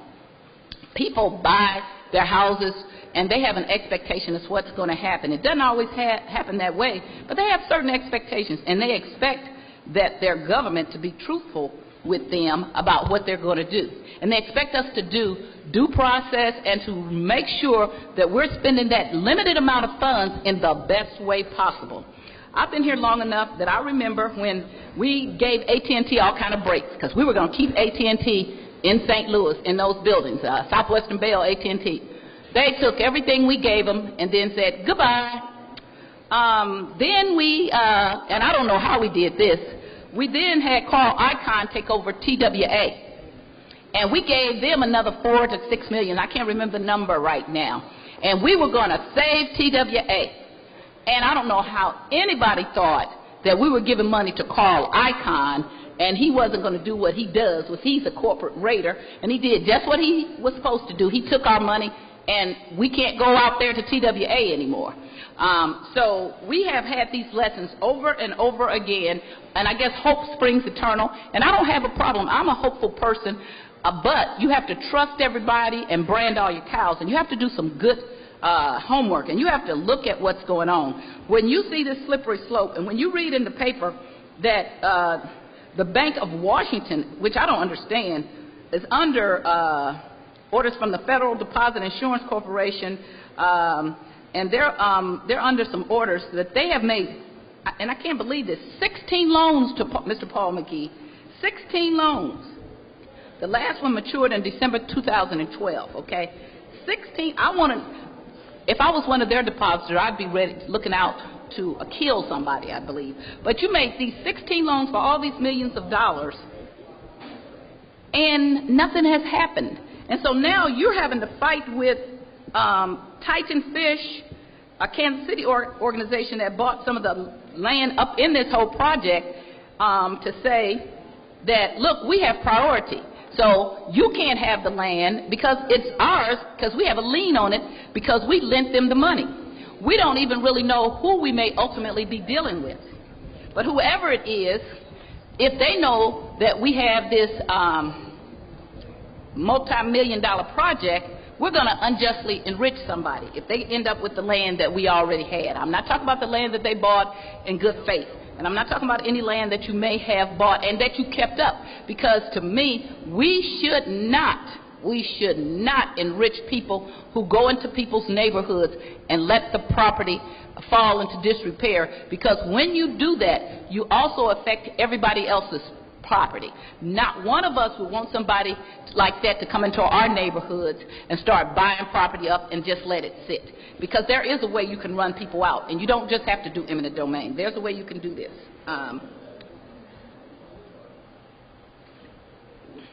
I think the alderman from the 6th ward said, the 8th ward said that the 19th said that Mr. McGee would only give back what he paid for it. I'm sure that that's probably true. Again, has not produced that. Those are the kind of documents I'd like to see, because if they're there, we ought to all be able to assess them. I'm sure what they said to you, what I'm saying is, as a member of the board, I want to read these things myself. How you can assure me and make it so that I don't make incorrect statements is that you give me the documents, and I just told that to Mr. Williams, because you cannot tell me you're going to give me something the next day. I'm sorry. And then you don't give it to me since February, okay? Documents I've been requesting since February I don't have. I don't believe anything you're saying. You can't read for me better than I can read for me. I was elected to represent the 1st ward and do the best thing I can. Second time came back, same area pretty much, new name. But they came and sent me back. So it's for me to read. So what is it that makes people think that works for LRA, LCRA, SLDC, the mayor's office, or any body, that we as a legislative body don't have a right to information? Because we do. And the reason why is because everybody decides, well, it's not me, and we just go ahead and vote. My vote will always be, if I hear an alderman saying, or alderwoman say that they're not giving them, if they're not given documents, I'm not going to be voting for anything, because I think until we stand up collectively and say that we must be respected and you must give us documents so that we can make the best possible decision, and you should not give us documents. I am very frustrated with anybody that gives me something the night before and then says, oh, we got to vote for it. If you had it and you got a chance to read it and go through it and ask questions, give me and my colleagues the same respect. And that is not that I'm going to necessarily be in it. I'll be against it. Maybe you could tell me something that will say, oh, well, that makes sense. I've done that before. But that's because people provide information. I hear about these 3,000 jobs that we're going to have. They're not new jobs. They're going to move they're going to move there. Let's just say we get this, which I doubt we will. But if we get it, they're already there. There's nothing in writing that says there's going to be some new jobs. In fact, we're going to give them TIF and all this other stuff to keep the alleged money that we're getting from the earnings tax. But we're continuously biting into what was supposed to be a profit so that it becomes less and less and less. And I asked this question again. When I was on HUD side, I brought this up. They keep talking about how much land they need, but they're so easy to move it over. Well, we don't need the Pruitt-Igoe site. Why don't we need the Pruitt-Igoe site? Why wouldn't that be better to do than to take people's land? What is it that makes that land something we don't want to deal with now? When we started out saying that was what was going to be in part of the deal. And it only makes me think that there is some other long-range plan that it doesn't have to be, oh, let me say it again, Paul McGee. Because it could be, and I didn't say anybody else's name, Sharon Tice. if it is me that I am getting unjustly enriched, that needs to be turned over. If there's an inside plan that people already knew this was coming, and so they're doing this, I don't care who it is. No, I don't blame Mr. McGee for trying to get his money back. I blame us if we let them. I had a gentleman in my ward where the Walgreens is now in Natural Bridge and Kings Highway. And we tried to buy his land, and I did not do eminent domain, and he thought that we were underestimating what his property cost. And I would not, I worked for years, 12 years to get a Walgreens that other people were getting right away. But I would not eminent domain him, and I kept talking to Mr. Puckett and talking to him. And he had hired a lawyer. He thought he deserved so much more money. Well, he would not accept, his property value came in at a little over $300,000. We got him to get an offer of $700 and something to try to make him happy because it was a business. Business was going away. He didn't want to take it. Well, he had a second with the city. City took the property. His family got nothing. He had a heart attack or something and died. Family got nothing. So city had no problem taking that land back. So we have a right of rescission with LRA. Why don't we do that now? What are we waiting for? What is that we don't know that maybe next week we will read in the paper that they didn't tell us? I still go back to reading in the paper after we had voted for one of the other bills, reading the mayor's then chief of staff, Jeff Rankford, talk about when they put all of this stuff in the paper that they knew about that and that they didn't choose to tell us. So what else do you have that you're holding that you're not going to tell me until afterwards? And then our people approach us about this. Why would you support something like that? Why didn't you make them give you that? Why are you doing this kind of stuff? We're not doing it. There's a group that's growing and growing and growing that's asking that they be upfront with us, that you provide all documents, that you stop changing your mind about what you can do. When I was on HUD, Mr. Otis Williams started out telling me that we could not do options. Before those 4 weeks went by, he was sitting behind me saying, well, now we're going to be able to do options. And that only happened because the people who are in that area, those people that's in that area, they started contacting the federal government and started asking some hard questions, and the federal government said, we didn't tell them to do eminent domain. We didn't tell them they couldn't do options. So everything that we had pretty much heard in committee turned out not to be true. The people also got over almost 100,000 signatures against eminent domain. I don't love eminent domain, and I've said before, I would do it. I don't do it against owner-occupied properties, and I do not do it mostly against, and I haven't done it against a business that was open. If you're closed and you've been sitting there, yeah, I've done it. If you are a problem property and you're not owner-occupied and I've tried to work with you, I would do it. But to just put people out of their houses with a promise and buy up the land, because part of the thing that we're doing is we're getting money to start doing that. They have not made a good argument to me of why it should be Mr. McGee or anybody else who should be the land assemblage versus the very entity that we put into place in the first place. If we are not going to let them do their job, then get rid of the LRA, LCRA, and the rest of them. We don't need them if we're going to let somebody else do land assemblage. That was the whole reason. Margaret Bush Wilson, whether you all know it or not, is the person who helped write the whole law about LRA, and it was not to be doing what they're doing now, okay? So if we're not going to use the process that's in place, if we're going to go around it, and then we're going to keep information from people, and then every week or so we're going to come out with another piece of legislation, and we're going to take just $13 million. It's just $13 million. I really had to hear people talk about that. Just that $13 million. I would say just use that in the neighborhoods where you haven't let it go on so far. Use that in the neighborhood where you have let it go so far to do something else instead of putting people out. Take that $13 million and do some building. I heard people talk about we're going to get brownfields credits. So why wouldn't the state give us the brownfield credits whether we do this project or not? We still need to get that site cleaned up. So if we don't have NGA to follow the logic of the alderman from the 22nd Ward, then we still need it. Finally, we're using brownfield credits to clean up Carter Carburetor, which needed to be done for a very long time. And so we got other sites, if it's not going to be that site, that we can use brownfield credits. It's not something where we say, well, that's the only site in the whole city of St. Louis.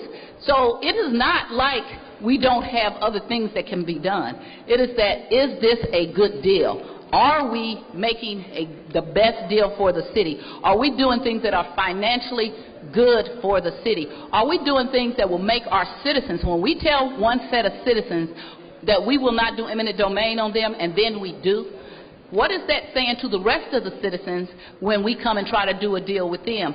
I am doing something right now in which some former alder people went and told the people, Sharon Tyus is going to do eminent domain on you. Don't you see what they're doing down there? I have not introduced a bill to do eminent domain, nor had I anticipated doing it. And in fact, we've now bought up all the property except for 2, no eminent domain. And it takes longer when you don't do that, but you have to negotiate and deal with the people. And then there's going to be some people who say no. If they're in their house, what other way can you deal with them? Can you purchase the property and move it for them? Can you build a new neighborhood right there? Why is it that we think the only way to improve is to move people out? What has happened to, if you stayed and we reward you by that, you make a lot of money because you've been there. Why should new developers make money off a site, but the people who've lived in the neighborhoods for years and years and years, why is it that they are not supposed to make money off of it?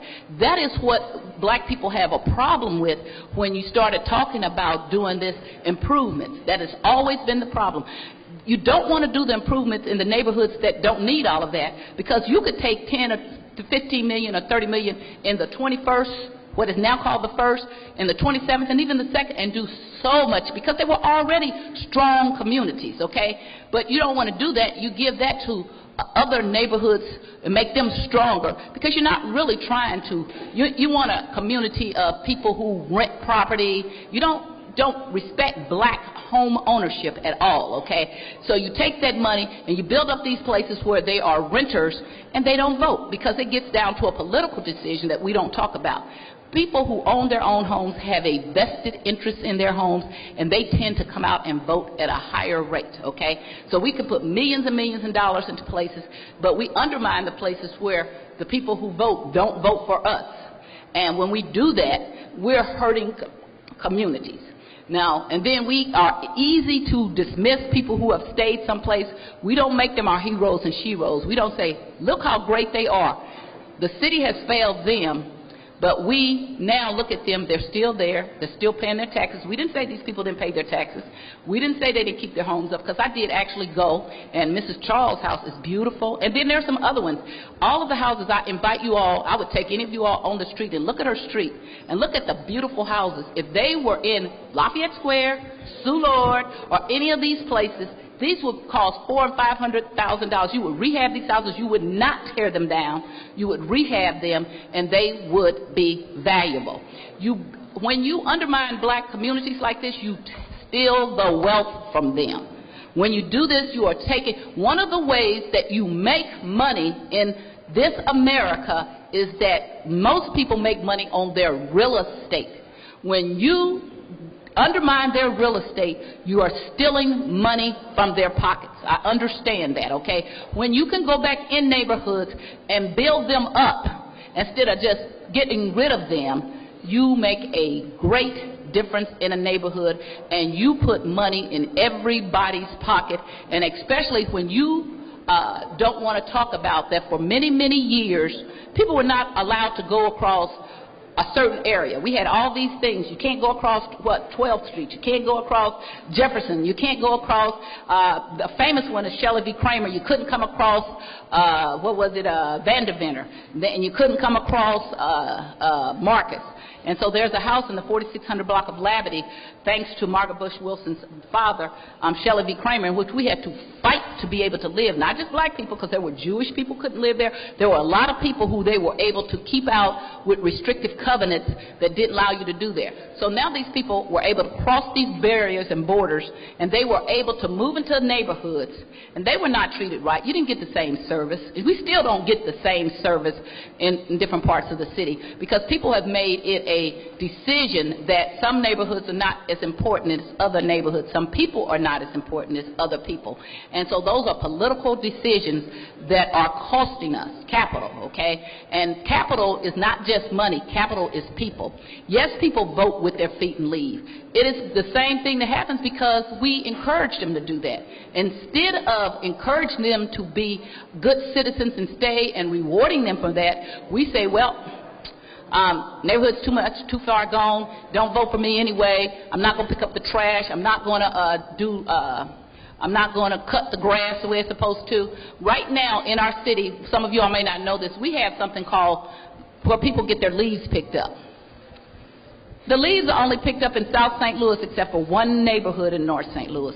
No neighborhoods except for one in North St. Louis have their leaves picked up. Makes no sense in the world. I got this document and I still couldn't believe it. I had to call and get information before I could talk about it, because those are the kind of things that are unfair.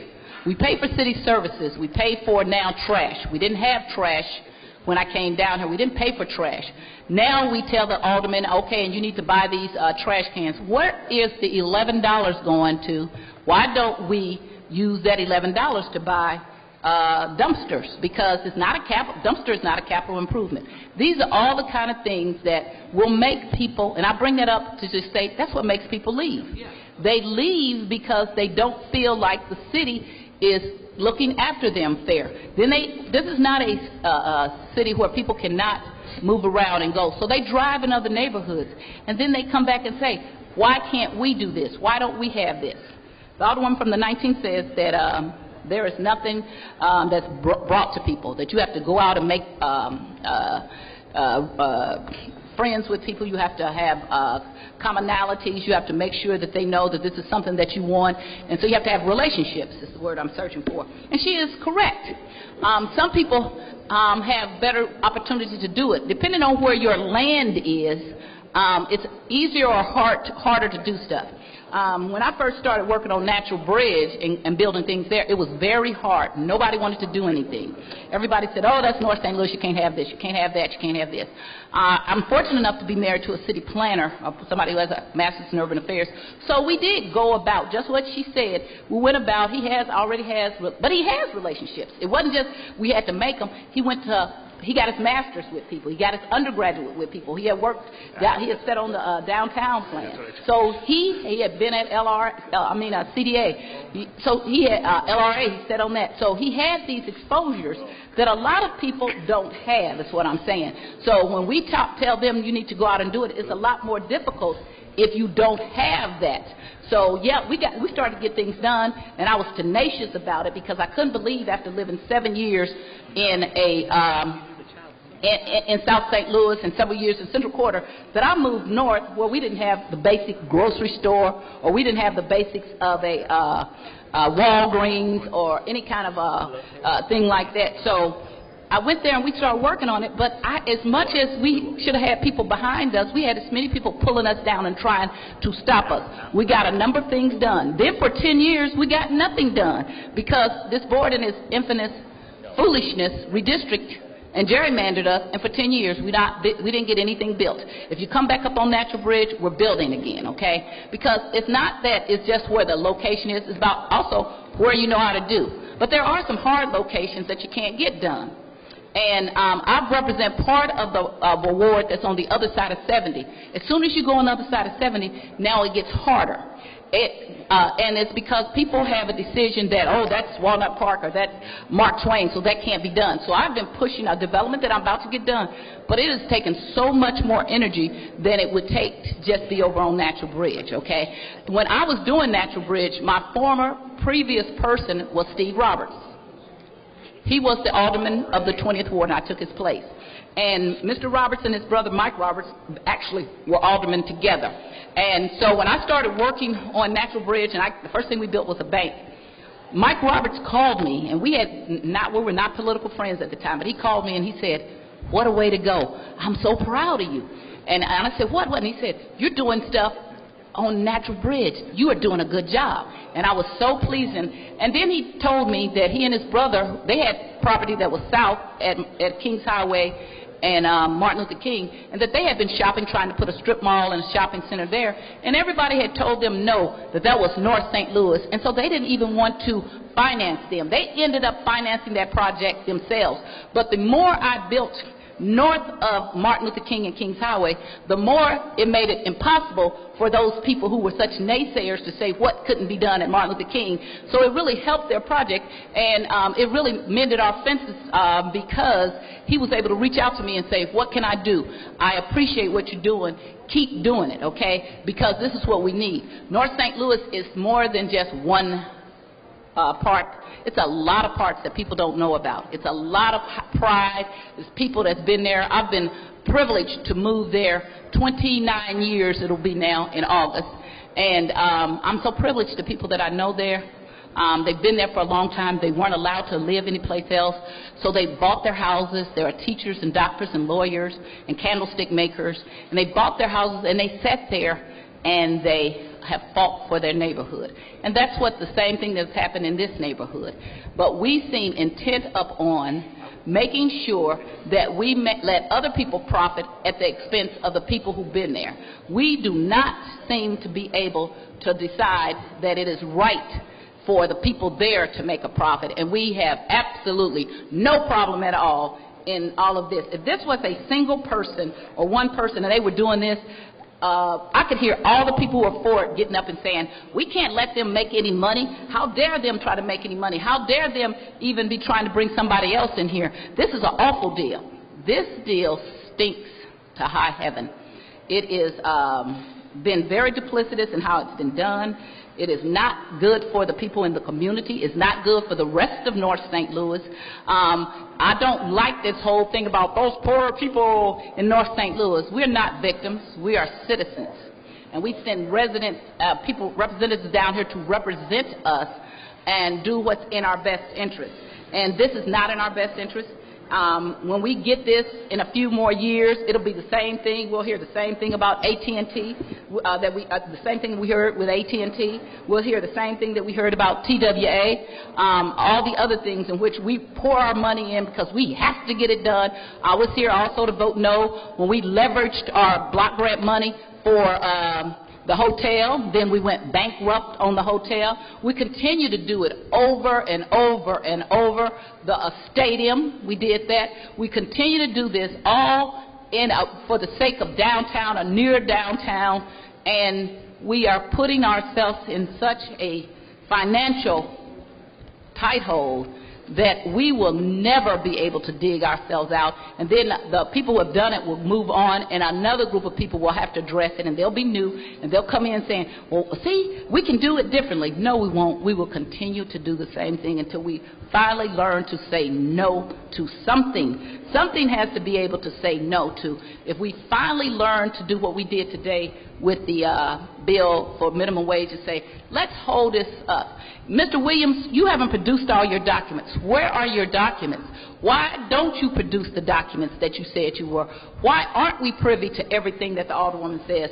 Why do you think that somebody is supposed to support you if you're not willing to give them every document that we as members of the Board of Aldermen have a right to see? I am never going to support anything when people lie to my face and tell me that they're going to give me something, and then they don't, and then tell me about, 3,000 jobs with the potential for 7,000. Let me see it in writing. If it's not in writing, they're not committing to it, they'll say anything to get money. And then if they don't do it, we got something in writing to hold them to it. I do not understand why we pay all the beautiful city councilors that we have, and all the knowledgeable people, and all the people, we got lawyers over at CDA, and then we leave these giant loopholes that a first-term lawyer would not leave. It has to be that we're doing that on purpose because we have contacts with people who we want to make money. And again, it does not have to be Paul McGee. If it's Sharon Tyus and I'm making an unreasonable amount of money because somebody knew that this deal was going to go down, I should not be making it. It is wrong. It is fiscally wrong. It is morally wrong. And this whole deal should be held up and people should vote no. Thank you. Any further discussion? Any further discussion? Alderman? Any further discussion? Alderwoman from the 15th. Mr. President, members of the board, I also rise today in opposition to this bill.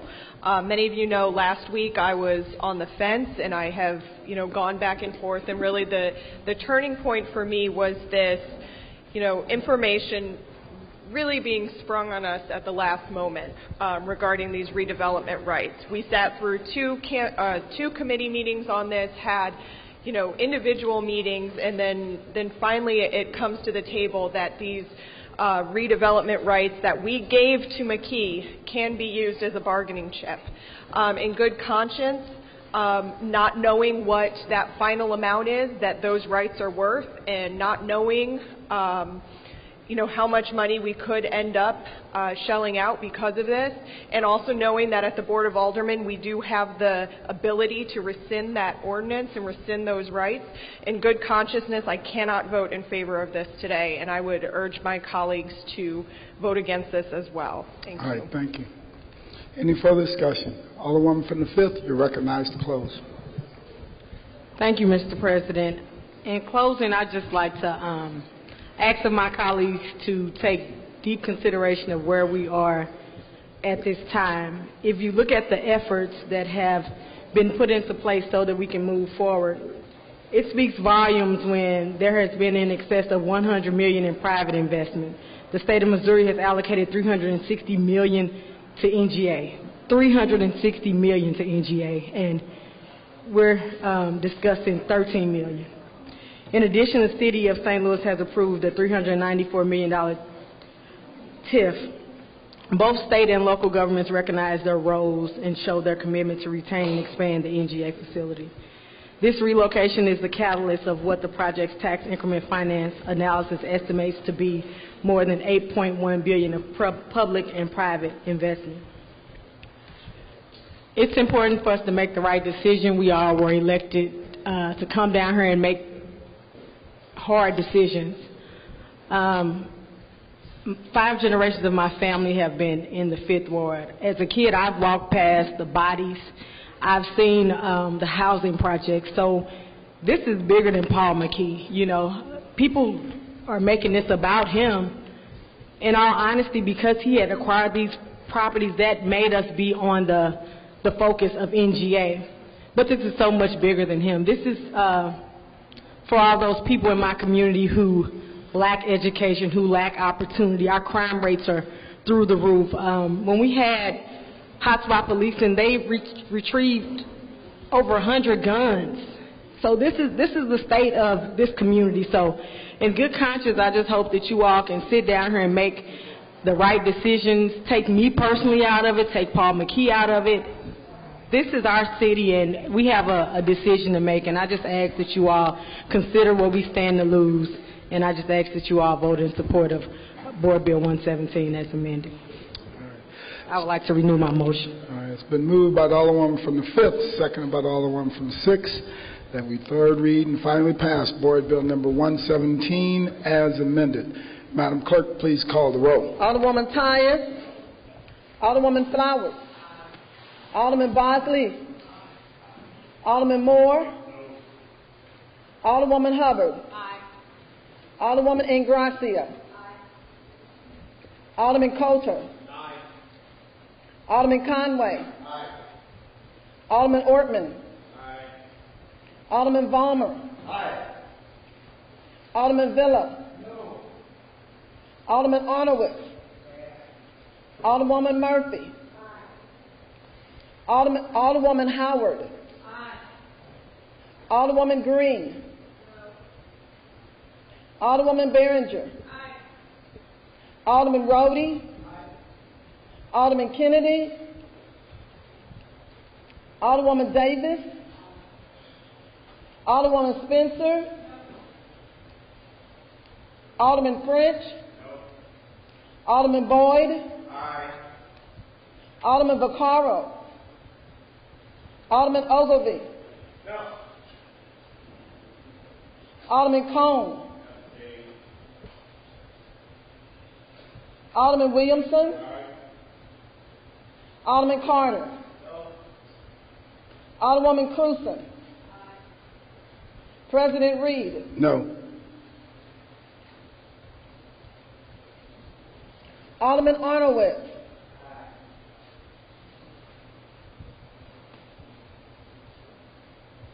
Alderman Kennedy.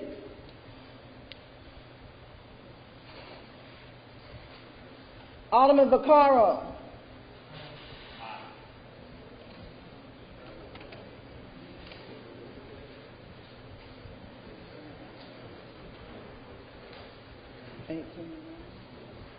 Eighteen aye votes, 9 no votes, 1 present. By your, 1 abstention. by your vote, you sustain the motion that Alderwoman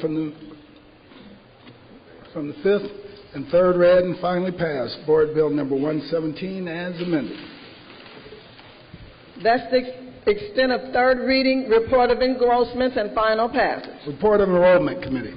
Board Bills 77, 84, 85, 86, 87, 89, 90, 91, 92, 93, 94, 95, 96, 97, 88, 106, 120, 121, 112, 117 as amended, 65 committee substitute, 102, 119, 125, 78 committee substitute, and 124 committee substitute.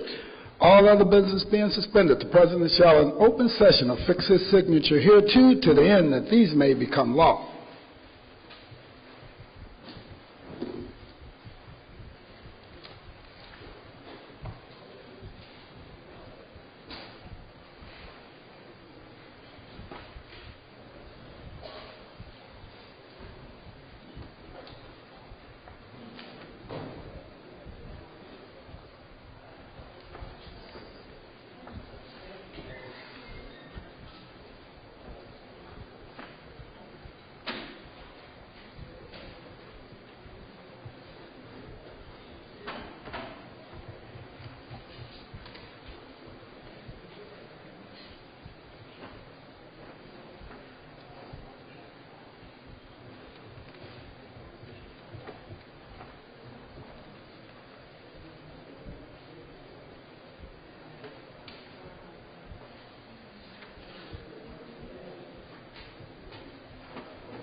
Move for adoption of courtesy resolution. Tally entertain a second on that motion. Seconded by the Alderman from the 25th. Any discussion? All in favor signify by saying aye. Aye. Opposed? Motion carries. We dispense with line item 22, miscellaneous unfinished business. We have none. Announcements. There are no meetings scheduled for next week. That's the extent of my announcements. Any further announcements? Any further announcements? Alderman from the 19th. Thank you, Mr. President, members of the board. For my JVL residents, and we're going to have a cleanup tomorrow morning around our whole Habitat's new community there. We need to get to know each other, and that's always an excuse when you do a cleanup and have hot dogs, so we get to get friendly. I also want to give a belated happy birthday to one of the most fantastic producers that we have at St. Louis TV 10, and that is Andre Holman. He is one of those young people who came here and made this a career, but not only did he make it a career, but he also made it possible for us to look good and give information to the public, because he works hard and he's creative. So happy birthday, Andre. Thank you.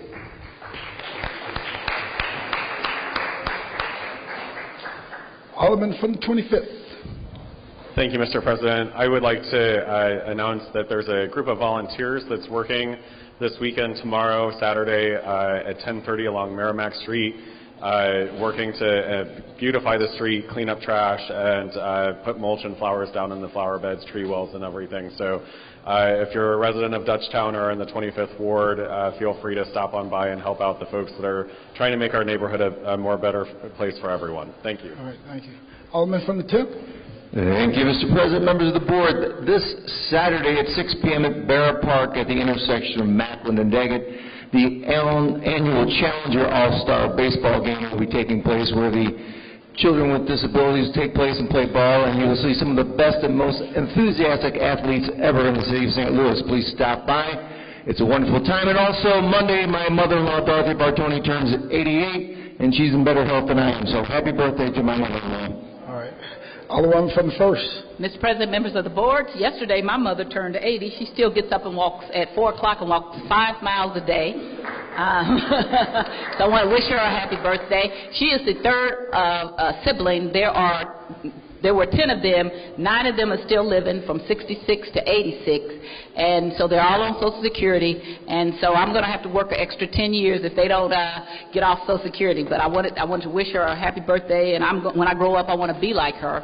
And also, I would like to just thank the South Carolina legislature for what they did. They were awesome. I want to, as a legislative body, what they did and how they moved to take that Confederate flag down, and the governor signed it. This morning I stayed to watch it come down, and I appreciate the legal lengths that they had to go through. The granddaughter of the son of Strong Thurman, and then the granddaughter of Jefferson Davis, for both of them to get up and take such a strong stance about what was right and stop talking about heritage to talk about slavery and the vestiges of slavery and what that meant, and that flag didn't go up with a Republican. It went up with a Democrat, put it up in the 50s to be against integration, and to see that happen and to see the way that they came together, black and white, Republican and Democrats. I'm just so proud.